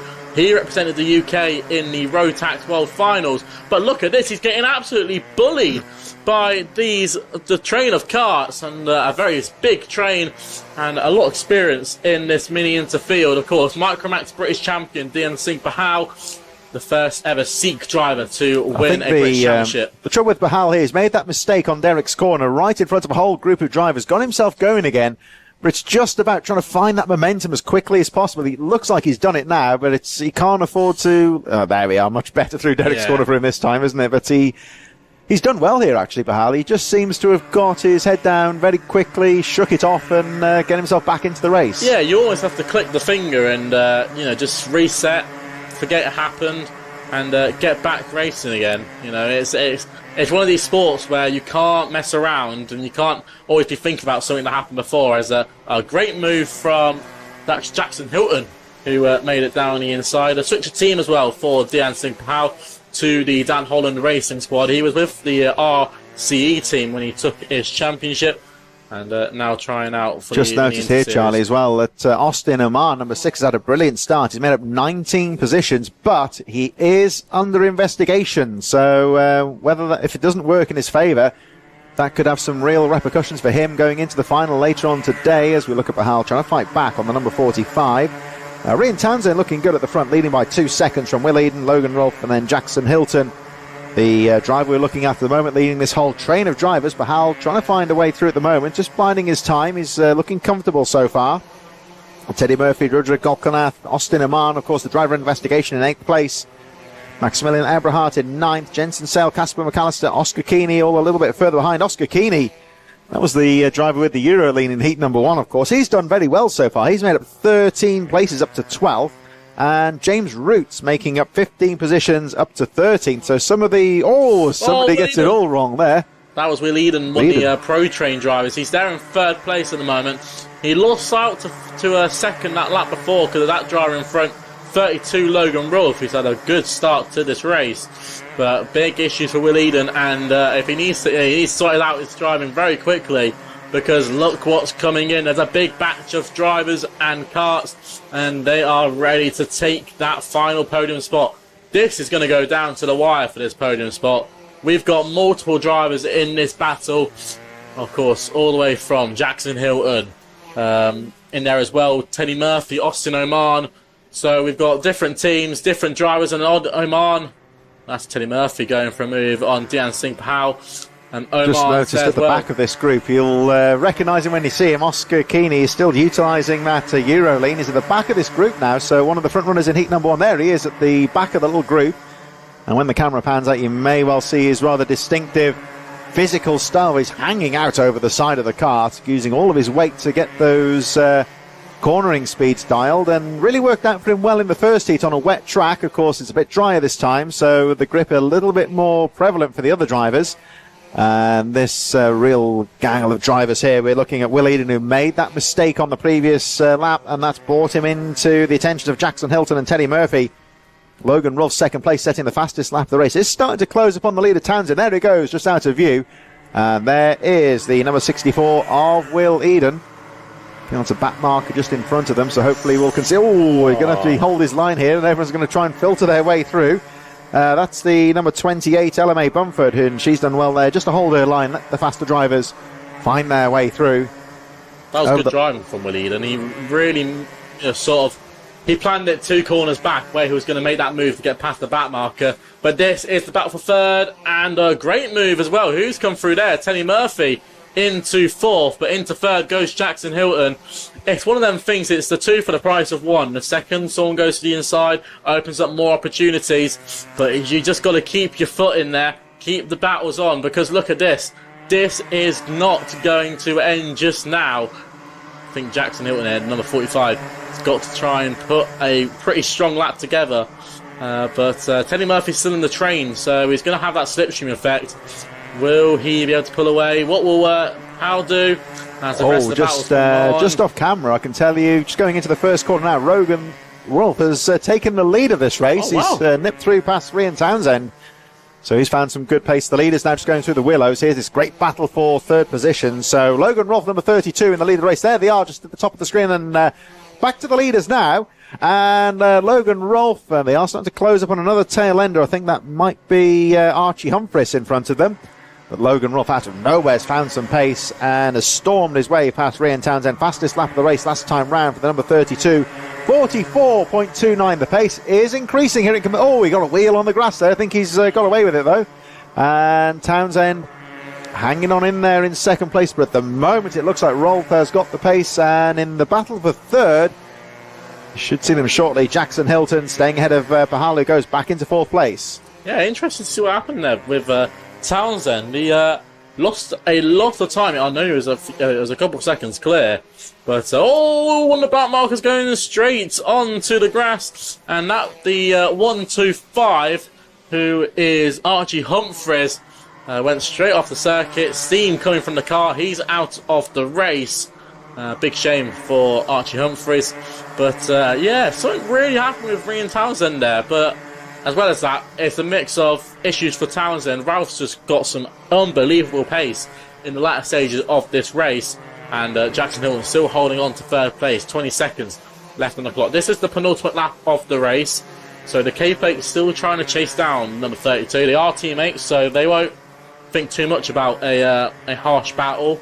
They know the gap, what it is so far, so they will just have to keep together. 3.5 seconds for these drivers as well, so they've got plenty of next time round will be the last lap. Logan Rolfe comfortably ahead at the moment from Ryan Townsend, and the gap 4.2 seconds with them and the chasing pack, who make their way out of the Dan Weldon corner. Here we come for what will be the last lap, and Logan Rolfe, who's fought back well to gain that pace, similar to the Honda 200s here, just got some sheer pace, has been able to close up on the race leader.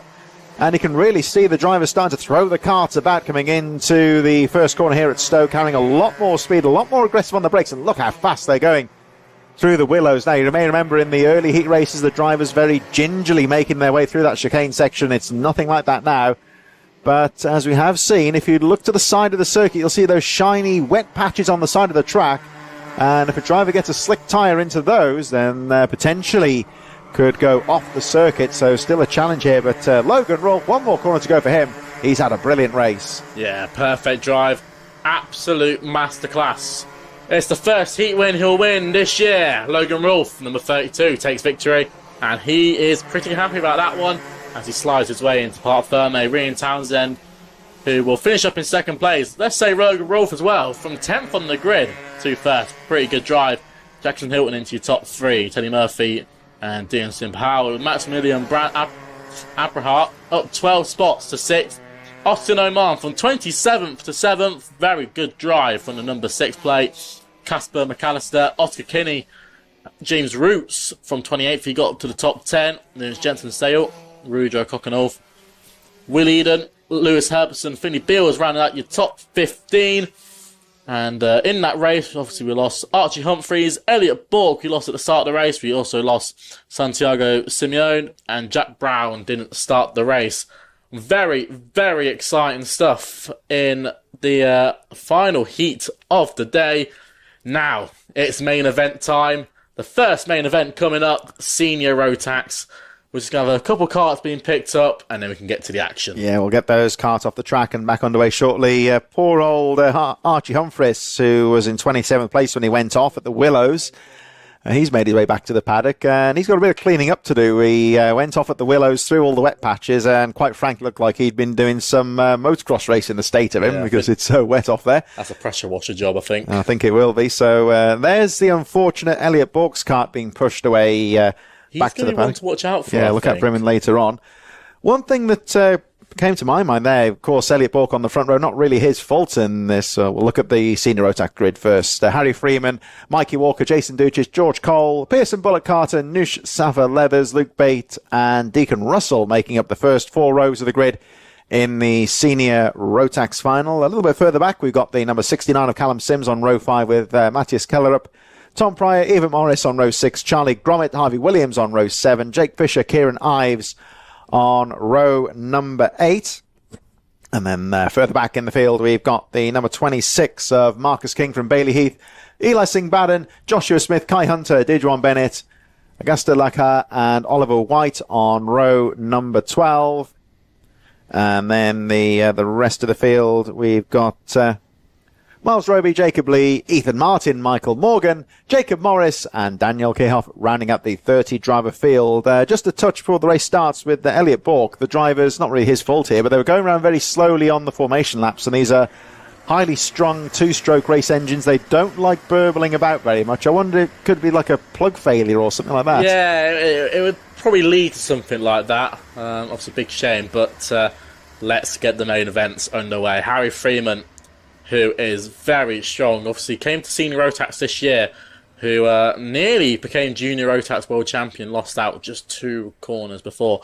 Mikey Walker, can he make it 2-4-2 here in the finals? this will set up his championship very nicely. Jason Dukis, another quick one to watch out for. Plenty of drivers in this field. Can we get going? Yes, we can. It's senior Rotax time, and we're off and away down into turn 1. And Harry Freeman is covering that inside line, but drivers going all over the place. Yeah, trouble there. Big contact as drivers leap their way through. Nush Savalayas going up and over, and multiple drivers off the side, off the road as well. Someone off at the Willows as well. That's the worry at the start. When a driver loses it on the main straight, they get shoved into the infield. If they can't stop, then it's like a bowling ball. There's still, I think everyone's okay, but there's still 2 drivers. One looks like they're out of the race. No injuries, glad to say, but one driver appears to have pushed the cart back to the paddock. We'll pick that name up. But Nush the Leathers didn't look happy at all. They had a good start, but seemed to get caught up in the melee. So Freeman leads, Mikey Walker second, Tom Pryor. Eli Singh Baden, who had a bad grid position for this final, has fought his way up to 4th place, and he is very much in the reckoning, as is Kai Hunter, number 35, who has made up 16 positions on the first lap. So I think the driver out of the race could be the number 45 of Charlie Gromit. Oliver White has just crossed the line, cut adrift from the rest of the field. Charlie Gromit out of the race, as I say, appears to be unhurt, but has pushed the cart away. But out on the track here, Harry Freeman leading the way in these early stages from pole position, but Mikey Walker keeping him honest. That was not a smart idea. He's gone defensive way too early. Well, to be honest, it doesn't matter, because if the yellow flags are out, he can't make the move. So that was quite good decision-making from Harry Freeman, but Harry obviously feels the pressure very early. Ooh, Mikey Walker getting a bit of a wet patch there on the exit of the turn 1 curb, but Walker knows the pressure's on between him and Freeman. Freeman's just got to try and defend for what he can. He obviously feels the pace isn't there at the moment. Will it come in later in the race is another question, but the number 32 has got to try and find his way by. He doesn't have to rush this one. He just has to think of an opportunity and just take his time.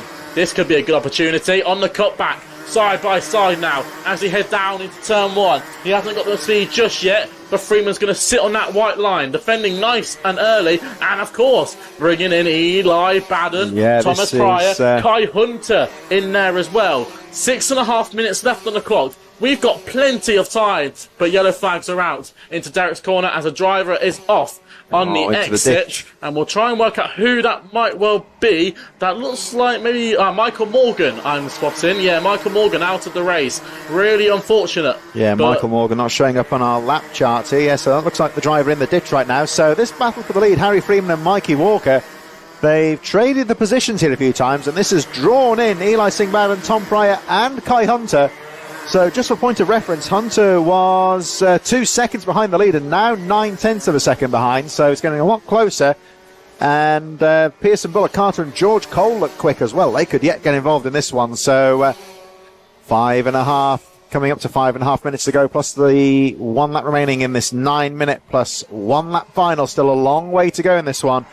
Harry Freeman looking good at the front so far, but this could go, I think any one of realistically 7 drivers at this stage could well win this final. I would hate to be Mikey Walker right now. He is in the worst spot possible. He knows what's coming from behind. He can see the charging drivers. He can see Baden. He can see Hunter. Hunter's right in there now. He is going to cause some... Oh, move second place. Great move from Baden. That's going to move Kai Hunter into 3rd as well. 2 for the price of 1 yet again, and Mikey Walker's down to 4th place, but the lead battle is still on. Harry Freeman's just sticking to that white line. I think he's going to sit on that white line probably to the end of this race. He doesn't seem to feel that the pace is there in himself, so he's really just got to put this all down to his racecraft skills and put everyone to the test. The thing is as well here, Charlie, if he can be defensive here, if he can bunch the drivers up behind him, then we just saw there, everyone else starts fighting for position. He could let him get away. I think that's what he's trying to do. He's really trying to force guys into a mistake, force them to battle each other. But that is the opposite of what Kai Hunter's wanting to do. 2nd place for Kai Hunter. He's picked these boys off 1 by 1, showing them how it's done. He's only got 1 more spot to make. This could ruin Harry Freeman's dreams here.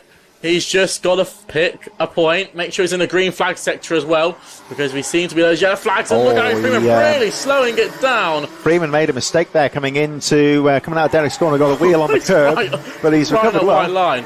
proper stuff here. This is proper senior Rotax racing. And it's bringing in, look at the other drivers as well. George Cole's in this one as well. He's in 7th place.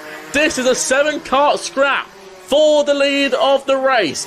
This is going to get very, very interesting. Badden's running wide. That's putting him in a bad situation. 24 and 84 have got mechanical issues. They will see themselves into pit lane. But Harry Freeman has got to hold this one off for everything that he can. But Hunter, he's been here. He's done it before. He knows what it takes to win around this circuit. But Mikey Walker's in there as well. Pearson Bullet Carter's in this one as well. Pearson Bullet Carter, they're in 4th place at the moment. He's the backup for Mikey Walker. They're both teammates for the Jax Motorsport team. This could really help each other out. 3.5 minutes left on the clock, and Freeman is still in the lead, still on that white line of Rizzi. 3 wide, Mikey Walker to the inside, to the lead of the race. Hunter into 2nd place. He thought he had that one covered, but Mikey Walker, who took victory in the first round, said goodbye, I'm off. Yeah, he got hustled down the first corner bit there. Harry Freeman going wide on the first corner. And Mikey Walker, one of those brilliant moves when you see the opportunity opening up in front of you. He leads the way. So it's Mikey Walker in the lead, but Kai Hunter still there. He is hunting in 2nd place, trying to get through to the front. And I'm sure that Harry Freeman will be determined to fight back now that he is one of the chasing pack. Although the top two just starting to break away a bit now. And now it's Mikey Walker's turn to be defensive as Hunter goes to the outside. Could this draw the rest of the pack in? Oh, as we're having a look on the inside there for Kai Hunter. Can't find a way through. The rest of the chasing pack still very much in there. And again, you see Walker, defence seems to be the key. If you're leading the race so far, it's all you can do. Certainly can't afford to leave those apexes open coming into the corner. So this race, although the top two still have a slight gap between 2nd and 3rd now, this race is still wide open. There's still 2 minutes plus the 1 lap remaining. And Kai Hunter desperately needs a clean pass here if he's going to take the senior Rotax victory.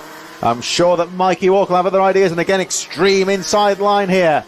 Not leaving any kind of an opening. That will slow him down coming through Stowe and let the other drivers come back towards us. There is a warning flag for Pearson Bullet Carter in 3rd place, so no sanctions at this stage, but perhaps some of the battling he's doing is on the wrong side. Oh, was Hunter a little bit aggressive over the curb? Wide. Yeah, Walker's gone wide. Big issue for Mikey Walker onto the wet patch, and this has let through his teammate Pearson Bullet Carter, PBC, into 2nd place. What can he do? Can he battle the British champion, the European champion, Kai Hunter? Can he find a way by? There's only a couple laps left in this race. 1 minute and 15 seconds before we crown our first. Just noticed here, Kai Hunter under investigation. So whether there was some coming together at Derek's corner, maybe. Maybe something to look at after the race. But we're looking at the on-track action. Of course, all these results will be provisional. The final results will get posted on motorsporttiming.uk. But this is what we want to see. We're ready for the action. It's going to come. Less than a minute left on the clock. And its timer is ticking down. After this, we're going to get 2 more laps left of racing here. And Kai Hunter has done everything right so far. Picked them off one by one. Look at PBC to the inside on the final corner. Left no room unturned. And this is proper teamwork stuff. Walker to the concrete, can't find his way by. Hunter trying to find every way by, and he's gone through. And Bannon in there as well. This is it. 20 seconds left on the clock, and Bannon all over the grass, but he's kept it on the black stuff. PBC into 2nd place. Hunter with the gap that he needs, and that's what he was trying to get all along. Push each other into each other, and he is set off now. He's only got 1 more lap he needs to do in order to hold on to this spot. But can he do it? Because PBC is in there in 2nd place. Pearson Bullet Carter could ruin this victory. Can you do it? 1 more lap. Here we go then. So Kai Hunter under investigation, but that doesn't matter at this stage. He's got a race to win here. 1 lap to go. Pearson Bullet Carter in 2nd place, keeping the pressure on. At the moment, I would say Kai Hunter's got enough of a cushion here. He can afford to take the lines into Derek's corner, which he does so now. And jumping the curbs there, going full out here as he looks to try and bring this one home. So Kai Hunter round Derek's corner. Pearson Bullet Carter giving chase here, but don't think it's going to be enough. Kai Hunter, after a dramatic senior Rotax final here, what a way to kick things off. Well, we say he is under investigation, but he will take the checkered flag Kai Hunter with a brilliant victory there. Second place for Pearson, Bullock Carter.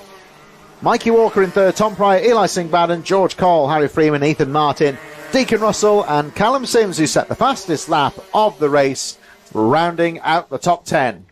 Wow, wow, wow. What a way to start off the second round of the Club Championship finals. Kai Hunter from 20th on the grid to the first spot.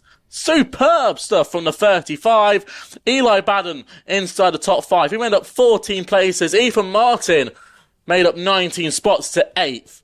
That was superb. The drivers all within, well, the top 10 between 5 seconds of each other. Yeah, very close indeed. And at one stage, I think any one of about 7 drivers could have won that one. So a brilliant final to start things off. These finals, 9 minutes plus 1 lap.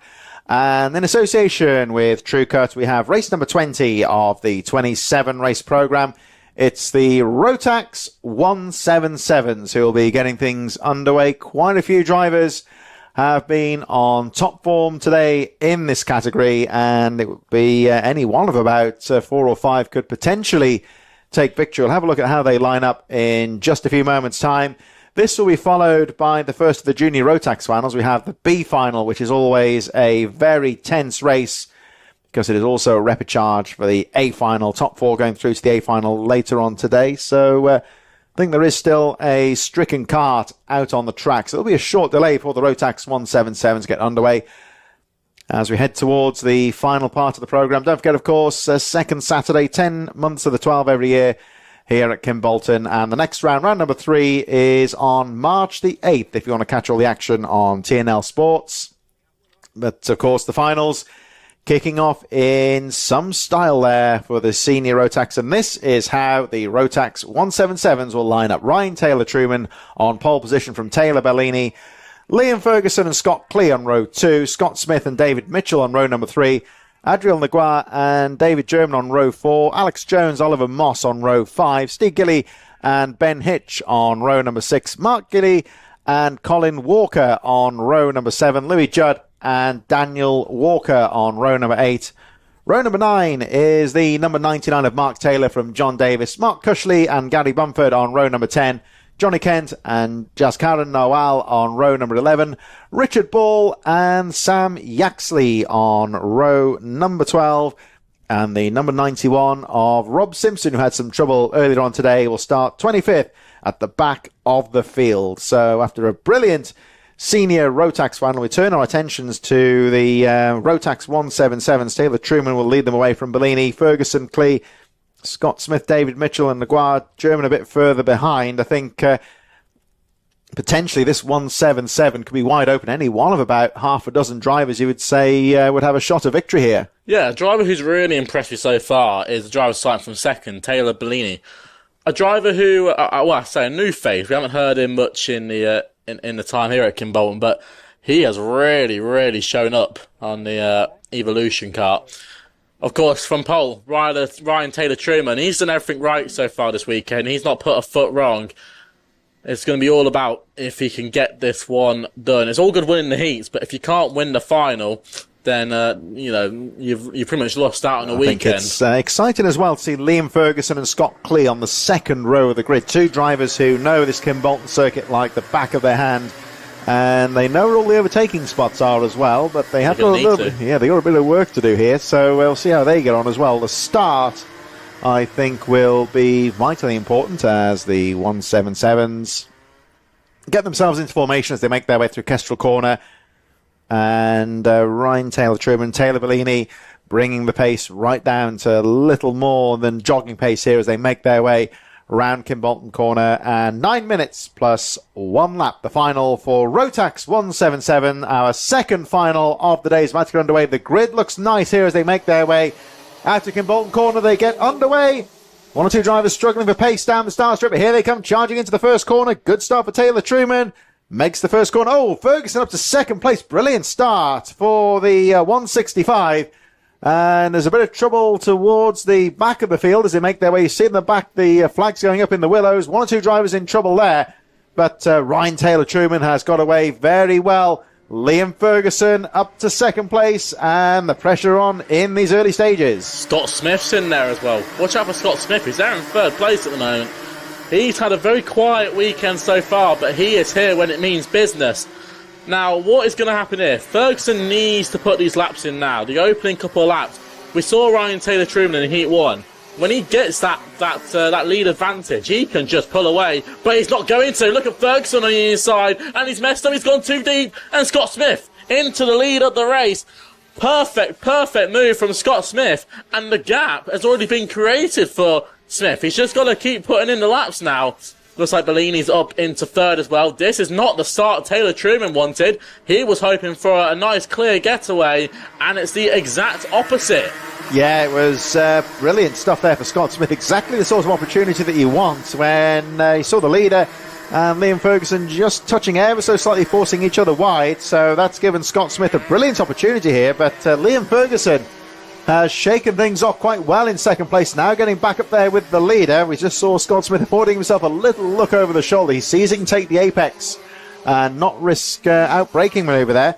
So Taylor Bellini, one of the relatively new faces here in the 177s, looking good in third place right now. Ryan Taylor-Truman, a bit unfortunate for him on the previous lap, drops to fourth, but he's still right there in the reckoning in fourth place. So I wonder now if the likes of Bellini, Taylor-Truman, see Scott Clee, Adriel Naguar in there as well, David Mitchell. These drivers could do with working together a bit now, not really racing each other, because their pace is pretty good at the moment. If they can catch up with the top three, it's all very close behind.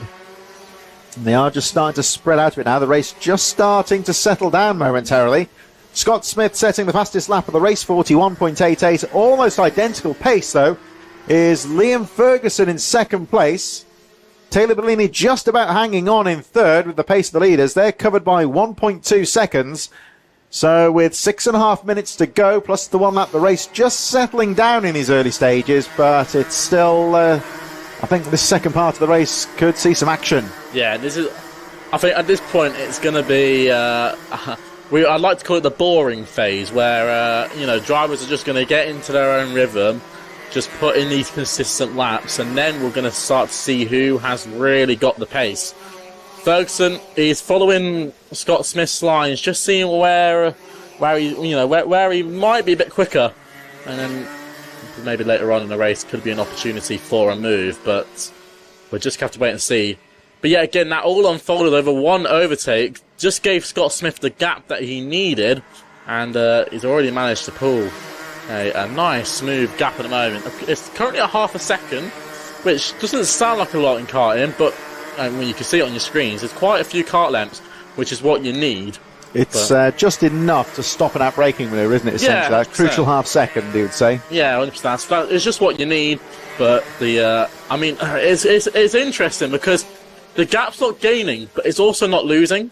So he's sort of in that slipstream window, we like to call it, where you're just right on the tail, just basically following where they're going. Look out here for Taylor Bellini in third place, who has set 41.66, fastest lap of the race last time round. And he's just starting to leave Scott Clee behind, who is dealing with Ryan Taylor-Truman. They're having a good battle now for fourth position. Those are the two drivers we're looking at right now. As just behind them, David Mitchell, Ben Hitcher, Adriel Naguar and Oliver Moss all go charging through as Taylor-Truman just starting to have a little look at Scott Clee in fourth. But Taylor Bellini again, fastest lap of the race. The leader's going through the first corner now. Here's an outbraking manoeuvre a little bit further behind. As down the inside goes the number 41, Ben Hitch. Nick move on David Mitchell. The leading drivers making their way through Derek's corner. There they go. And they are starting to close up on some tail enders here. We see them just coming out of Derek's corner. There's Scott Clee fending off Ryan Taylor-Truman. The leaders coming through the Dan Weldon corner. They are starting to close up on back markers. Blue flags being waved as the top three go charging through into Kim Bolton corner. Scott Clee still charging. Leaders making their way over the line. They got the back markers in front of them. The leaders just going over the finish line now as Scott Clee still fends off for that fourth place. And the leading group making their way through the first corner. Fortunately, the back markers appear to be playing along here, although 26, I think it was, a bit of a bad position for him to be caught up in there. I think it was Gary Bumford who was going through the willows as the leaders are coming through. A bad place to encounter a slower driver. But doesn't seem to have affected them all that much. And 1.1 seconds covering the top three. Oh, there's a bit of bad luck there for Scott Clee. Got caught behind Mumford there, number 26. But still looking very close indeed here. Yeah, that was a big shame for Scott Clee. But, I mean, luckily, he had Ryan right on his tail. So they both sort of lost ground at the same time. But, I mean, the battle, they can keep battling for fourth. But there's no, I wouldn't see them closing in on the top three anytime soon. But as you said, driver in third, Taylor Bellin, is really closing in now. Bellini is really starting to just small fractions, but they're visibly you can see them closing in. The leader's now coming down towards the final corner, so yeah, there's still less than a second covering the top three. Scott Clee still there in fourth place. And the leaders are going over the finish line now. We just saw them going out of shot. They're heading down towards the first corner. And Scott Smith still leading the way, but 9/10 of a second covering the top three. Still Scott Clee in that fourth place, fending off Ryan Taylor-Truman. And we'll have a look, hopefully, at the leaders in a few moments. There they are, just at the top of the screen. And here they are, back with the leaders now. Scott Smith has led pretty much the entire final here. But Liam Ferguson keeping him honest. Can't find a way through at the moment. He's still got that crucial half second between first and second. Not close enough for Ferguson to go for a move. And I wonder if Ferguson knows that Bellini is close behind here. 2 minutes to go, plus one lap. And maybe at this stage, Scott Smith doing very well, I should hasten to add here, to hold on to the lead. Is Ferguson just biding his time here, maybe? Yeah, I think he's been saving the past couple of laps. He's about to go all hell's loose in these last 2 minutes. But they can't battle too much because they're going to let Bellini catch up. That's one thing they don't want to do. But Bellini's already there. Half a he's second, pretty much he's already closed in. Enough. But, of course, this shows how experienced these drivers are. That they were setting exact identical lap times to stay in that window. But now this is when it starts to get interesting. I wonder here, Charlie, if Bellini in third, he's going to be almost second-guessing what Ferguson's going to do here, because if those 100%. Two get together, that could allow him an easy route to first place. We've seen it time and time again where if one guy's going to go for a move, it sort of turns into nearly three-wide action. Here we go. And Scott Smith has decided that the fence line starts now. 1 minute and 10 seconds to go, plus that additional lap. So we're going to get about 3 or 4 laps left of racing here. But Scott Smith, this is the time to defend. I think here, if Scott Smith gets defensive now, this is really going to help out Taylor Bellini in third place. He's on the cusp of this battle. He's going to get drawn right in there. Well, he's right on the tail now of Liam Ferguson. Those defensive lines from Scott Smith just bringing him in as they make their way down towards Kim Bolton once again. Ferguson opting not to go for a diving move on the inside there, just following the leader through. Crossing the line, 34 seconds on the clock. There's a technical flag further down the field, and again you see Smith just taking that line. So a technical flag going out for the 126, which is the driver Steve Gilly in 11th place, so he'll be out of the final, sadly.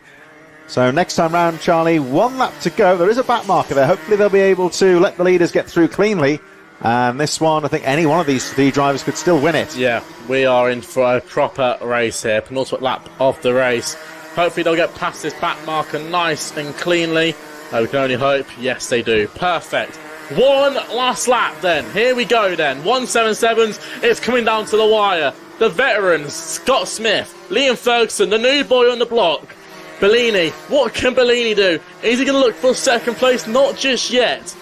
Ferguson, probably in one of the worst spots so far. He needs to make a move or he's going to lose out on his second spot. Bellini had a little look. Wasn't enough. Scott Smith now, he's opened up. He's got a bit of a gap now.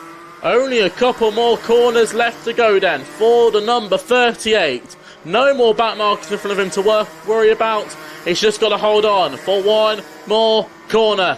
Can he do it? Yes, he can. Scott Smith. Superb drive and takes the victory here at Kim Bolton. Second round of the championship goes to Scott Smith, and a great drive from Ferguson to second place. Good points for his championship.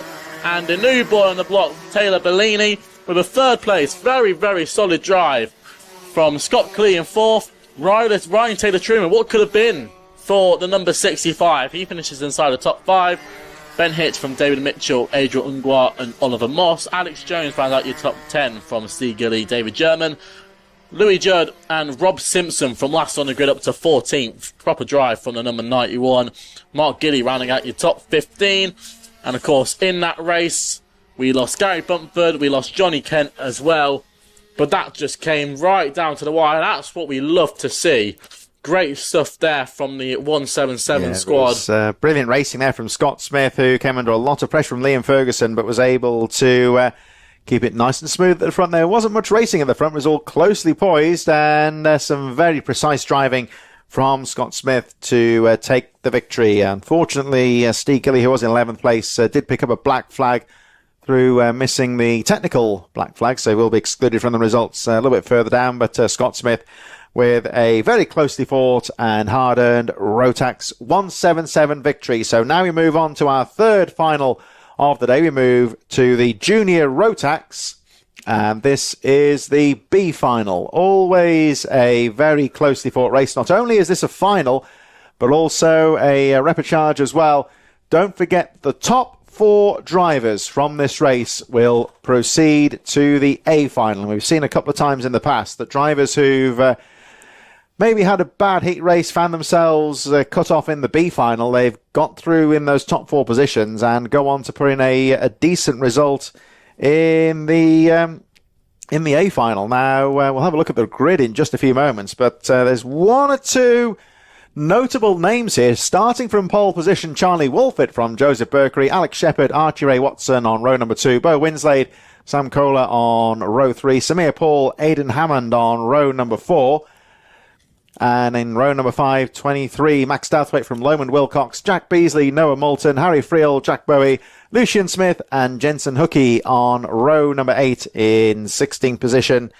Peter Lee, kart number 29, is on row number 9 from Theo Hamilton, Lachi Yordanov, Toby Wortley, Lucas Nibbs, Christian Kahoff, Roman Curtis, Louis Marshall on row number 12. And the rest of the field made up of Tobias Johns from Jack Corser on row number 13, Ollie Healy, Oscar Keane, Oliver Barton, Lily Cattinghorn, Eloise Sutton, Edward Munns, rounding out the 32 driver field. And the most obvious name that you wouldn't expect in the B final, he had a bad heat race, is one of the favourites, you would say, Charlie Wolfett. Now, he needs a good start and stay out of trouble on that first lap. He needs a very good start for one main reason as well. He's also the championship leader, which is going into the second round, being the B final. That's the worst spot to be in. But hopefully he can just sit where he is and take a nice victory. The one thing here you would say, Charlie, you would expect Wolfett to be the runaway favourite for this race with respect to the other drivers, but those first few corners, if he gets caught out by somebody else's mistake or a diving move on the inside, he gets shoved off to the side, then he's in trouble. He's got to be so gentle. But, unfortunately, it might not be his fault if anything does happen. But all these drivers are going to try and have a clean start. Whether that will happen is another question.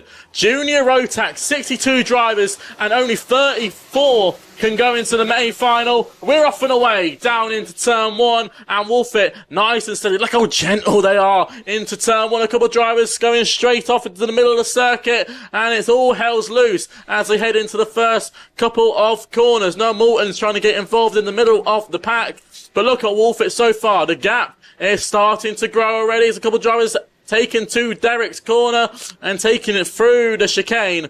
But all seems okay from the front end of the field. Alex Shepherd into second. Archie Ray Watson into your top 3. Everyone nice and gentle into that first corner with the first half dozen drivers or so. Nobody wanted to be too wild there and risk ruining their race.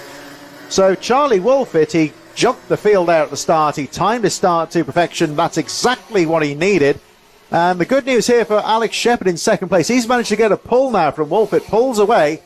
And if those two can just sit out there at the front, they will be home and hosed for the A final later on today. Still a long way to go here, though. Plenty of racing to be done. So at the moment, the pressure off Charlie Wolfett. He can afford to run his own race here at the front.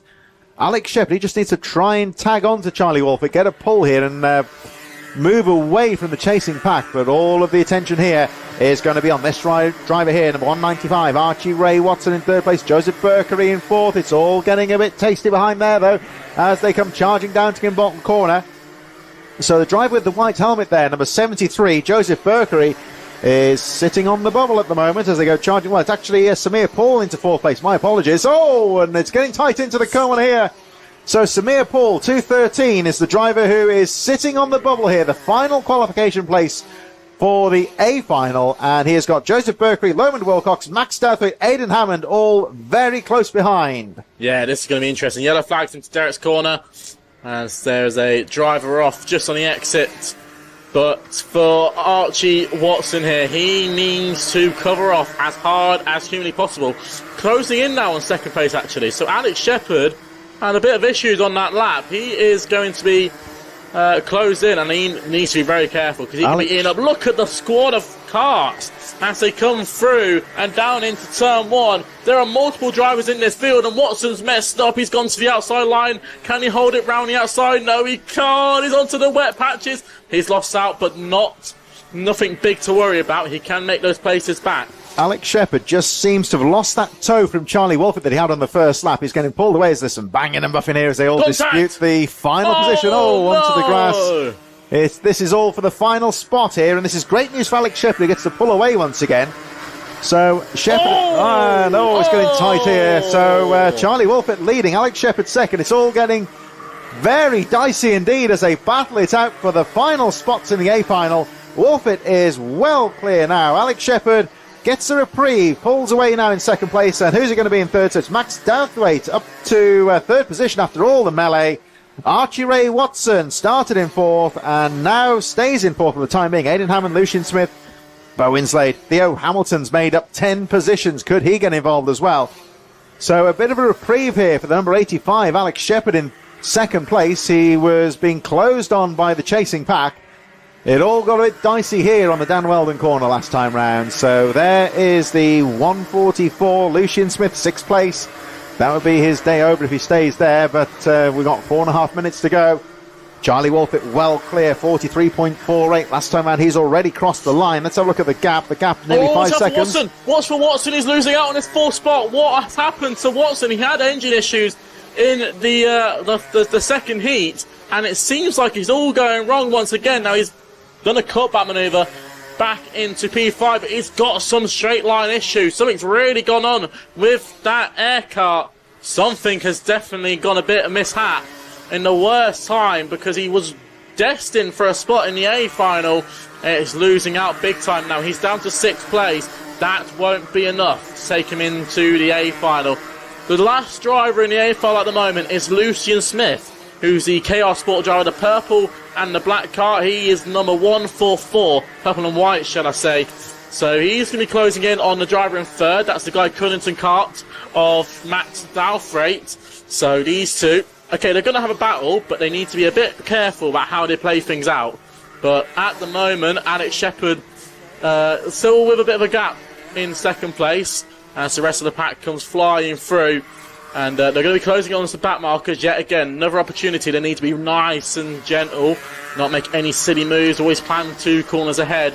But this is when things will start to kick off. We saw Lucian Smith pointing down the track there for Max Douthwaite. He doesn't want him to be blocking off too much here because he's in 4th. No reason to be blocking off now. Yeah, it's got the threat here of Aidan Hammond, another driver who's fought through the field quite well. Lucian Smith, I hasten to add, has made up 11 positions to get into that 4th place. He has got a warning flag, so he's been presumably banging and bumping a little bit as he makes his way through, but no repercussions at this stage. It's just purely a warning flag.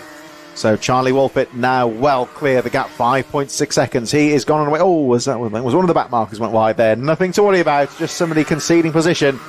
But now look out for Aidan Hammond, number 251. He is getting involved in this one. Max Douthwaite holds on to the 3rd place. Lucian Smith going for the inside and times it well. So a good move there, and this could bring in Lucian Smith. He's up to 3rd. Aidan Hammond getting involved now as well. So this is all for the final spot. If things stay as they are, one of these 3 drivers' day is over. So whoever finishes in 5th place is gone for the day. Top 4 is what matters to get through to the A final. At the moment, it is Max Douthwaite. A few issues at the Darrow's corner. You just saw a bit of the barrier damage. I think of a bit of an incident. I think it might have been with Archie Ray Watson. We'll wait and see when they come round once again. But Max Dalfrey losing out now. The battle for fourth still raging on. There is Wolfit on your screens. A very nice gap of 6 seconds. And you can see he's just cruising now. He's got no worries in the world. As I say, championship leader, so he needs to get this result. Could you say here as well, Charlie, that the race has gone perfectly for him so far. This is one where he had a bit of jeopardy. He's been able to run the race. He's leading by an incredible 6 seconds right now. Could this work in his favour a little bit as well? He's got a bad grid position for the A final if things stay as they are. Oh, it is Archie Watson. Archie Watson's out of contention. But Charlie Wolfit now, at least on the flip side, he's had the opportunity to get out on the track and get some live practice ahead of his rivals. Yep, 100%. Of course, I think the conditions from Heat 4 and, well, I mean, some of the drivers haven't been out since Heat 2. So, they're going to go into it really blind. So, as you say, Wolfit has got an upper hand. But yet again, he's going to be starting from 30th on the grid. He's got a lot of He'll work. need that help, won't he? But he's making the most of it so far. So he was, you were looking at his form, you would expect him to win this B final, but that wasn't to say it was a guarantee, and it's still not a guarantee. We know anything can happen in racing as he picks his way through past the unfortunate Watson, whose day is over. 8 seconds on the clock. So what's Wolfit going to do? I think he will just get through. Big issues. Alex Shepard nearly being wiped out behind the back markers as they were trying to get through. Now the battle for second, third, fourth is still going on. Wolfit squeezed through just before the clock went to 0, so we have got 2 laps to go here, so Wolfit's not too bothered. It almost got tangled with the back marker there at a nervous moment. It's the last lap of the race, so it's going to go down to the wire. But a bit interesting here because the last lap board is out now. Yeah, it is going to show the checkered flag. Yeah, so yeah, it is the last lap. The final lap of the race. And Wolfit has done everything he needs to do. Championship leader. He's going to settle his spot in 31st place in the A final. Round the final corner. Very nice and considerate for Charlie Wolfit. Take a victory. But now, who is going to finish second, third, and fourth? Lucian Smith the second. Alex Shepard third and Aidan Hammond fourth. Big shame for Max Dalfrey, who will lose out. He did well there, didn't he, Dalfrey? But just about lost out on that previous lap as all the damage now gets repaired. It was a pretty dicey race in places there. But so Max Dalfrey takes the final spot in the A final. And he takes the Aidan Hammond takes the final spot. Max Dalfrey unfortunately missing out. Theo Hamilton made up 12 positions in that B final, but it wasn't enough. But Charlie Wolfit, a driver who you would not expect to see in the B final, had trouble in the heat races early on. That puts him out of contention for direct access to the A final. So, as Charlie said, of course, he will have a poor grid position in the final later on today. So he's still got a bit of work to do, but if he can get a good start in that final later on, he'll certainly look to he'll mean business in the final later on if he can just get away at the start. So the B final draws to a close, and we have race number 22 getting underway now. This is the Senior X30 Final. The remaining programme for today, Senior X30, is about to get underway. They will be followed by the KZ Finals and then the Micromax, Honda 200s, Mini Inters, and our final race later on today is the Junior Rotax A Final. So plenty of action to go in the next hour or so, and if you're watching more drivers in the cadet categories, they'll be following in around half an hour's time or so. Still got a couple more races to go, Senior X30s and KZs to kick things off very shortly. We'll have a look at the lineups in just a few moments for our Senior X30 Final. One or two of the unfortunate contenders from the Rotax B Final having their carts retrieved and making their way back to the paddock. I think there is one driver, I don't know if it was Watson maybe, who is his cart is pretty well stranded in the grass on the exit of the Dan Weldon corner. So they're just where the cameraman is right now. I think he's just out of shot, actually. That's how far off the circuit he is at the moment. So that cart what they're going to do with that one, try and get that one back onto the track, or at least get it into a safe position so they can retrieve that later on.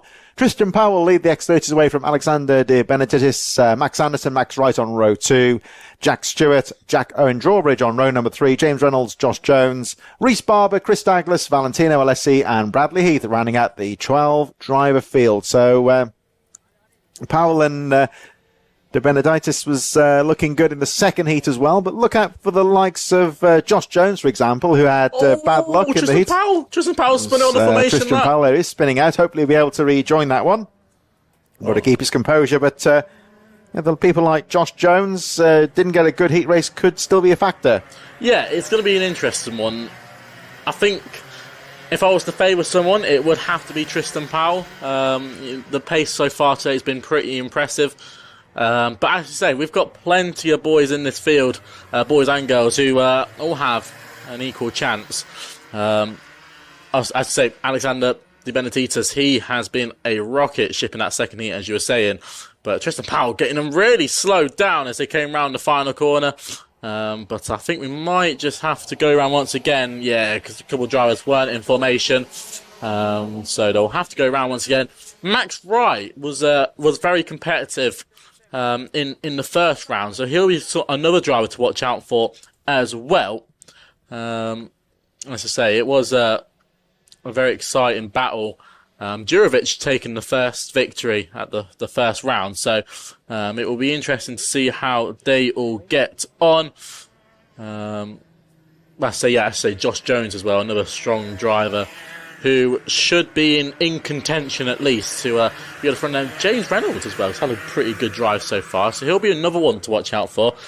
I think we've pretty much said the whole field by now, so that can only mean one thing. That should mean for some good racing, but yet again, like we've seen in other races, I think it's going to be about the first couple of laps. If they let Tristan Powell get away in the opening laps, then it's going to be a real task to try and lure him in. They've got to go hard on him from the get-go. Will we get going then? Yes, we do. Racing now in Senior X30 and heading into turn 1. And look at this. Benedictis, round the outside, takes the lead of the race. Just what I was speaking about. Tristan Powell has got his work cut out for him as he head through the first couple of corners. Max Wright now needs to get involved with this one and close in on Tristan Powell, but the battles head on early. Powell trying to go round the outside, contact a bit further behind. Max Wright bogged down quite heavily, so something must have gone wrong there, but Tristan Powell is right on the attack mode right from early. Yeah, Tristan Powell losing out on the start straight there. Good move from De Benedictis to find his way through. They banged wheels momentarily, but they've both got away cleanly. This is exactly what the two top drivers want here, to get away from the chasing pack, although I'm sure that Max Anderson in third place will be looking to tag on here and try and get involved in this battle for the lead. Just starting to pull away now from the rest of the field. We've got Jack Owen Drawbridge still in fourth, Jack Stewart, Josh Jones up to sixth, Max Wright, James Reynolds, and the rest of the field made up of Bradley Heath, Chris Douglas, Valentino Alessi and Rhys Barber.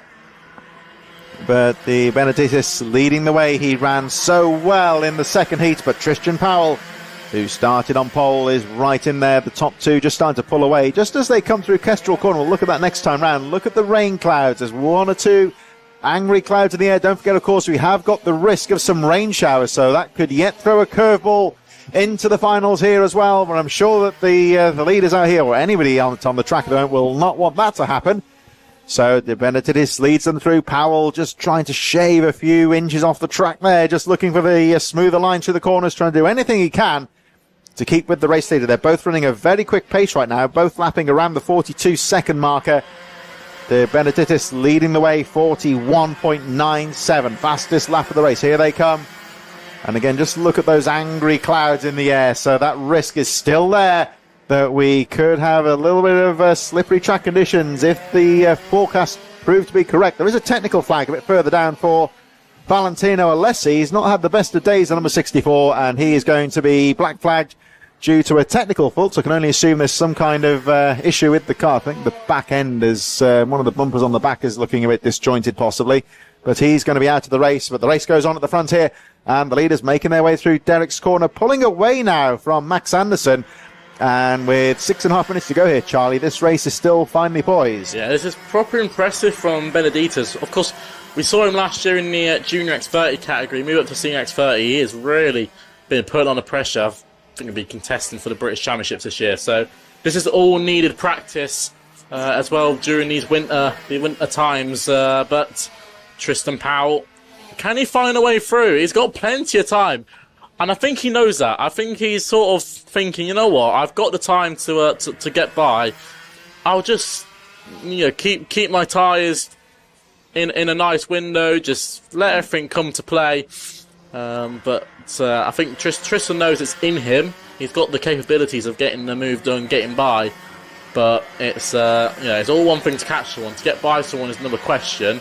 I think he knows here at least. Powell will know that at least they know they're both pulling away from Max Anderson in third, so he can afford to sit on the back wheels of number 46 right now. He'll still get pulled away, can still stay contention for the win here. What he wants here is just maybe to start asking some questions in the last few laps or so. But even if he stays, it's not as if he's being held up here, the number 88 in second. De Benedettis looking very good at the front of the field. And they are starting to close up, I think, on Reese Barber, who had a difficult first heat, but still out there in the final. And you can just see Powell looking for lines here, trying to look for opportunities where he can maybe get a drive coming out of the corner, maybe get a drive on the exit again, going a little bit wider into Kim Bolton as they close up on Barber, who rounds up the field in 11th place. There's Max Anderson in third. He's nearly 4 seconds behind now. Well, he is 4 seconds on the button behind the race leader, so... as they close up on Reese Barber, this race still finely poised, and Powell not really pushing too hard to find a way through at the moment. I think he's just trying to just stay in contention here, just stay in the fight, and maybe take something to him in the last couple of laps. Yeah, it's going to be one of them questions of whether he'll leave. Well, it's going to be a thing. Will he leave it too late? Is something that he doesn't want to do because. As time keeps ticking down, if he leaves it too late and can't get by, he's pretty much has lost out on a final win. He lost a bit of momentum there, trying to get past Reese Barber, so it's going to have to work a couple laps just to close this gap in. But you'll see him get to he'll get to a gap where he feels comfortable in sort of sticking in the slipstream and pretty much just following him around, and then he'll start off just cool back down again, just keep putting in consistent laps. And then he'll have another go at it. He'll try and see if he can work his way by. But as I say, he doesn't want to do it too early because it'll give him more opportunities for Benedettis to get it back. He doesn't want to do it too late, otherwise he's just going to lose out on opportunities to get by. 3.5 minutes left on the clock. A smooth sailing race so far. And as I said, it's like what I said in the 177. This is like the boring stage of the race because nothing really is going to happen for the next couple of laps. We're just going to watch maybe the gap close in just tiny amounts, and it's funny because it's fractions of a second, but on the screen it looks like big amounts and big chunks of time. Yeah, Tristan Powell has set the fastest lap at the race here, 41.07, but De Benedettis, the race leader, 41.16, pretty much identical on pace right now, give or take a few hundredths of a second. So these two just winding the laps down here. Alexander De Benedettis, the race leader, 46. He ran so well in the second heat. Absolutely ran away with things with a well-fought victory. And he'll be hoping for more of the same in the final here. He's just racking the laps off here, putting another good pace in here. Sets the fastest lap of the race. 41.04. So pulling away now. Max Anderson still in third. And a driver on the infield. Big issue. Tristan Powell went straight off. Tristan Powell making a mistake there, and this is what it's all about here. De Benedettis keeping that pace going here. They're not as if they're cruising round here. Set the fastest lap last time round, and could that be a factor now? Tristan Powell, just the tiniest of mistakes, going in towards the Derek's corner. So we've got 2 minutes to go. Let's have a look at the gap when they cross the line. So De Benedettis faster again. 40.99 for number 46, the race leader. Fastest lap of the race so far. 2.5 seconds ahead of Tristan Powell. There is a yellow flag stationary. I think there's some kind of incident going into Derek's corner, but the race leader making his way through quite comfortably. So I think it's Bradley Heath in trouble again. He's had a difficult day as well, and looks like he's out of the final. So Alexander De Benedettis, number 46, who ran so well in the second heat today, has led pretty much the entire final, and it looks like he's setting a very fast pace out there. And Powell's made a mistake. He drops back, but De Benedictis, number 46, determined to lead and control this race from the front. Yeah, super disappointing from Tristan Powell. Simple mistake into Derek's corner, and I think he caught one of the wet patches on the outside.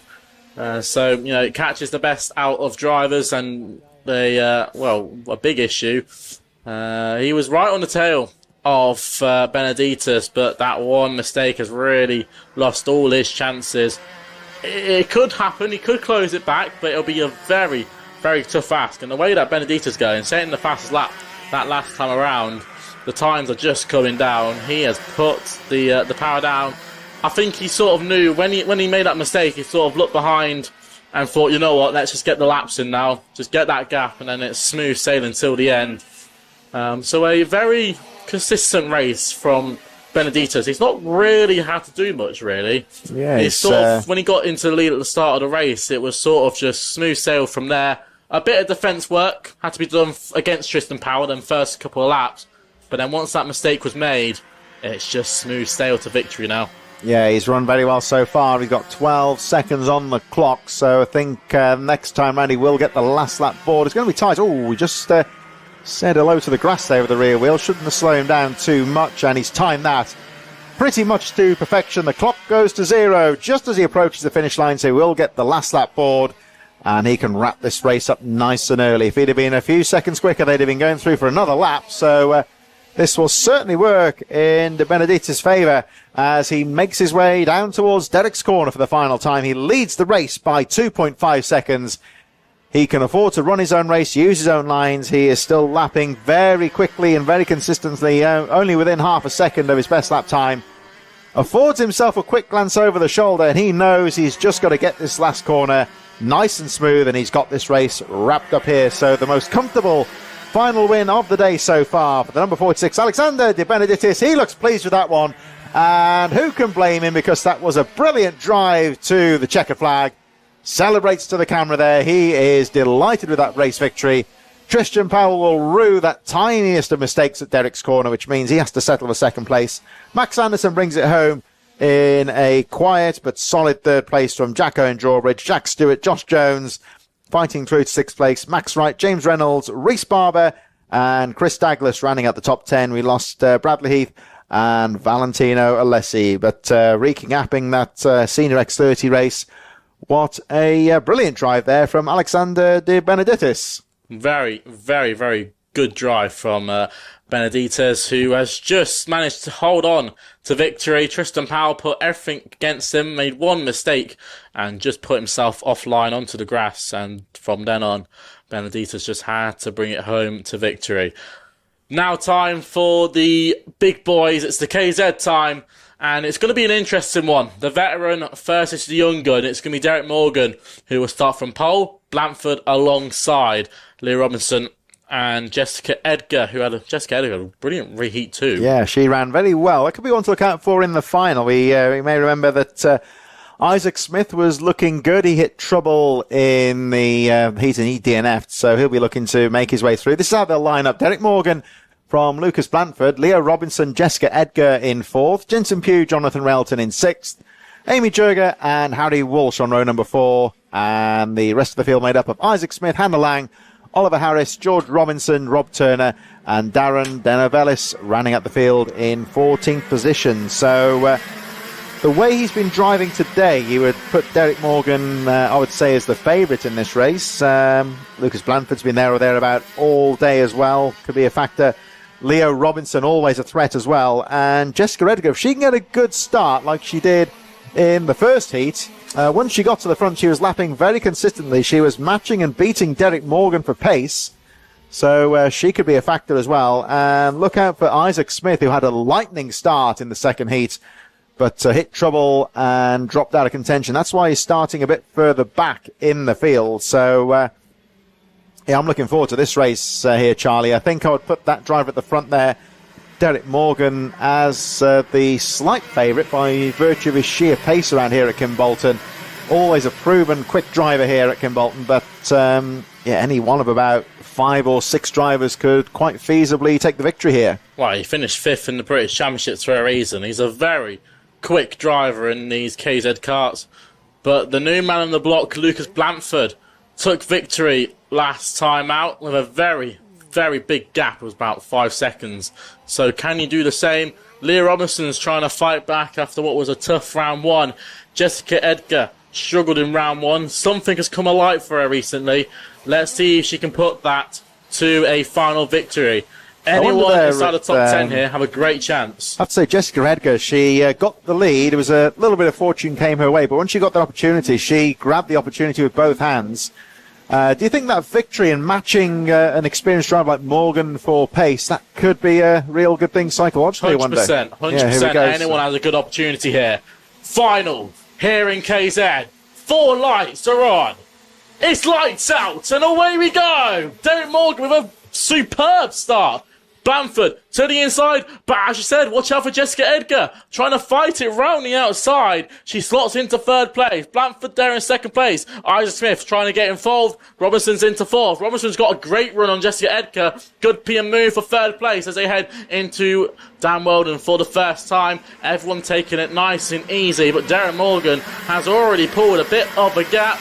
But what can Blanford do to match it? Can he pull the gap back in? Could this be a clean sailing one for Derek Morgan? Only time will tell. Jessica Edgar into 3rd. This could be her first podium of the season. And what a great way to start. We saved second round. Oh, he's a mistake there for Morgan. Big issue for Derek Morgan. One little mistake, touching the wet patch, and he ran very wide into turn 1. And look on what is done for Lucas Blanford. Lucas Blanford is not messing around now. He has got everything in the book that he can use. He's just got to find a point and try and find a way by, but he's got to watch out. Jessica Edgar's there, and Leah Robinson. Yeah, it's all very well poised. Always Edgar nips down the inside. I think she may have made that move stick. Yes, she has. So Jessica Edgar moves into 2nd place. She had a brilliant start from the 2nd row of the grid. Couldn't quite get through to 2nd place, as did Morgan. So that small mistake from Morgan just threatened to blow the race wide open there. But it looks like he's recovered from his mistake and now leads by 0.8 of a second. But Edgar has set the fastest lap of the race. As we saw in the 2nd heat, she's able to match the race leader for pace here. Now, can she get a clear opening? She's pulled away a bit now from Lucas Blanford. And Leah Robinson right in there in 4th position. Jonathan Relton. Isaac Smith has recovered well up to 6th place now. Really needs to try and get with this lead group. So Derek Morgan is facing a crucial couple of laps here. He sets the fastest lap of the race, 36.8. He's just got a second now on Jessica Edgar, number 17. 1 second gap between 1st and 2nd. That is crucial. Jessica Edgar just off the side of your screen there, being urged on by the pit wall as she makes her way down the straight. We're looking at Lucas Blanford and Leah Robinson not too far behind. These drivers as well, they could also be a threat, as the number 77, Jonathan Railton, hanging on in there as well.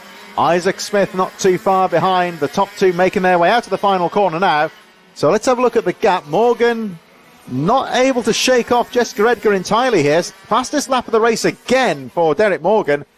But Jessica Edgar, she's only a few hundredth of a second slower, so pretty much matching the race leader for pace. And at the moment, she's not close enough to go for a pass here. 1 second separating 1st and 2nd place. She's pulled away a little bit now from Lucas Blanford, the driver we're looking at now, number 67. And the number 36 of Leah Robinson. They're pretty much battling for 3rd at this stage. But Jessica Edgar is not losing pace with the leader. They cross the line once again, just under 6 minutes plus the 1 lap remaining. And Edgar has set the fastest lap of the race, 36.44. Pretty much identical lap times here between Jessica Morgan and Derek Edgar. Morgan only 100th of a second slower on that previous lap. And it's all very close between 3rd and 4th here now as Robinson tries to find a way down the inside of Railton at the end of the Amitsu Straight. But with 5.5 minutes to go here, Charlie, this is turning into a very entertaining race, particularly amongst the leaders, Derek Morgan and Jessica Edgar. Those two pretty much identical on pace at this stage. Yeah, it's going to be a big ask for Jessica Edgar to close the gap in because they are just so close to each other as the yellow flags are out at turn 1. Issues a bit further down. I think that might be Hannah Lang. Oh, who no, might be I out the think race. Hannah Lang failed to take the start by the looks of things. That's Darren Denovelis, I think, on the first corner who's hit trouble. Big issues then. Quite a new name, and he's had a difficult day so far, but he's got the kart. Looks like he's got the kart going again. Hopefully he can get back into the race.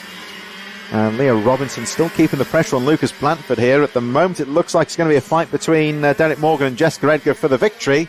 But these two still finely poised if either of the front two hit trouble. Yeah, it's going to be interesting. When you look at it now, the gap between Morgan and Edgar seems pretty massive, but on the times, it's very, very close. And, of course, only a couple of mistakes, and she'll be right on her tail, the driver who, of course, competed in the F1 Academy. So it's been up right at the top end of motorsport. And, of course, comes back to karting. Proper mind game is the case there. You've really got to put everything you've got into these races. But Leah Robinson, who finished second in the championship last year, still trying to close in. And Isaac Smith into your top 5. So Isaac's having a pretty decent race so far. He's running well so far. He might be able to close up on this battle of a third place that we're looking at now. Jessica Edgar has set the fastest lap of the race now. It's 36.25. And for the first time in this race, has started to take a chunk out of Derek Morgan's lead. The gap goes down to 1 second. She just disappears out of view. Again, the battle of a third place still close here. Leah Robinson trying to find a way through. The leaders now making their way down through Kim Bolton corner. Derek Morgan still leading the way. Jessica Edgar keeping that pressure on in second place. She's not close enough to go for a pass at this stage. The gap remaining around 1 second, 1.25 seconds as down the inside. Neat move there for Leah Robinson. Classic outbraking manoeuvre, timed it to perfection, and Robinson up to third. Yeah, proper move that was from Leah Robinson. Gets that one done. Very, very smooth. And Blanford's going to try and fight this one back. He's dropped down to fourth now, so off the podium for the moment. It'd be a great way for Jessica Edgar to seal off her first podium of the season by taking a win. But she has just got to put the laps together and pray for a couple of mistakes from Derek Morgan. A couple big mistakes. She would need to really close in. Quite interesting, actually. George Robinson, who's only in 9th place at the moment, he's second in the championship. He's had a rough weekend. Yeah, he's not been anywhere near the pace that he was last time out. Difficult time for the number 23. He's making his way through the willows as we speak, so not really a factor amongst the leaders. He's fought his way up to 8th position, so at least he will salvage some points. As we say, Hannah Lang, a non-starter, unfortunately. Looks like Darren Denovelis got himself going again. He's lost a few laps, but at least he'll be trying to complete the final. Derek Morgan is having to work hard here to preserve that lead, 36.4 last time round, so Jessica Edgar closes up once again. The gap goes down to 9/10 of a second. It's just under a second now. Morgan knows he's having to work hard for this one, and Jessica Edgar not giving up in second. There they go down the straight.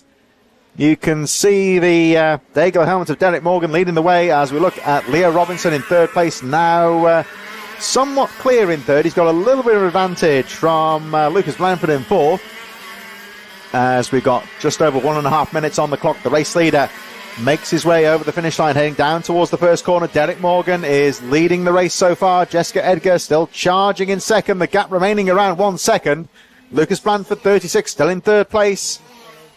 In third place for Leah Robinson, with Blanford charging in fourth. There go the leaders up the straight, and there's Derek Morgan. You can see how close Jessica Edgar is. The gap 9/10 of a second. Both these drivers pushing as hard as they can. And Morgan looks over his shoulder. He knows he hasn't shaken off second place. Here he comes down towards the Kimbolton corner once again. And this has been a very hard-fought race between these two. So Morgan over the line.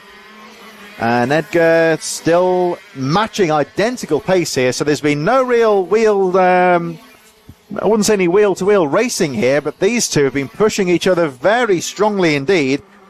The pace hasn't dropped below 36 seconds per lap, really. They've been running very quick pace out there. Leah Robinson, incidentally, has set the fastest lap of the race just now, 36.06. So it's all running very well indeed. Let's have a look at the clock now. So we have just got over 30 seconds left on the clock. Derek Morgan making his way around the final corner. This will be 2 laps to go. And the gap, again, ebbing and flowing. It's just gone up now to 1.1 seconds. So Derek Morgan, fastest lap of the race, 36.01. And these two really are pushing hard. Yeah, this is going to be a proper battle to the end. Not a battle as in overtaking each other, but just putting everything on the line to get this victory. This could be a good victory for old Del Boy here if he can get the get round for just one more lap. No mistakes needed around this Kim Bolton circuit. One of the longest straights in British karting. Over 100 miles an hour they'll seek down into turn one. Hard braking zone. Get the kart turned in nice and smooth through this first sector.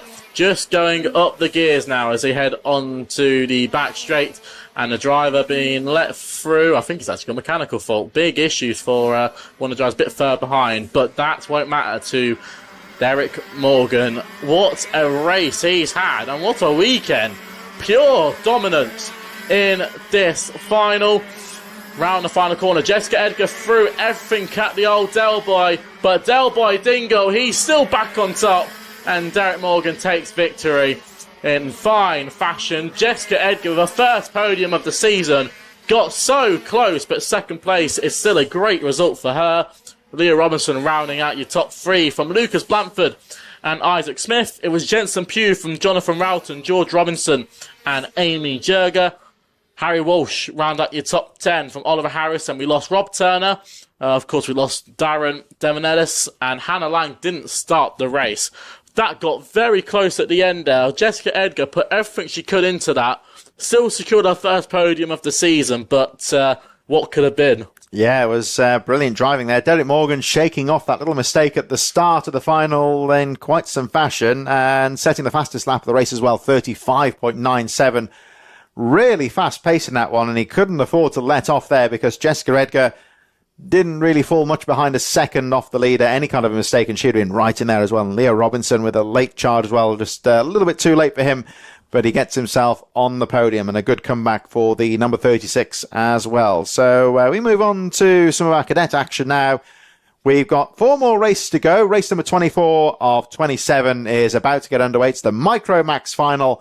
This will be followed by the Honda 200 Final, the Mini Inter Final, and our final race of the day.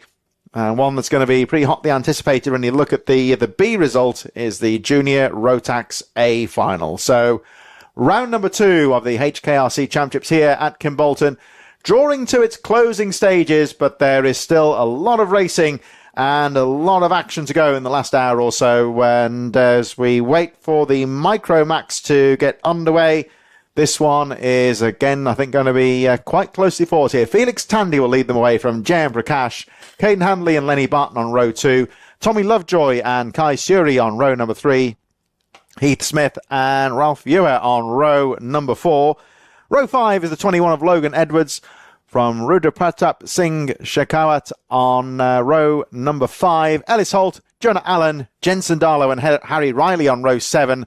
Alfie Hennell and Benjamin Slivar on row number 8. Elliot Hitch, Bobby Slater, row 9. Teddy Shepherd, Jackson Foots, row 10. Row 11 is Zach Andrew and Munro Wilcox. Row number 12, Oliver Daniels and Hendrix Falat. And a bit further behind in the final few positions, Archie Gupta on row 13 from Lonnie Eden, Raith Owen, Alfie Mullet and Arlo Gamble rounding out the field. This is going to be an interesting one. We've got a few drivers a bit further down the field. Rafe Owen, one to watch. He was finished on the podium in one of the races. Of course, post-race penalties do come into effect. So that's why if you're seeing a couple of drivers who you may have seen on camera finish quite high up, but start a bit further down, of course, post-race penalties. Maybe another one there as well, Charlie, is Arlo Gamble, of course, who failed to start the second heat. Yeah. Non-starter, he's right at the back of the field, and one would expect him to fight his way through as the final goes on. Yeah, 100%. I think we're going to go around once again. These drivers clearly aren't formed up, so they'll go around once again. This will be a great opportunity for Felix Tandy here. Could be his first victory here at Kimbolton if he can get this one done, but he's got J.M. Prakash alongside. And we've seen Prakash time and time again really fights up the front end of the field. We've got drivers who are going to try and work their way through. Jensen Darlow in the mid-pack. He's had some pretty strong drive-through comebacks so far this weekend. Can he do it once again in the final? I've noticed as an aside here that Hendrix Falat seems to have dropped the Nigel Mansell helmet. I saw him in the first heat having it, and I think he's moved to his wet. I think it's his wet helmet. Oh, there we are. So Yeah, unfortunate for Fowler. We quite like that helmet. It's quite cool, isn't it? It's a very close replica of I think it's the 90, it's like kind of your FW14 Championship era Williams helmet, right the way down to the Camel sponsorship, which is pretty old school. Yeah, I'm surprised he's been allowed to run the Camel sponsorship, to be honest. But here's an aside: my head of year had a Wayne Rainey Marlboro Yamaha, and the head teacher told him to remove all the sponsor logos off it. Always great with this one. Can we get going then? Second time asking, nope. We're going to go around again, I think. Yeah, another chance for the drivers to get themselves accumulated to the circuit, get them all-important tyre temperature, and all important, make sure their steering wheels are working. You'll see them turn side to side on the straights. That's them trying to get tyres temperature up, but really, it doesn't really do much when you do it on the straight. The best way to warm up your tyres is smashing on your brake pedal and smashing on your accelerator pedal, getting the wheel spinning. That's what it's all about. All this side-to-side action, really, you're just balancing on the sidewall of the tyre. Kind of shifting the car from side to side, really say then, really. Yeah, so, you're not always... You're going to gain a bit of it because you're getting the tyre working, but you're mostly going to do it through your braking, through your accelerating. I'd say plenty of drivers in this field who have all got a lot of action. As I said, Hendrik Fowler, another one to watch out for. He's starting a bit further down the field. Of course, driver who won one of the heats earlier on, Zach Andrew, who's had a few issues. He's going to be starting a bit further down the field. Watch out for him as well. We've got Micromaxes coming up now.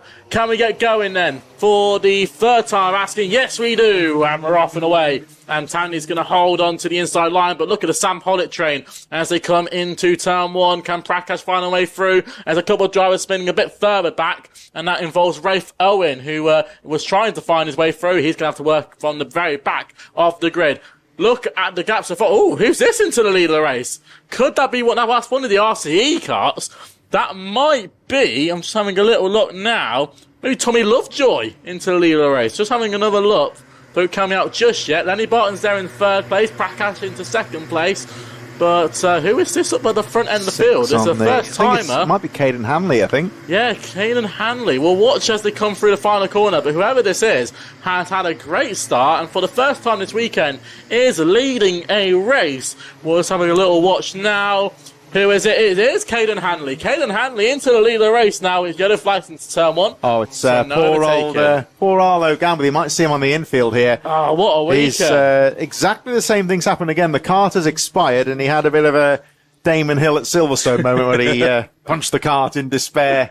Exactly the same thing seems to have happened to him. So Arlo Gamble out of the final. That's a shame for him. We'd have expected something from him in this final, but that's racing sometimes. It's bad fortune, but he'll hopefully see him next month.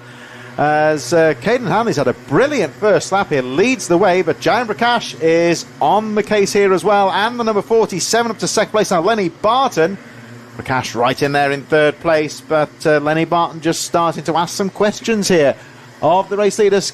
Switches back quite nicely out to Kim Bolton, down towards he makes a mistake. What happened there? Oh, he went straight off the track. Nervous moments there. He recovers well. That was a very, very strange move there from the number 47, Lenny Barton. He just drove straight off the circuit. So whether he got surely a damp patch or maybe the steering snapped back. I hope it wasn't the worst of the fact that maybe the leader may have tried to nudge him off. But very interesting that one. It seemed like an unforced error there. So I don't know what happened there. But in any case, he's kept his composure, and he's still there in third place. So a good recovery there from number 47. But great opportunity here for Jayan Prakash. He's had a brilliant start to the season. He's there in second place. You might want to watch who's in fourth place. That's Hendrik Fowler. Hendrik Fowler, he's had a quiet weekend so far, the number 15.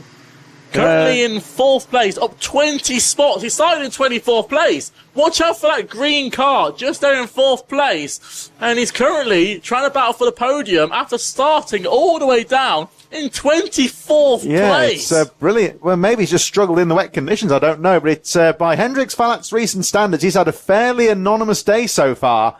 And all of a sudden, out of nowhere, he's really accustoming himself well to the conditions here. I think Prakash has a little bit of the Euro lead on the previous lap. Another driver just using his weight to get the cart down to traction. And look at that, though. The driver in third place, Hendrik Fowler. That's the driver who was saying normally has the Nigel Mansell replica helmet, but a little bit different colour scheme for him today. But in any case, it's all working very well for him. Falat looks threatening here. Let's have a look at the lap times. He had the fastest lap last time round. That's interesting. Under investigation is Caden Hanley. Now here's the move for the lead. Can you believe this? Hendrix Falat. What a drive we're seeing from 24th on the grid, now into the lead of the race. And we've still got 5.5 minutes left in this race. How on earth has he done this? Superb stuff. And Caden Hanley under investigation. Now, we were speaking about that start-finish straight between him and Lenny Burton.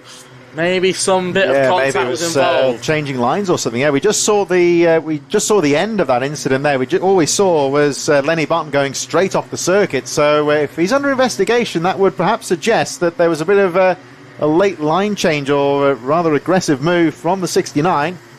Here they go, side by side again, though. Down the star straight, and Lenny Barton is not phased. Here he comes down the inside. Falat just trying to clear away at this stage. I think Hendrix Falat, it's smash and grab from him here. Just storm his way through the field and just don't worry about anybody else. Just run your own race. Yeah, his momentum must be at a peak right now because he is, he's drove past 24 karts. He is the man on the move at the moment. He is the happiest man on the planet right now because he is just drove enough in this race and running wide. That was the driver in second place. Look how far he's tumbled back now. Caden Hanley has had an awful downworld and complex and has dropped all the way down to I think about 6th place. But Lenny Barton's now in second place. This could be one to watch out for. Jane Prakash there as well. He's there in 3rd place. Felix Tandy, who started from pole, he's there in 4th place, or is he? Because he's being targeted from Tommy Lovejoy. Tommy backs out of it. Tandy, incidentally, fastest lap of the race, 48.26 for the 127. Is still there in 4th place. So Tandy, along with Jan Prakash, they really need just to try and play it cool now. Work with Lenny Barton just to live with Hendrix Falat, who's had brilliant momentum to carry him all the way through the field. 23 positions. He's had such a quiet day so far today. He was down in the midfield where we're not really accustomed to seeing the number 15. But he is back where he would say he belongs here in the final. I don't know if he's maybe just struggled with the setup earlier on today. He seemed, by his high standards, seemed very anonymous in the heat races. But, now the track's prime. He's got the kart sorted out here, and he's working hard here. But Lenny Barton's not giving this one up. And Felix Tandy, fastest lap of the race, is still in there. Less than a second between the top 3. You know what? Big respect to Lenny Barton. He is starting to close in now on Hendrix Falat. Hendrix, he thought he got away. All of a sudden, Lenny is slowly closing this one in now. Felix Tandy's now into 3rd spot. He's got to pass Prakash. So he's going to try and fight his victory back. But he's got to try and get past the Strawberry Racing car of that 47. Lenny Barton. Now look at it. He's right on the tail. But Falat is saying, work with me. Work with me. But, well, whether he's going to is another question. If you catch up to a driver, you're not going to sit there behind. Yeah, it's one of these things, isn't it?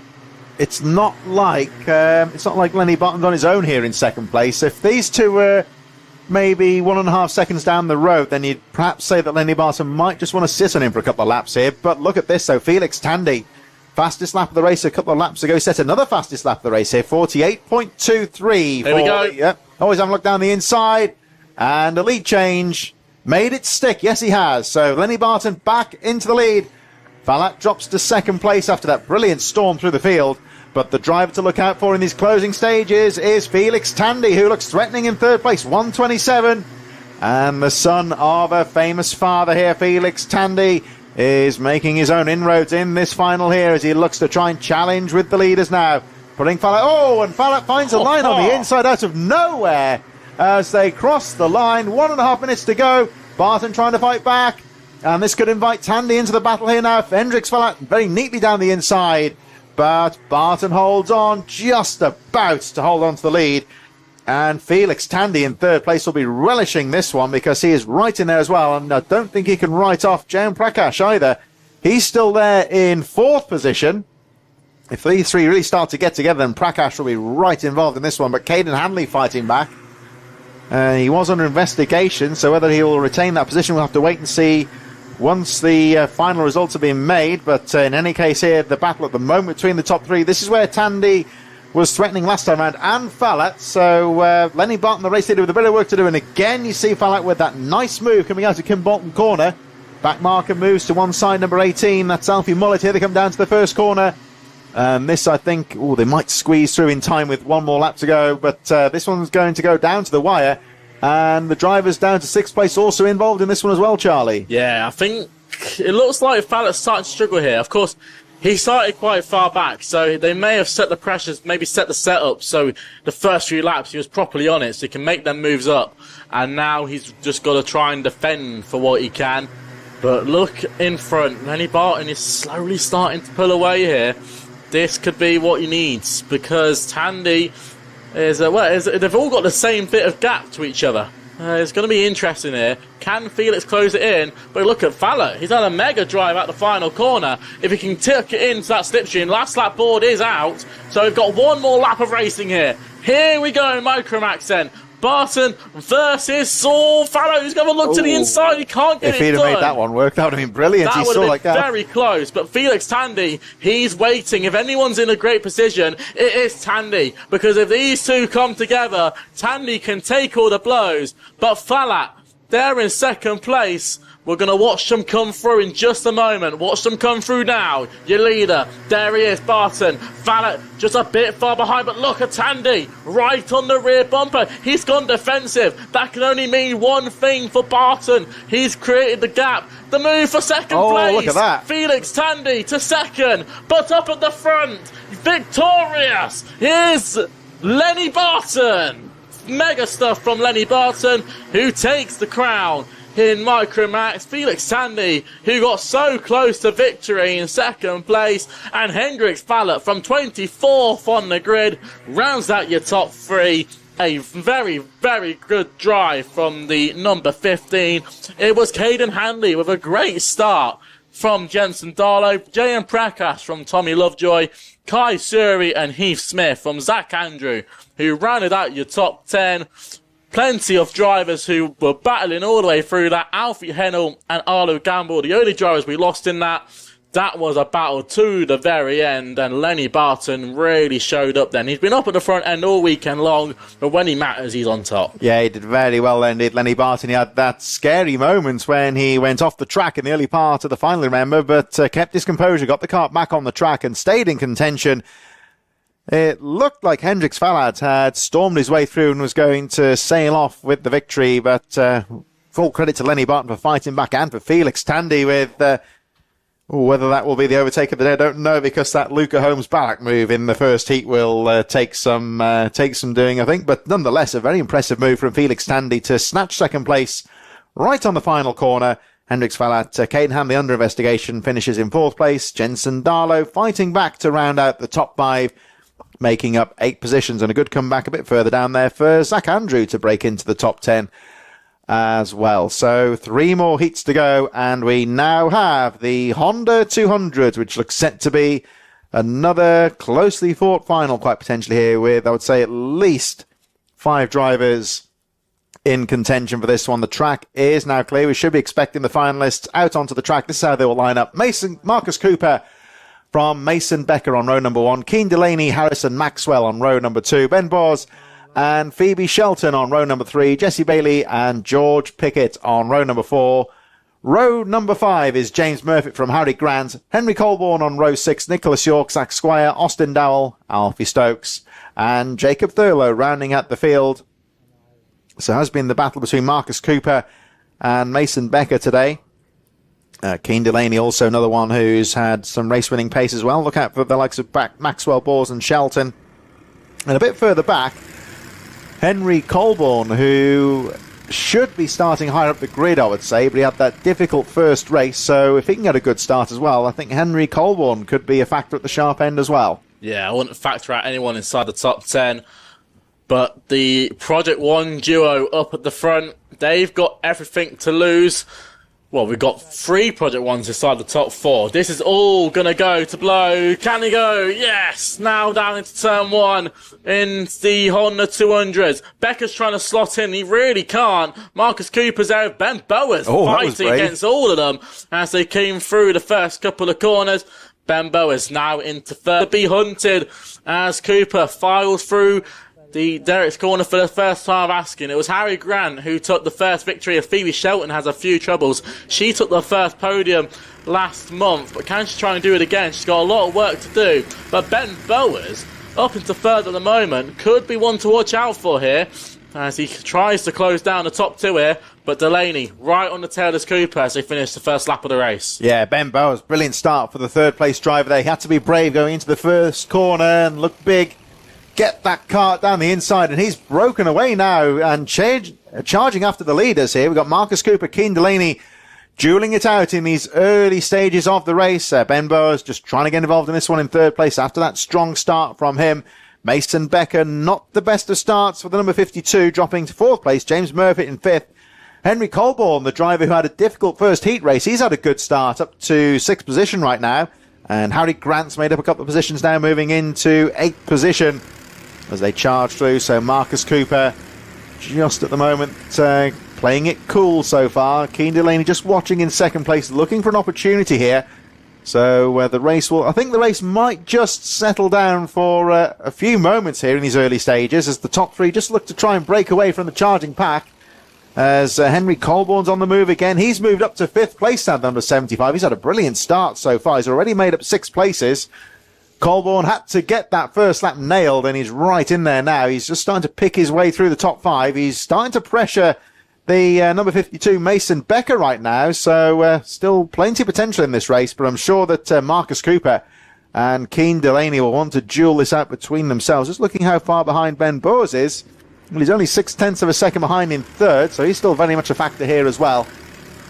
But tense moments at the start of this final as Cooper and Delaney, I'm sure they'll want to keep this one between themselves. Yeah, I think Delaney's thinking about the long game here.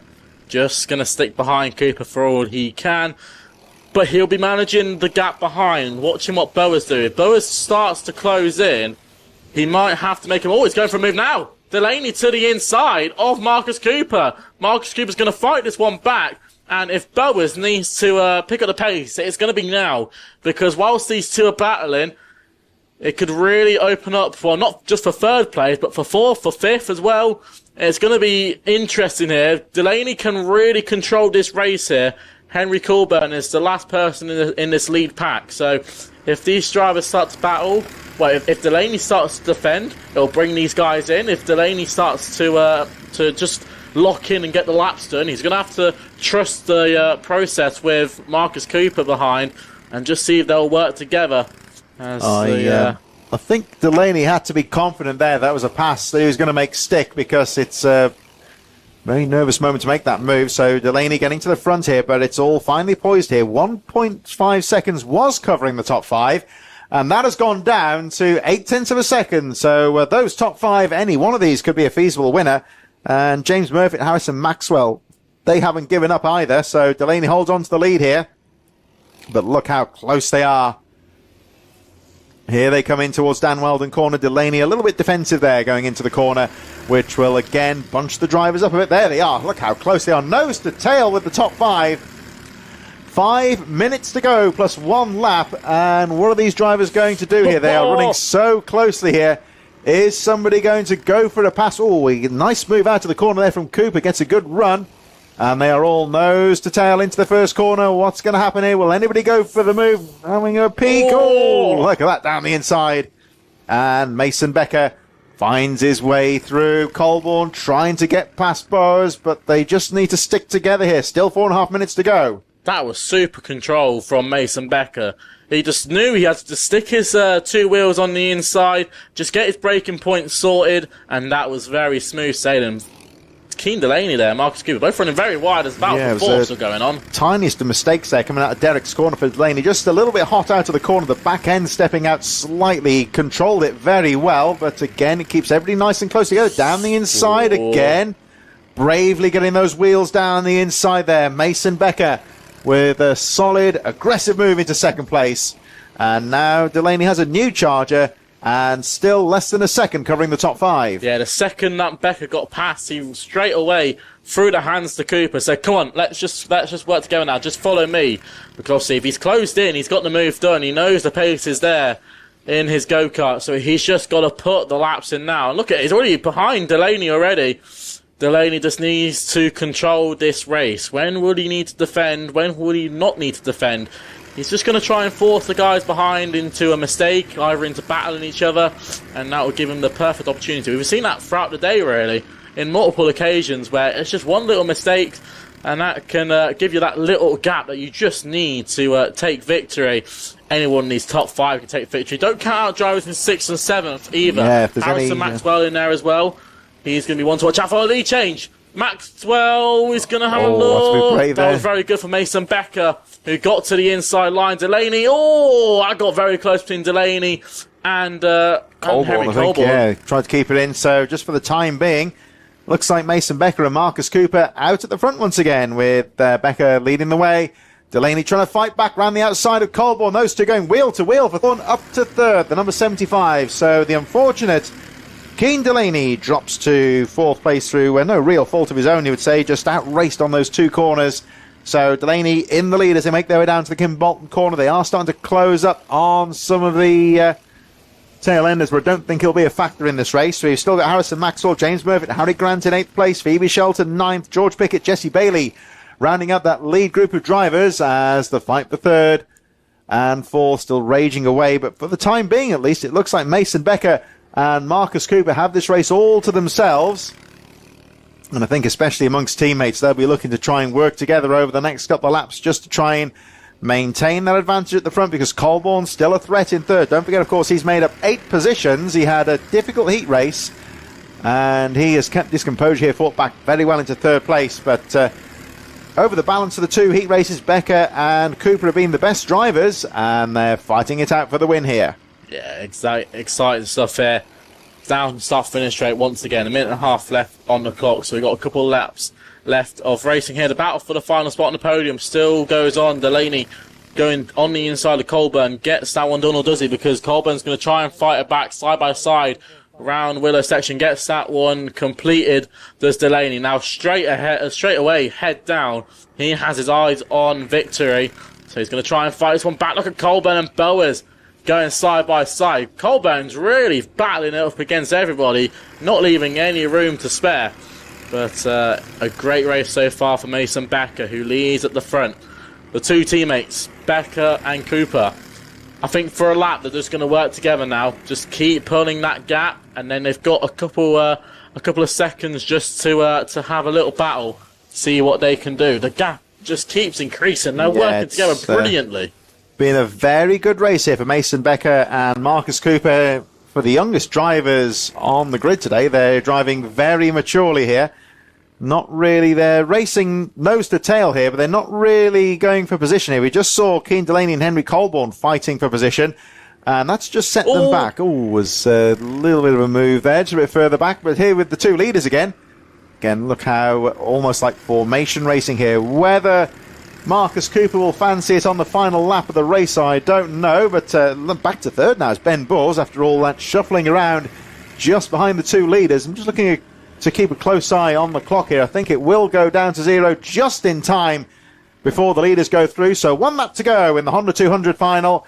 And Cooper's on the go. This is where he will blow a part of it here now. They're going to have a go, I think. And Delaney got it. He's got it. Marcus Cooper to the inside. That was a superb cutback move. As you saw, just front of shot here. This is on between Cooper and Becker. Cooper's going to go defensive now. Becker's going to try and find a way to sneak through. Get the cut back down into Dan Weldon now. Side by side. He's just trying to put 2 wheels in front of his teammate in front. 2 more corners. Becker is not giving this one up. No way. He needs to find a way through. Trying to go round the outside. Now it's going to switch to the inside, but I think the battle has all been settled, and round the final corner, Marcus Cooper is going to take victory here at Kim Bolton for round 2 of the championship. Mason Becker will finish up in 2nd place. Look how ecstatic Marcus Cooper is about that result. Keane Delaney will round out your top 3, and it was Ben Bowers from Henry Colburn, James Murphy and Harrison Maxwell, Harry Grant from Phoebe Shelton, Nicholas York ran it at your top 10, George Pickett, Jesse Bailey, Zach Squire, Austin Dow, Jacob Furlow, Alfie Stokes rounds out your field of drivers. That was super impressive stuff as the last 2 drivers just come over to meet the checkered flag. But Marcus Cooper, Mason Becker played the ultimate team game there, taking it right to the last lap of the race where they were able to have a little battle with a nice little margin. But Marcus Cooper comes out on top. Yeah, sensible racing there between those two. As you say, just drove nose to tail, maintained that gap, and they knew when that last lap ball went out that the gloves were off, then they could have a bit of a fight to the victory then. And both drivers keeping it clean as well. Remember, they're teammates, so they don't want to have each other off the circuit there. So good, sensible racing from those two. Keane Delaney fighting back into third as well. So very good driving there from the Honda 200s.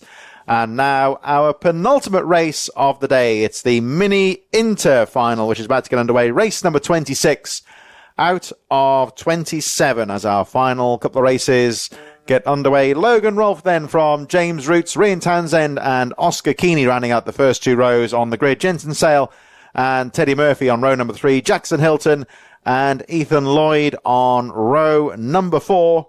Row number 5 is Casper McAllister from Dian Singh Bahal. Lewis Herbertson, Austin Oman, Finley Bills and Will Eden on row number 7.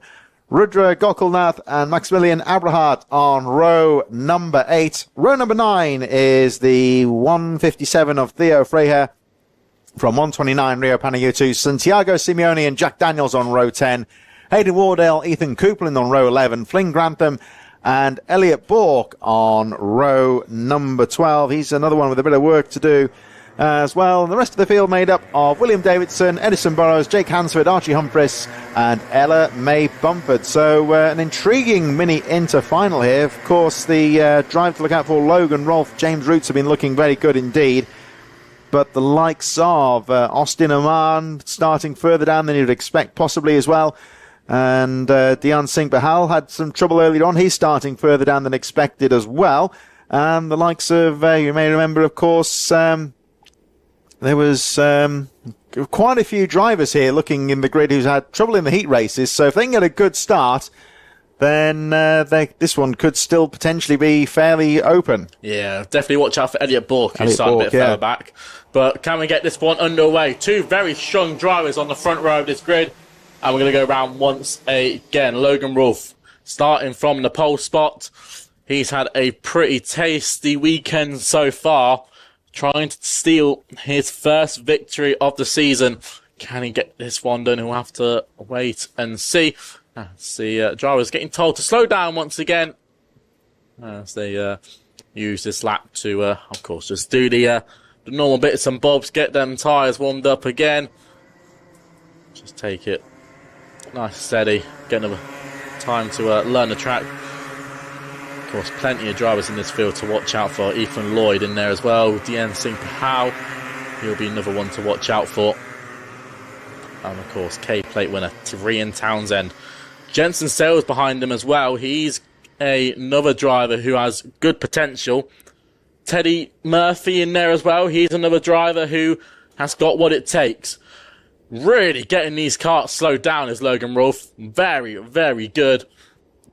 All drivers, they're going to hope they don't choke up them engines, because that'll be the last thing they want when they're trying to pull away.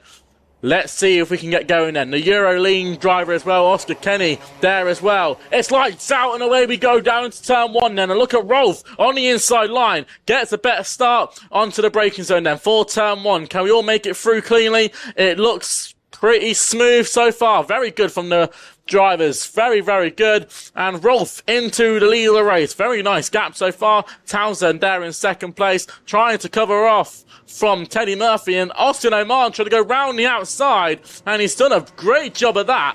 As a couple of drivers have, I think that's Will Eden, who's gone off at Derek's corner, so yellow flag's out. You'll see him jumping out the kart there, the Pro Train driver. So really unfortunate for Will Eden as they come through to finish the first lap of the race. And down the start-finish straight once again, it's still Logan Rolfe who takes the lead of the race. Townsend, his teammate, just sitting behind. Austin Oman is now into the top 5 as Teddy Murphy rounds out your top 3. Dian Singh Pahal, who's going to be trying to chase these guys down.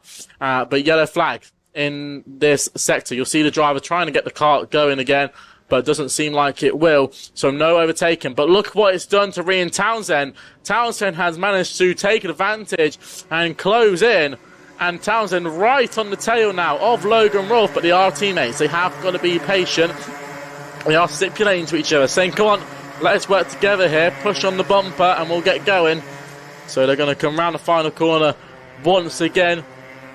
And DNC Powell up into third place. So he has made a great start to this race.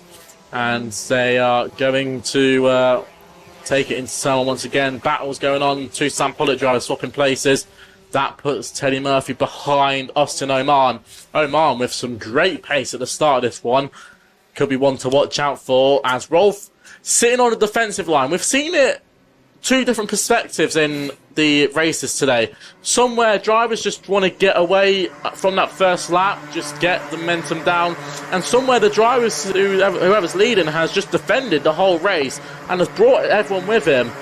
At the moment, it seems Rolfe doesn't have the pace like he feels like, and he's going to have to defend for this one. Townsend with the momentum now, K-plate winner. Can he have a look to the outside? It will switch to the inside for turn two if he can keep the momentum going. But yet again, Townsend's got to be careful here because he's got Powell right on his backside. So any mistake he does, he's made, then he's going to go to the inside. I got very close, and Townsend had a little look, but Rolfe closed off completely. And this, yet again, is going to go down to the wire. Don't leave anyone out of this one. You'd have to think here that Townsend's got the pace here, and he's going to have to try and make a clean pass if he can on his teammate here, because Pahal looks threatening in third place, and now Townsend finds the advantage on the inside. There had to be a clean move, and now he's got to try and bring Logan Rolfe along with him now. Townsend knows that his teammates, went a bit wrong there for him, because Pahal down the inside. Look at that from Pahal. And it goes wrong for him. He did very well to save that one, Pahal. He got shoved on. It was a racing incident, I would say, but and Pahal kept it on the track. Yes, he has. He almost got it wrong at Derek's corner, so... What a chaotic first and second sector for Pahal. He's managed to keep it on four wire. Amidst all of that, Austin Oman, who had a difficult second heat, has now taken the lead. So very well done to the number 6 at this stage. He's had a difficult day, but now finds himself in the lead, but he's still got 5 minutes to go, and this race is far from over as Logan Rolfe fights back down the inside. Oman goes full defensive there, and Rolfe trying to find the switch back here. Can he find an opening on the inside? Wheel to wheel through the willows. And we saw Pahal come off worse. One looks like Townsend's fallen back this time now. And so Austin Oman, amidst all of the action at the front, still finds himself in the lead. This has to be the best performance we've seen so far from Logan Rolfe. He has put on an absolute blinder here. Anyone is in contention for this victory. I mean, everyone, I think, going down to, let's have a look here, down to 14th. Rudra Gokanauf is the last driver in his pack, and we're going side by side again into turn one. The driver in third here has a brilliant opportunity here. Maximilian Abrahart. He needs to watch what these two do. If there's an opportunity opens up, he has to take it, because he's got a long straggler of cars behind who all want the same bit of tarmac. Tell you what here, Charlie, Maximilian Abrahart, the driver in third place, he's had a solid weekend. He's been there or thereabouts. He had a bit of bad luck in the heats, but he's been slowly making his way through the field, nice and quietly, just picking his way through. Like Oman, has made up an absolute ton of places here. Now sits very well poised here. He can benefit from any kind of a mistake between the top two. If these two start trading paints like they're doing right now, this could allow Abrahart, who has got a warning flag for contact here, but he can still race on. It's not like he's under investigation here. And Abrahart is right in the mix here now in third place, number 61. Like I say, he has got a warning flag, so he can't be too wild here, but nonetheless, he's just playing his cool here. It looks like Logan Rolfe has momentarily got the advantage of this race. Austin Oman trying to fight back in second. The top three just starting to break away a bit now from the rest of the chasing pack, so starting to turn into a battle between these three. Fair to say that the Rian Townsend and Deon Singh Pahal won't be giving this one up, and they'll be looking to try and charge and get back up there if the top three start being too aggressive at the front. Logan Rolfe guarding that inside line, goes for the apex as Oh, Abrahart neatly down the inside, saw half a gap and made it move. Brilliant move there from the number 61. Yeah, nice move from Abrahart. He is the man on the mission at the moment. He can control this race. What's he going to do? Defend from Oman or chase down the flying Rolf at the front?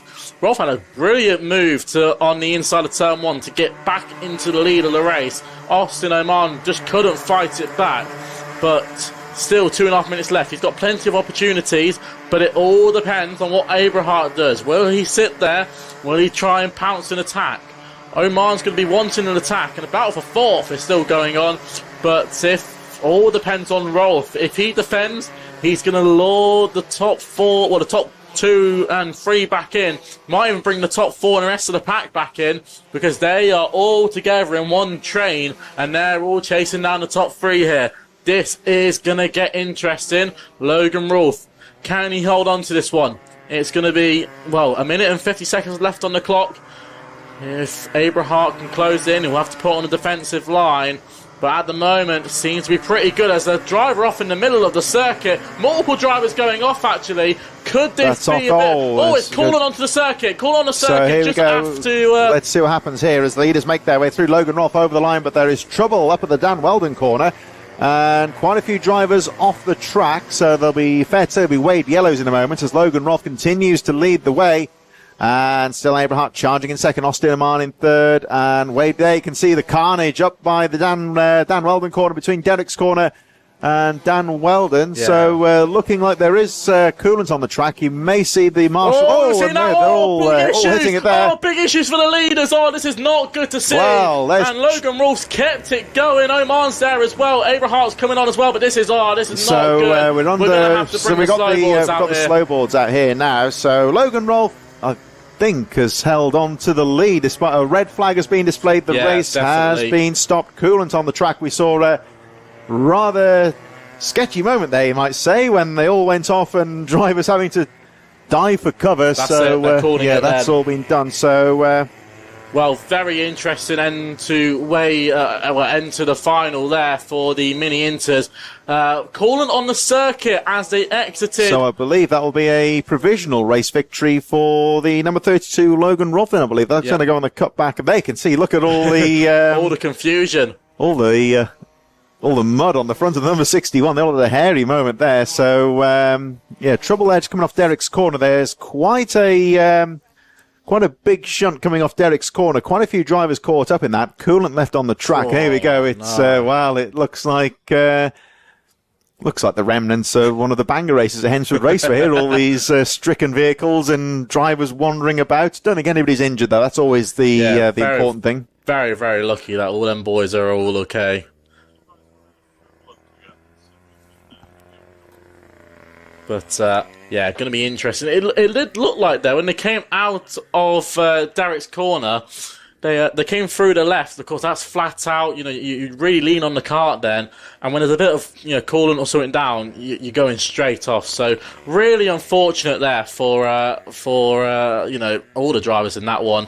But we've had some great racing so far today. So been good so far. We're going to have a brief pause whilst the racing is dealt with right now, the incident on the Derek's corner. So one more race to go. We have the next race coming through is the Junior Rotax A Final, which looks set to be very closely poised. Kart still coming in. The stewards and the marshal will be doing right now to make sure this course is safe for racing. Yeah, well, of course, it starts the second that the karts start heading off the circuit. Yellow flags will be called out, and of course, they'll call for a slow procedures. Then it comes down to the incident marshals, the guy who drags the kart. They will then head over to the scene and they will give a more representative of what they need to do further in the action, maybe red flag the race to really, cut off the race, make sure that all the drivers can be safe. And the second the red flag comes out, all the drivers will then immediately slow down.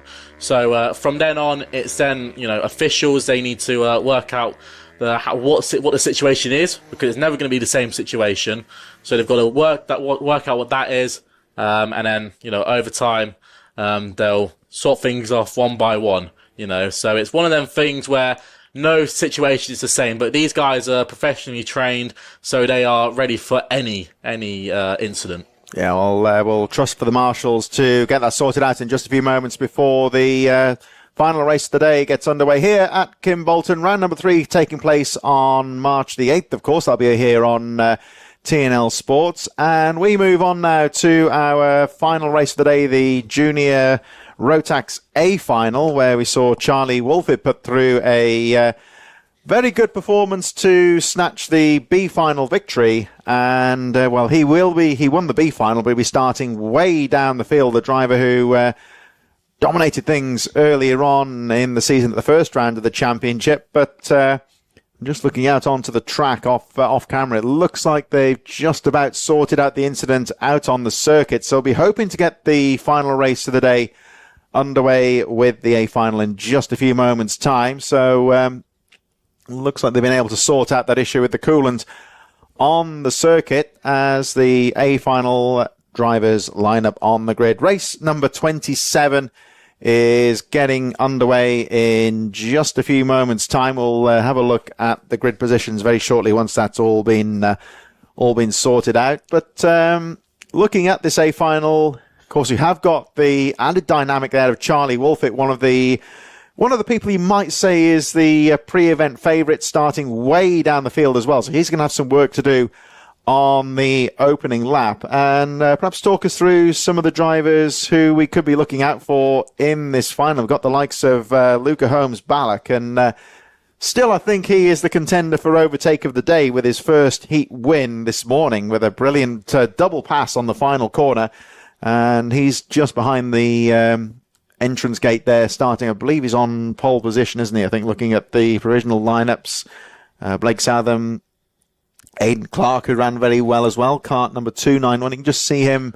Aidan's had a very good weekend. He's done very well. There he is. He's Dan Holland racing kart. Just checking the visor. Well, the green flag's coming out. We'll run through the grid in just a few moments for this final race of the day. 9 minutes plus 1 lap for the Junior Rotax A Final getting underway very shortly indeed. So it will be Luca Holmes-Ballack who will lead them away, kart number 228. On the pole position and on the form he has delivered today, will certainly be amongst the favourites for victory. It'll be Blake Southern on the second position, row number 2, Aidan Clark and Connor Large. Emerson McAndrew-Uren, who ran so well in the first race of the day, he starts in 5th place from Jensen Chalk. Kian Bernard, Adam Turacek on row number 4. Row number 5 is the 99 of Zach Turner from Sebastian Clark, Fletcher Jameson, Jacob Aston on row 6, Devon Taylor, Max Sweetley on row number 7, Miles Burton and John Richardson on row number 8, and row number 9 is the 75 of Maximilian Brascott from Bailey Colling, Stanley Williams, Zane Perry, Laurie McVeigh, Archie Buchanan on row 11, Kartik Kometa on row number 12 from Benjamin Lawn, and a little bit further back on row number 13 we will see Hayden Adams from Ryan Rapini, Arthur Murfitt, Harley King, Toby Farthing, Samuel Aston, and then the drivers to look out for from the B Final. The winner, Charlie Wolfett from Lucian Smith, Alex Shepherd, and Theo Hamilton with the final grid place. So Wolfett, one of the pre-event favourites, who would say, with the dynamic of having to fight through the field, it's going to be a full start. The grid not really formed up, so they do get an extra opportunity here to get some more temperatures into the brakes and the tyres. And, we would definitely say that Luca Holmes-Ballack, by virtue of his first race, will be looking good. Oh, look at the left-hand side of your screen there. Just sort of driving off, and I think that was Emerson McAndrew-Uren, I believe, the number 223. So, a driver who he's been able to get it back on the track at least, so he should be able to retake his position. And I was just about to talk about him, actually, Emerson. He ran very well, very smoothly in the wet first race today. And I think, provided he can get himself back onto his correct position, he will start in 5th position. He will be looking to get a good start as well. So another driver could be in with a reckoning as well. This is it, then. The main event. The Junior Rotax A Final. 62 drivers competed in a matter of 4 heats. 30 drivers were eliminated. We have 34 now. Can we get going for the first time asking? Yes, we do. And Carnage already, as driver's all mode, now leads the way. He's going to enter into the first sector and down to Derricks for the first time asking. Everyone onto the defensive line and lose this into second place. Luca Holmes-Ballock now defending off from Connor Large, but they need to put that power on now because they're going to let Blake Southern get away. But at the moment, of course, it's going to be interesting for the drivers who their last race was Heat 2. They haven't seen the circuit this dry in quite a while, so they're going to have to learn everything on the spot, lap after lap. And Maximilian Braskov looking set. He's in the middle of the pack, but up at the front end of the field, Adam Turek into third place. Charlie Wolfitz closing in on the rest of the field. Emerson Kanju-Uren trying to find his way through as well. Zach Turner's in there in our 7th place at the moment. But they've all managed to sneak their way through in the first couple of laps, so all safe so far. Good, clean start to the race. They've managed to stay out of trouble pretty much, and Blake Southern with a very good start there, number 100.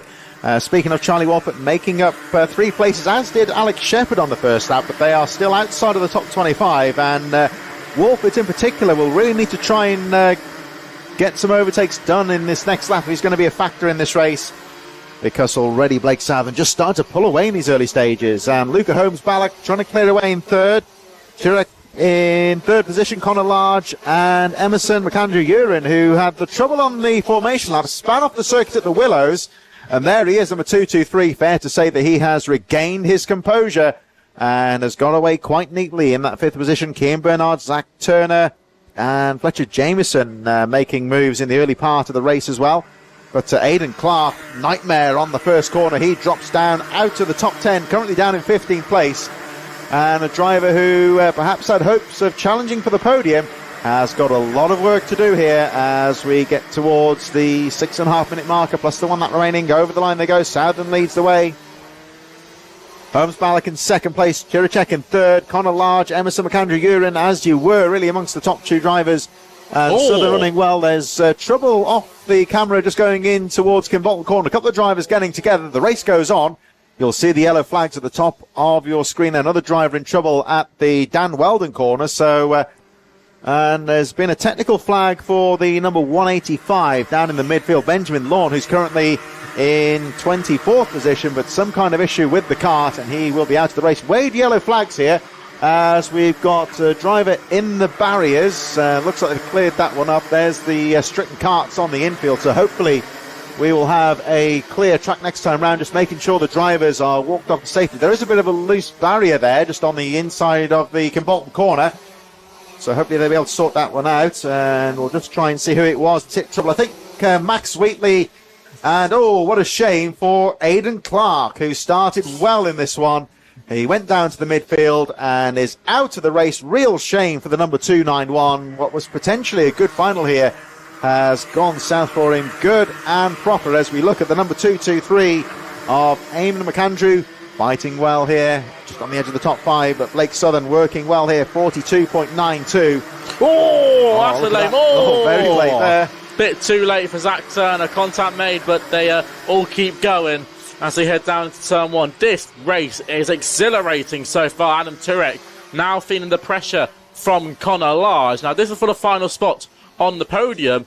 I'm very surprised here by Luke Holmes-Ballock, who, look what happened with Emerson McAndrew-Uren there. Had to cut the Willow section, but something has happened with Luke Holmes-Ballock. He does not have the pace like he had in the heats previously, so he's got to really pull something out of the books here. Blake Southern's had a great race so far, staying super consistent on that Dan Holland racing kart. That's a big shame for Max Wheatley, who had to retire from the race as well, and Aidan Clark, as the rest of the pack comes flying through. Adam Turek really having to defend now from Connor Large as they come through to finish the first sector. And a backmarker who seems to be struggling a little bit. That's one of the MLC drivers who are struggling a bit further down the field. We'll have a little look, see who that is. I think that might be Devon Taylor, who's had a few issues. So there he is on your screens. Actually holding up Adam Turek a little bit. So Adam will probably not be liking this at the moment. But at the moment, they'll be trying to chase down this driver in 2nd place, Luca Holmes-Ballock. battle still going on. Jurek there, nice move down the inside, going into Kim Bolton corner. And Kim Bernard now they're moving up to 4th position as they make their way through. There's the number 14. Running well just on the edge of that leading group of drivers as they go charging through the willows. Zach Turner, Fletcher Jameson, Jacob Aston all in there just on the edge of the top 10. Blake Southern looking good so far. 42.38 from Luca Holmes Ballack. 2.2 seconds the gap between the top 2 right now. And there's the number 182 of Keane Bernard keeping the pressure on. Adam Turek in there as well as they all go charging through. And a bit further down, Samuel Aston charging through up to 17th. Charlie Wolfett up to 18th with Alex Shepherd up to 20th position. So for Wolfett and Shepherd from the B final, they're starting to make some inroads into the field. There is an investigation flag for the 144 a bit further down. That's Lucian Smith, who's up to another one of the B final graduates up to 22nd place, but he's under investigation. And 1 or 2 drivers, Fletcher Jameson, who's up to 8th position. As they go charging through, still looking at the number 182 here of Keane Bernard, keeping the pressure on the 122 of Adam Turek as they make their way down towards the final corner, heading towards 2.5 minutes plus 1 lap to go in this, in the top 10 at least, very closely for Junior Rotax A final. And I say this lot in particular because Blake Southern already making his way through the Willows section at the start of the lap. He is clear and away at this stage. Holmes Ballack settling into 2nd place, but all of the action here for 3rd position. Yeah, this is going to be ever so intense for 3rd. Who's going to take it? Will it be Adam Turek? Will it be Keane Bernard? And the battle's still going on even further down the field. Like Sam Aston was getting involved there with a couple of drivers, Toby Farthing getting in there as well. Just a bit further down. That's just for the top 20. So plenty of battles going on. Emerson McAndrew then still in the battle at the moment. Zach Turner still there at the sharp end. And it's going to be interesting here. Let's see where Charlie Wolfett is. He's into 16th at the moment. So doing good so far. Obviously the championship leader. He's got a lot of lost ground so far today. So he's going to try and build it up. But Blake Southern so far, great drive. And he's just pulled in the gap in little inches, but so far 2.7 seconds. Fastest lap at the moment goes out to Charlie Wolfett, 42 dead, lapping 2/10 quicker than the leader, but he's quite far down as the you'll see the rest of the pack through the down Weldon complex all over together. No worries for Blake Southern. He's absolutely controlled this. Southern looking quite good here. Charlie Wolfett fighting through the field quite well, but struggling to make inroads on the first 2 laps. So he has been cut adrift. He's about half a lap down on this driver right now, number 100, who leads the way quite comfortably. Blake Southern, who has looked very consistent in the final so far. There is a driver, we'll see them coming through in a moment now towards the Dan Weldon corner. Waved yellow flags that Southern's coming through now. Off the track and really far off the track. I don't think this will be seen on the cameras. He's in the ditch near enough as he goes past the stricken driver. Not going to affect him directly, but there is a marshal on the scene as well, so people are on the track at the moment. You just saw a glimpse of them momentarily. So wave yellows at the top of the circuit for the time being, but looks like that has been safely dealt with now. And no issues there for Blake Southern, who goes through, and 3 seconds the gap at the front. He can afford to run his own race at the front here. He's in a nice position right now. But as you may have seen on the inside line, there's still 1 or 2 remnants of the damp track on there, so he certainly can't afford to put a wheel wrong. And Luca Holmes Ballack currently 3 seconds behind. The clock goes down to 0, so next time round it will be the last lap. There is a kart in the barriers on the first corner, so there is a wave yellow at this stage. We go back to the number 68 a bit further down. That's Harley King, last driver on the lead lap as we wait for our leader. Blake Southern, there he goes, number 100, the race leader. So Wade Yellow's on the first corner. Urine, I think it might be. Is that Urine? Looks like does look like him. It's out of our viewpoint here, but we'll have a check on the lap chart in a moment. So I think you might be right. Yes, indeed. Emerson McAndrew Urine, whose day started out so well with a brilliant drive in the first heat, is out of contention. But it's all down to this guy here. He's had a brilliant race. Number 100, Blake Southern. Superb drive from the number 100. Of course, champion from last year. He came into this year with a quite disappointing result. Only just nipped inside the top 10. And on the weekend that starts the Six Nations, the Lion has been beaten. Blake Southern takes victory here at Kimbolton in fine fashion. His first victory for the Dan Holland Racing team. It's second place for Luca Holmes-Ballock. What could have been for the Strawberry Racing driver. Kean Bernard will round out your top three from Zach Turner and Adam Turek, as the rest of the pack comes flying through. Jacob Aston from Jensen Chalk, Fletcher Jameson, Ryan Rapini up 17 spots to 9th. Rounding out your top 10 was Miles Burton. It was Connor Lars from Maximilian Braskoff, John Richardson and Charlie Wolfit. It was Kathy Cometa from Alex Shepherd and Toby Farthing, Sam Aston from Lauren McVie, Zane Perry rounding out your top 20. In that race, of course, we lost Emerson McAndrew-Uren, Arthur Murfitt, Benjamin Law, Max Wheatley, and Adam Clark, who was so close. There is my Arthur Murfitt on your screens. What a weekend we've had. 62 drivers entered into Junior Rotax. Blake Southern, your champion, still on top. And a great weekend so far. And it's only the second round of the championship. We've still got plenty of time to go.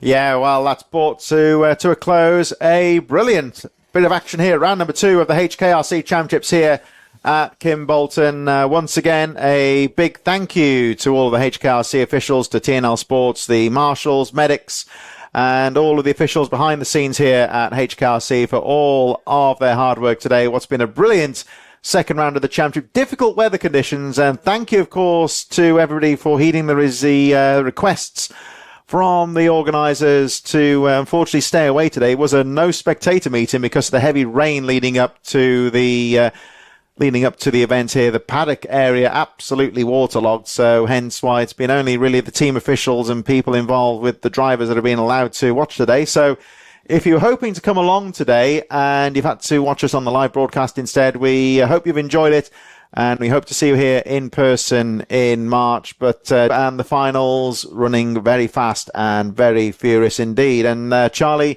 any final thoughts on the meeting today? It was just an absolutely blind of a weekend. We've had plenty of racing going on. Super good to watch. And of course, the only second round of the championship. We've still got plenty of time left. So, looking forward to March. Yeah, we look forward to that one. The next round of the championship is on March the 8th, right here at Kimbolton. It'll be on TNL Sports. We wish you a good evening, have a good month, and we will see you again in March. Goodbye.